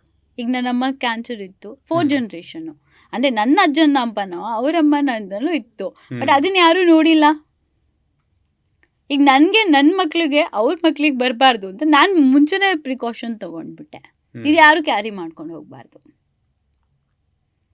ಸೊ ಈ ಥರ ಅದು ಯಾವಾಗಲೂ ಈ ರೋಗಗಳು ಹಂಗೆ ಹೆಂಗಾರು ಒಂದಿದ್ದೇ ಇರತ್ತೆ. ಫ್ಯಾಮಿಲೀಲಿ ನನ್ನ ಅಜ್ಜಿಗೆ BP ಇಲ್ಲ, ನನ್ನ ತಾತಾಗೂ BP ಇರಲಿಲ್ಲ, ನನ್ನ ಮನೇಲಿ ಯಾರಿಗೂ ಹಾರ್ಟ್ ಅಟ್ಯಾಕ್ ಆಗಿರಲಿಲ್ಲ, ನನ್ನ ಅಪ್ಪಗೆ ಹಾರ್ಟ್ ಅಟ್ಯಾಕ್ ಆಯಿತು. ಆನ್ಸಿಸ್ಟರ್ದಾಗಿದೆಯಾ ಅಂತ ಕೇಳ್ತಾ ಇರ್ತಾರೆ. ಈಗ ನನ್ನಪ್ಪ ನೆಕ್ಸ್ಟ್ ನನ್ಗೆ ಇಲ್ಲ ಇನ್ನೂ ನನ್ನ ಮಗಳಿಗೋ ಇಲ್ಲ ನನ್ನ ತಂಗಿಗೋ ಆಗಬಾರ್ದು ಅಂದರೆ ನಾನು ಈಗಲೇ ತೊಗೋಬೇಕು ಅದನ್ನೆಲ್ಲ ಪ್ರಿಕಾಷನ್ಸು. ಅವ್ರು ಬದುಕಿದಾಗಲೇ ನಾವು ಮಾಡ್ಕೊಂಡು ಹೋಗಿರಲಿಲ್ಲ. ಅದಾದಮೇಲೆ ನನ್ನಪ್ಪನ ಸೋಲ್ ನೋಡಿದಾಗ ಸೊ ಇದು ಕ್ಯಾರಿ ಆಗುತ್ತೆ ಅಂತ ಗೊತ್ತಾದ ತಕ್ಷಣ ನಾವೇನು ಮಾಡ್ತೀವಿ, ಬ್ಲಾಕ್ ಮಾಡಿಬಿಡ್ತೀವಿ, ಅದನ್ನೆಲ್ಲ ತಗೊಂಡು ಹೋಗಲ್ಲ. ನಮಗೆ ಕನಸುಗಳು ಬೀಳುತ್ತಲ್ಲ, ಆ ಕನಸುಗಳಿಗೂ ಒಂದು ರೀಸನ್ ಇರುತ್ತಾ? ಇಲ್ಲ, ಅದೆಲ್ಲ ಸಬ್ ಕಾನ್ಷಿಯಸ್. ಓಕೆ ಸುಮ್ಮನೆ ಅದೊಂಥರ ಏನೂ ಸಂಬಂಧ ಇರಲ್ಲ. ಅದೊಂಥರ ಕಲರ್ಫುಲ್ ಲೋಕದಲ್ಲಿ ಇರ್ತಾರೆ ಅಷ್ಟೇ. ತುಂಬ ಅದೆಲ್ಲ ಕನಸು ಬಿದ್ದುಬಿಟ್ಟು ನನಗೊಂದು ಎಷ್ಟೊಂದು ಜನ ಕಾಲ್ ಮಾಡ್ತಾರೆ, ನೀವು ಬಂದಿದ್ರಿ ಬೆಳಿಗ್ಗೆ, ನೀವು ಕಾಣಿಸಿದ್ರಿ, ಇವತ್ತು ವೈಬ್ಸ್ ಚೇಂಜ್ ಆಗಿದೆ, ಎಷ್ಟೋ ಸಲ ಅಂತ ಇರ್ತಾರೆ. ಬಟ್ ನಾನು ಅದೆಲ್ಲ ಬಿಲೀವ್ ಮಾಡಲ್ಲ. ನಾನು ಹೌದಾ ಅಂದ್ಬಿಟ್ಟು ಸುಮ್ಮನೆ ಆಗ್ಬಿಡ್ತೀವಿ. ಕೆಲವರು ಹೇಳ್ತಾರಲ್ಲ, ಅರೆ ಬಳೆ ಕಾಣಿಸಿದ್ರೆ ಇದು, ಹೂವು ಮುಡ್ಕೊಂಡ್ರವ್ರು ಇದು, ಆಮೇಲೆ ಮುತ್ತೈದೆ ಕಾಣಿಸ್ಬೇಕು, ಏನೋ ಒಬ್ಬೊಬ್ರು ಒಂದೊಂದು ಆ ಥರ ಎಲ್ಲ ಸಬ್ ಕಾನ್ಷಿಯಸ್ ಅಷ್ಟೇ. ಇದೆಲ್ಲ ಕಾನ್ಷಿಯಸ್ ಸಬ್ ಕಾನ್ಷಿಯಸ್ ಅಲ್ಲಿ ಏನಿರುತ್ತೆ ಹೇಳಿ? ಊಟ ಮಾಡಬೇಕು, ಟೈಮ್ ಆಯಿತು. 10th ಸ್ಟ್ಯಾಂಡರ್ಡ್ ಪಾಠ ನಿಮ್ಗೆ ನೆನಪಿದ್ಯಾ? ಫಸ್ಟ್ ಪೇಜ್ ನೆನಪಿದ್ಯಾ? ಫಸ್ಟ್ ಪೇಜ ಹೇಳಿ ನೆನಪಿಸ್ಕೊಳ್ಳೋಣ. ಅಲ್ಲ, ನಿಮ್ಗೆ ನೆನಪಿದ್ಯಾ? ನಾನು ಕೇಳೋದು, ನಾವು ಕಾನ್ಷಿಯಸ್ ಅಲ್ಲಿ ಓದಿಲ್ಲ ಅದೆಲ್ಲ. ಕಾನ್ಷಿಯಸ್ ಅಲ್ಲಿ ಏನಂದ್ರೆ ಅವತ್ತಿನ ದಿನ ಕಾನ್ಷಿಯಸ್ ಇತ್ತು, ಇದು 10th standard first day first ಪಾಠ ಓದಬೇಕು. ಬಟ್ ಅದು ನಮಗೆ ಫ್ಯೂಚರ್ಗೆ ಬೇಕು ಅಂತ ನಾವು ಅದನ್ನು ಪ್ಲಾನ್ ಮಾಡಿರಲಿಲ್ಲ. ಬರೀ ಮಾರ್ಕ್ಸ್ ಕಾರ್ಡ್ ಅಷ್ಟೇ ನಮಗೆ ಅದು ಅಲ್ವಾ? ಹಾಗೆ ಎಲ್ಲನೂ ನೆನ್ಪಿಟ್ಕೊಳಕ್ಕಾಗಲ್ಲ. ಒಂದೊಂದು ವಸ್ತು, ಈಗ ನಾವು ಯಾವುದೋ ಒಂದು ಪರ್ಫ್ಯೂಮ್ನ ಏರ್ಪೋರ್ಟಲ್ಲಿ ಒಂದು ಪರ್ಫ್ಯೂಮ್ ತಂದಿರ್ತೀವಿ, ಇದೇ ಏರ್ಪೋರ್ಟಲ್ಲಿ ಇದೇ ಪರ್ಫ್ಯೂಮ್ ತಂದಿದ್ದೀವಿ ಅಂತ ಇರುತ್ತೆ. ನಾವು ಅದನ್ನು ಮಾತ್ರ ನೆನ್ಪಿಟ್ಕೊಂಡಿರ್ತೀವಿ, ಬಟ್ ಪಾಠಗಳೆಲ್ಲ ನೆನ್ಪಿಟ್ಕೊಂಡಿರಲ್ಲ. ಟೀಚರ್ಗಳು ನೆನಪಿರ್ತಾರೆ, ಅವತ್ತಿನ ದಿನ ಆ ಟೀಚರ್ ಯಾವ ಸೀರೆ ಉಡಿರೋ ನೆನಪಿರಲ್ಲ. ಯಾಕಂದರೆ ನಮ್ಗೆ ಅವಾಗೆಲ್ಲ ಇಗ್ನೋರು. ಬಟ್ ನಾವು ಈ ಏರ್ಪೋರ್ಟೆಲ್ಲ ಒಂಥರ ನಮಗೆ ಏನಂದರೆ, ಏರ್ಪೋರ್ಟ್ ಹೋಗ್ತಾ ಇದ್ದೀವಿ, ನಾವು ಇವತ್ತು ಟ್ರಾವೆಲ್ ಮಾಡ್ತಾ ಇದ್ದೀವಿ, ನಾವು ಇಷ್ಟು ಎಕ್ಸ್ಪೆನ್ಸಿವ್ ಮಾಡಿದ್ದೀವಿ, ಇಷ್ಟೇ ಎಕ್ಸ್ಪೆನ್ಸಿವ್ ಪರ್ಫ್ಯೂಮ್ನ ನಾವು ಪರ್ಚೇಸ್ ಮಾಡಿದ್ದೀವಿ.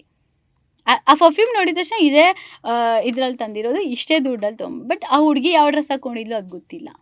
ನಾವು ಕಾರ್ಡ್ ಕೊಟ್ಟಿದ್ವಿ, ದುಡ್ಡು ಕೊಟ್ಟಿದ್ವಿ, ಇಷ್ಟೇ ನೆನಪಿರತ್ತೆ. ಈ ಥರ ಕಾನ್ಷಿಯಸ್ ಸಬ್ ಕಾನ್ಷಿಯಸ್ ತುಂಬ ಇರುತ್ತೆ. ಓಕೆ. ಆ್ಯಂಡ್ ನೀವು ಇತ್ತೀಚೆಗೆ ನೋಡಿರ್ತೀರ, ಈ ಸ್ಟೇಟಸ್ಗಳಲ್ಲಿ ಎಲ್ಲ ಕಡೆಗೂ ಒಂದು ಸಿಂಬಲ್ ಬರುತ್ತೆ, ದೃಷ್ಟಿದು ಒಂದು 5 ಎಲ್ಲರೂ ಅದನ್ನು ಹಾಕೋತಾರೆ, ದೃಷ್ಟಿ ಬೀಳದೆ ಇರಲಿ ಫೋಟೋಗೆ, ಇವಿಲ್ ಐ ಎಸ್ ಎಲ್ಲ ಕಡೆನೂ ದೃಷ್ಟಿ ಬೀಳದೆ ಇರಲಿ ಈ ಫೋಟೋಗೆ, ಅಥವಾ ಈ ಒಂದು ವಿಷಯಕ್ಕೆ ದೃಷ್ಟಿ ಬೀಳದೆ ಇರಲಿ ಅಂತ ಹಾಕೋತಾ ಇರ್ತಾರೆ. ದೃಷ್ಟಿ ನಿಜವಾಗ್ಲೂ ಬೀಳುತ್ತಾ? ಖಂಡಿತ ಆ್ಯಂಡ್ ಎರಡನೇದು, ನಮಗೆ ದೃಷ್ಟಿ ಆಗಿದೆ ಅಂತ ಗೊತ್ತಾಗೋದು ಹೇಗೆ? ಒಂದು ಸಿಂಪಲ್ ಟಿಪ್ ಇದ್ರೆ ಟು ಜಸ್ಟ್ ನೋ, ಈಗ ನಂಗೆ ದೃಷ್ಟಿ ಆಗಿದೆ ಅಂತ ನಂಗೆ ಗೊತ್ತಾಗಬೇಕು ಅಂತಂದರೆ ನಮ್ಮ ಆಡಿಯನ್ಸ್ಗೆ ಹೆಂಗೆ ಕಂಡುಹಿಡಿಬೋದು? ಹೆಂಗೆ ಗೊತ್ತಾ? ದೃಷ್ಟಿ ಆಗಿರತ್ತೆ ಅವತ್ತೆಲ್ಲ ಫುಲ್ ನಿದ್ದೆ ಬರುತ್ತೆ, ಕಣ್ಣಲ್ಲಿ ಸುಮ್ಮನೆ ನೀರು ಬರ್ತಾ ಇರತ್ತೆ, ಸುಮ್ಮನೆ ಹಾಕ್ಲಿಕ್ಕೆ ಬರ್ತಾ ಇರತ್ತೆ. ಆಮೇಲೆ ಯಾವ ಕೆಲಸಕ್ಕೂ ಇಂಟ್ರೆಸ್ಟ್ ಇರಲ್ಲ, ಮನಸ್ಸಿಗೆ ಯಾವ ಕೆಲಸನೂ ಮಾಡಬೇಕು ಅಂದಾಗ ಅವತ್ತೊಂದು ದಿನ ಏನೂ ಕನೆಕ್ಟ್ ಆಗಲ್ಲ. ಯಾರೋ ಫೋನ್ ಮಾಡಿದ್ರು ಹಿಂಸೆ, ಫೋನ್ ಎತ್ತಕ್ಕೆ ಮನಸ್ಸಿರಲ್ಲ. ದೃಷ್ಟಿ ಆಗಿದೆ, ಆಮೇಲೆ ವೈಬ್ಸ್ ಎಲ್ಲ ಉಲ್ಟಾ ಅನಿಸ್ತಿರುತ್ತೆ, ಎನರ್ಜೀಸ್ ಎಲ್ಲ ಬ್ಲ್ಯಾಕ್ ಕಾಣಿಸ್ತಿರುತ್ತೆ ನಮಗೆ. ಆಮೇಲೆ ಒಂಥರ ಅಯ್ಯೋ ಯಾರು ನೋಡ, ಅಯ್ಯೋ ಇವನು ಯಾಕೆ, ಅಯ್ಯೋ ಇವಳು ಯಾಕೆ, ಈ ಥರ ಎಲ್ಲನೂ ಆದಾಗ ದೃಷ್ಟಿ ಆಗಿದೆ ಅಂತ. ದೃಷ್ಟಿಯಿಂದ ಇಮಿಡಿಯೇಟ್ ರಿಲೀವ್ ಆಗಬೇಕು. ಇಮಿಡಿಯೇಟ್ ಏನು ಮಾಡಬೇಕು ಅಂದರೆ ಸಾಲ್ಟ್ ವಾಟರ್ ಸ್ನಾನ ಮಾಡಿಬಿಡ್ಬೇಕು. ಸಾಲ್ಟ್ ವಾಟರ್ ಸ್ನಾನ ಮಾಡಿ ಯಾವುದಾದ್ರು ಟೆಂಪಲ್ಗೆ ಹೋಗ್ಬಿಟ್ಟು ಅಲ್ಲಿ ತಡೆ ಹೊಡ್ಸ್ಕೊಳ್ಳೋದು, ಇಲ್ಲ ಅಂತಂದರೆ ಯಾವುದಾದ್ರು ಟೆಂಪಲ್ಗೆ ಹೋಗ್ಬಿಟ್ಟು ಬಂದು ವೈಬ್ಸ್ ಸ್ವಲ್ಪ ಧ್ಯಾನ ಮಾಡೋದು. ಮೇಯ್ನು ಸಾಲ್ಟ್ ವಾಟ್ರಲ್ಲಿ ಸ್ನಾನ ಮಾಡೋದು. ಒಂದು 4 ಕರ್ಪೂರ 4 ಲವಂಗ ಬರ್ನ್ ಮಾಡಿಬಿಡ್ಬೇಕು, ನೆಗೆಟಿವ್ ವೈಬ್ರೇಷನ್ಸ್ ರಿಲೀಸ್ ಮಾಡ್ಕೊಳ್ಳಿಕ್ಕೆ ನಾವು. ಸೊ ಆ ಥರ ಮಾಡ್ಕೊಂಡಾದ್ಮೇಲೆ ಸ್ವಲ್ಪ ಧ್ಯಾನಕ್ಕೆ ಹೋಗಬೇಕು, ದೀಪ ಹಚ್ಕೊಬಿಟ್ಟು ಸ್ವಲ್ಪ ಧೂಪ ಹಾಕ್ಕೊಂಡು ಆರಾಮಾಗಿ ಕುತ್ಕೊಂಡ್ಬಿಡ್ಬೇಕು ಒಂದು 10 ನಿಮಿಷ. ಇಲ್ಲಾಂದರೆ ಎಲ್ಲರೂ ಒಂದು ಕಡೆ ಟ್ರಾವೆಲ್ ಮಾಡಿಬಿಡ್ಬೇಕು. ಆವಾಗ ಎನರ್ಜಿ ಎಕ್ಸ್ಚೇಂಜ್ ಆಗುತ್ತೆ, ಸ್ಟೇಟು ಕೂಡ ಎನರ್ಜೀಸ್ ಎಕ್ಸ್ಚೇಂಜ್ ಆಗುತ್ತೆ. ನನಗೇನಾದ್ರು ಬ್ಲಾಕ್ ಆದರೆ ನಾನು ನೆಕ್ಸ್ಟ್ ಡೇ ಕೇಳೋದಲ್ಲೇ ಇರೋದು ನಾನು. ಯಾಕಂದರೆ ಆ ಜಾಗದಿಂದ ವೈಬ್ಸ್ ಪಿಕ್ ಆಗುತ್ತೆ ನನಗೆ. ಜಾಗಗಳಲ್ಲೂ ವೈಬ್ಸ್ ಪಿಕ್ ಆಗುತ್ತೆ, ಟೆಂಪಲ್ಗಳಲ್ಲಿ ವೈಬ್ಸ್ ಪಿಕ್ ಆಗುತ್ತೆ ನನಗೆ. ನಾನು ಏನು ಮಾಡ್ತೀನಿ, ನಂಗೆ ಬ್ಲಾಕ್ ಆಗಿದೆ, ನಂಗೆ ದೃಷ್ಟಿ ಆಗಿದೆ ಅಂದರೆ ನಾನು ಇಮ್ಮಿಡಿಯೇಟ್ ಕೇರಳದಲ್ಲಿ ಮಾರನೇ ದಿನ ಕೇರಳದಲ್ಲಿ ಯಾವುದಾದ್ರು ಟೆಂಪಲಲ್ಲಿ ಕೂತಿರ್ತೀನಿ, ವೈಬ್ಸ್ ಪಿಕ್ ಮಾಡ್ಕೊಂಬರ್ತೀನಿ. ಬಂದು ಮಾರನೇ ದಿನ ಮತ್ತೆ ಸೇಮ್ ಪ್ರೊಸೀಜರು, ಆಕಾಶಿಕ್ ರೀಡಿಂಗು, ತಾರೋ ರೀಡಿಂಗು ಎಲ್ಲ ಅಸ್ಟ್ರಾಲಜಿ ಸ್ಟಾರ್ಟು, ಮತ್ತೆ ಬ್ಲಾಕ್ ಆಯಿತಾ, ಮತ್ತೆ ತಮಿಳ್ನಾಡು ಟೆಂಪಲಲ್ಲಿ ಕೂತಿರ್ತೀನಿ ಹೀಗೆ. ಬಟ್ ನಾನು ಎಲ್ಲೂ ಹೋದ್ರೂ ದೇವಸ್ಥಾನಕ್ಕೆ ಹೋಗ್ತಿದ್ದಾಳೆ, ಕಾರಲ್ಲಿ ಕೂತಿದ್ದಾಳೆ ಅಂತ ಗೊತ್ತು, ಯಾವ ಟೆಂಪಲಲ್ಲಿ ಇದ್ದೀನಿ ಅಂತ ಹಾಕಿರಲ್ಲ. ಬಟ್ ಇಮಿಡಿಯೇಟ್ ಸೊಲ್ಯೂಷನ್ ಅಂತಂದರೆ ಉಪ್ಪು, ನೀವು ಹೇಳಿದಾಗ ನೀರಲ್ಲಿ ಹಾಕೊಳ್ಳೋದು. ಆ್ಯಂಡ್ ಫ್ರೀಕ್ವೆಂಟಾಗಿ ದೇವಸ್ಥಾನನ ವಿಸಿಟ್ ಮಾಡೋದ್ರೇ ನಮ್ಗೆ ಆಗಿದೆಯೋ ಆಗಿಲ್ವೋ, ಬಟ್ ಆ ರೆಜುಮಿನೇಟಿಂಗ್ ಮಾಡಲ್ ಇದ್ದೇ ಇರ್ತೀವಿ. ತುಂಬ ಜನ ಇವಾಗ ಟೆಂಪಲಲ್ಲೂ ಕೂಡ ಕಮರ್ಷಿಯಲ್ ಟೆಂಪಲ್ಸ್ ಜಾಸ್ತಿ ಆಗೋಗಿದೆ. ಎಲ್ಲರೂ ಟೆಂಪಲ್ಗೆ ಹೋಗ್ತಾ ಇರ್ತಾರೆ. ನಿಮಗೆ ಎಲ್ಲಿ ವೈಬ್ಸ್ ಇದೆ, ನಿಂಗೆ ಯಾವ ದೇವ್ರು ಕನೆಕ್ಟ್ ಆಗ್ತಿದೆ ಅಲ್ಲಿ ಹೋಗಬೇಕು. ಎಲ್ಲ ದೇವಸ್ಥಾನದಲ್ಲೂ ಹೋಗಿ ಕುತ್ಕೊಂಡ್ಬರೋದಲ್ಲ. ಒಂಥರ ಹೋಟ್ಲಿಗೆ ಊಟ ಮಾಡ್ದಂಗೆ ಆಗುತ್ತೆ, ತಿನ್ನಕ್ಕೊಂದು ಹೋಟ್ಲು ನೋಡ್ದಂಗೆ. ಆ ದೇವ್ರು ಒಳ್ಳೇದು ಮಾಡುತ್ತೆ, ಈ ದೇವ್ರು ಒಳ್ಳೇದು ಮಾಡುತ್ತೆ, ಈ ದೇವ್ರು ನಿನ್ನ ಮನಸ್ಥಿತಿ ಫಸ್ಟ್ ಸರಿ ಮಾಡ್ಕೊ, ಇಮ್ಮಿಡಿಯೇಟ್ ದೇವ್ರು ಅಲ್ಲಿ ನೀ ಎಲ್ಲಿ ಕೂತಿರೋ ಒಳ್ಳೇದು ಮಾಡುತ್ತೆ. ಓಕೆ. ಕೊನೆಯದಾಗಿ ಈಗ ಆಕಾಶಕ್ಕೆ ಕಲಿಬೇಕು ಅಂತ ಅಂದ್ಕೊಳ್ಳೋ ಎಂತೂಸಿಯಾಸ್ಟ್ಸ್ ಇದ್ರೆ ಅಥವಾ ಈ ಡಿವೈನ್ ಜರ್ನಿ ಅಥವಾ ಸ್ಪಿರಿಚುವಲ್ ಜರ್ನಿ ತುಂಬ ಇಂಟ್ರೆಸ್ಟ್ ಆಗಿ ಅದ್ರ ಬಗ್ಗೆ ಒಳಗಡೆ ಹೋಗಬೇಕು ಅಂತಂದರೆ ಅವ್ರಿಗೊಂದು ಟಿಪ್. ಆಕಾಶಕ್ಕೆ ಎಲ್ಲರೂ ಕಲ್ತ್ಕೊಂಡ್ರೆ ಎಲ್ಲರಿಗೂ ವಿಷನ್ ಕನೆಕ್ಟ್ ಆಗುತ್ತೆ ಅಂತ ನಾನು ಮೊದಲೇ ಹೇಳಿರ್ತೀನಿ. ಕನೆಕ್ಟ್ ಆಗಲ್ಲ.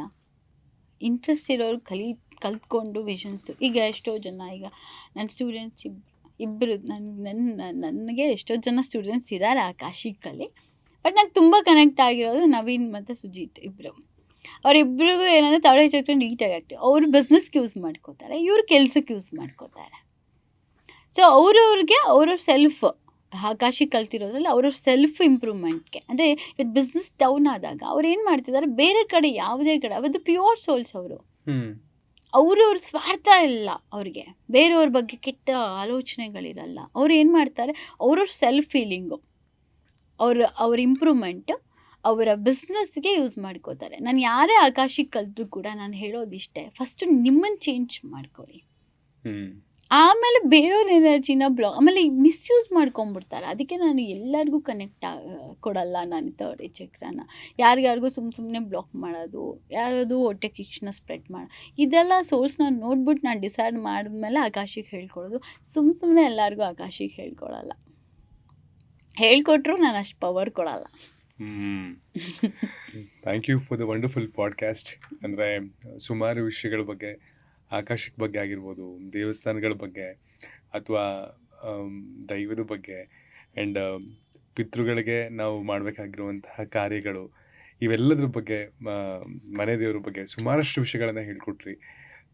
Thank you. ಆ್ಯಂಡ್ ನಿಮ್ಮ ಸ್ಪಿರಿಚುವಲ್ ಜರ್ನಿ ಇದೇ ಥರ ಹೋಗ್ತಾನೆ ಇರಲಿ. Thanks for coming. Thank you.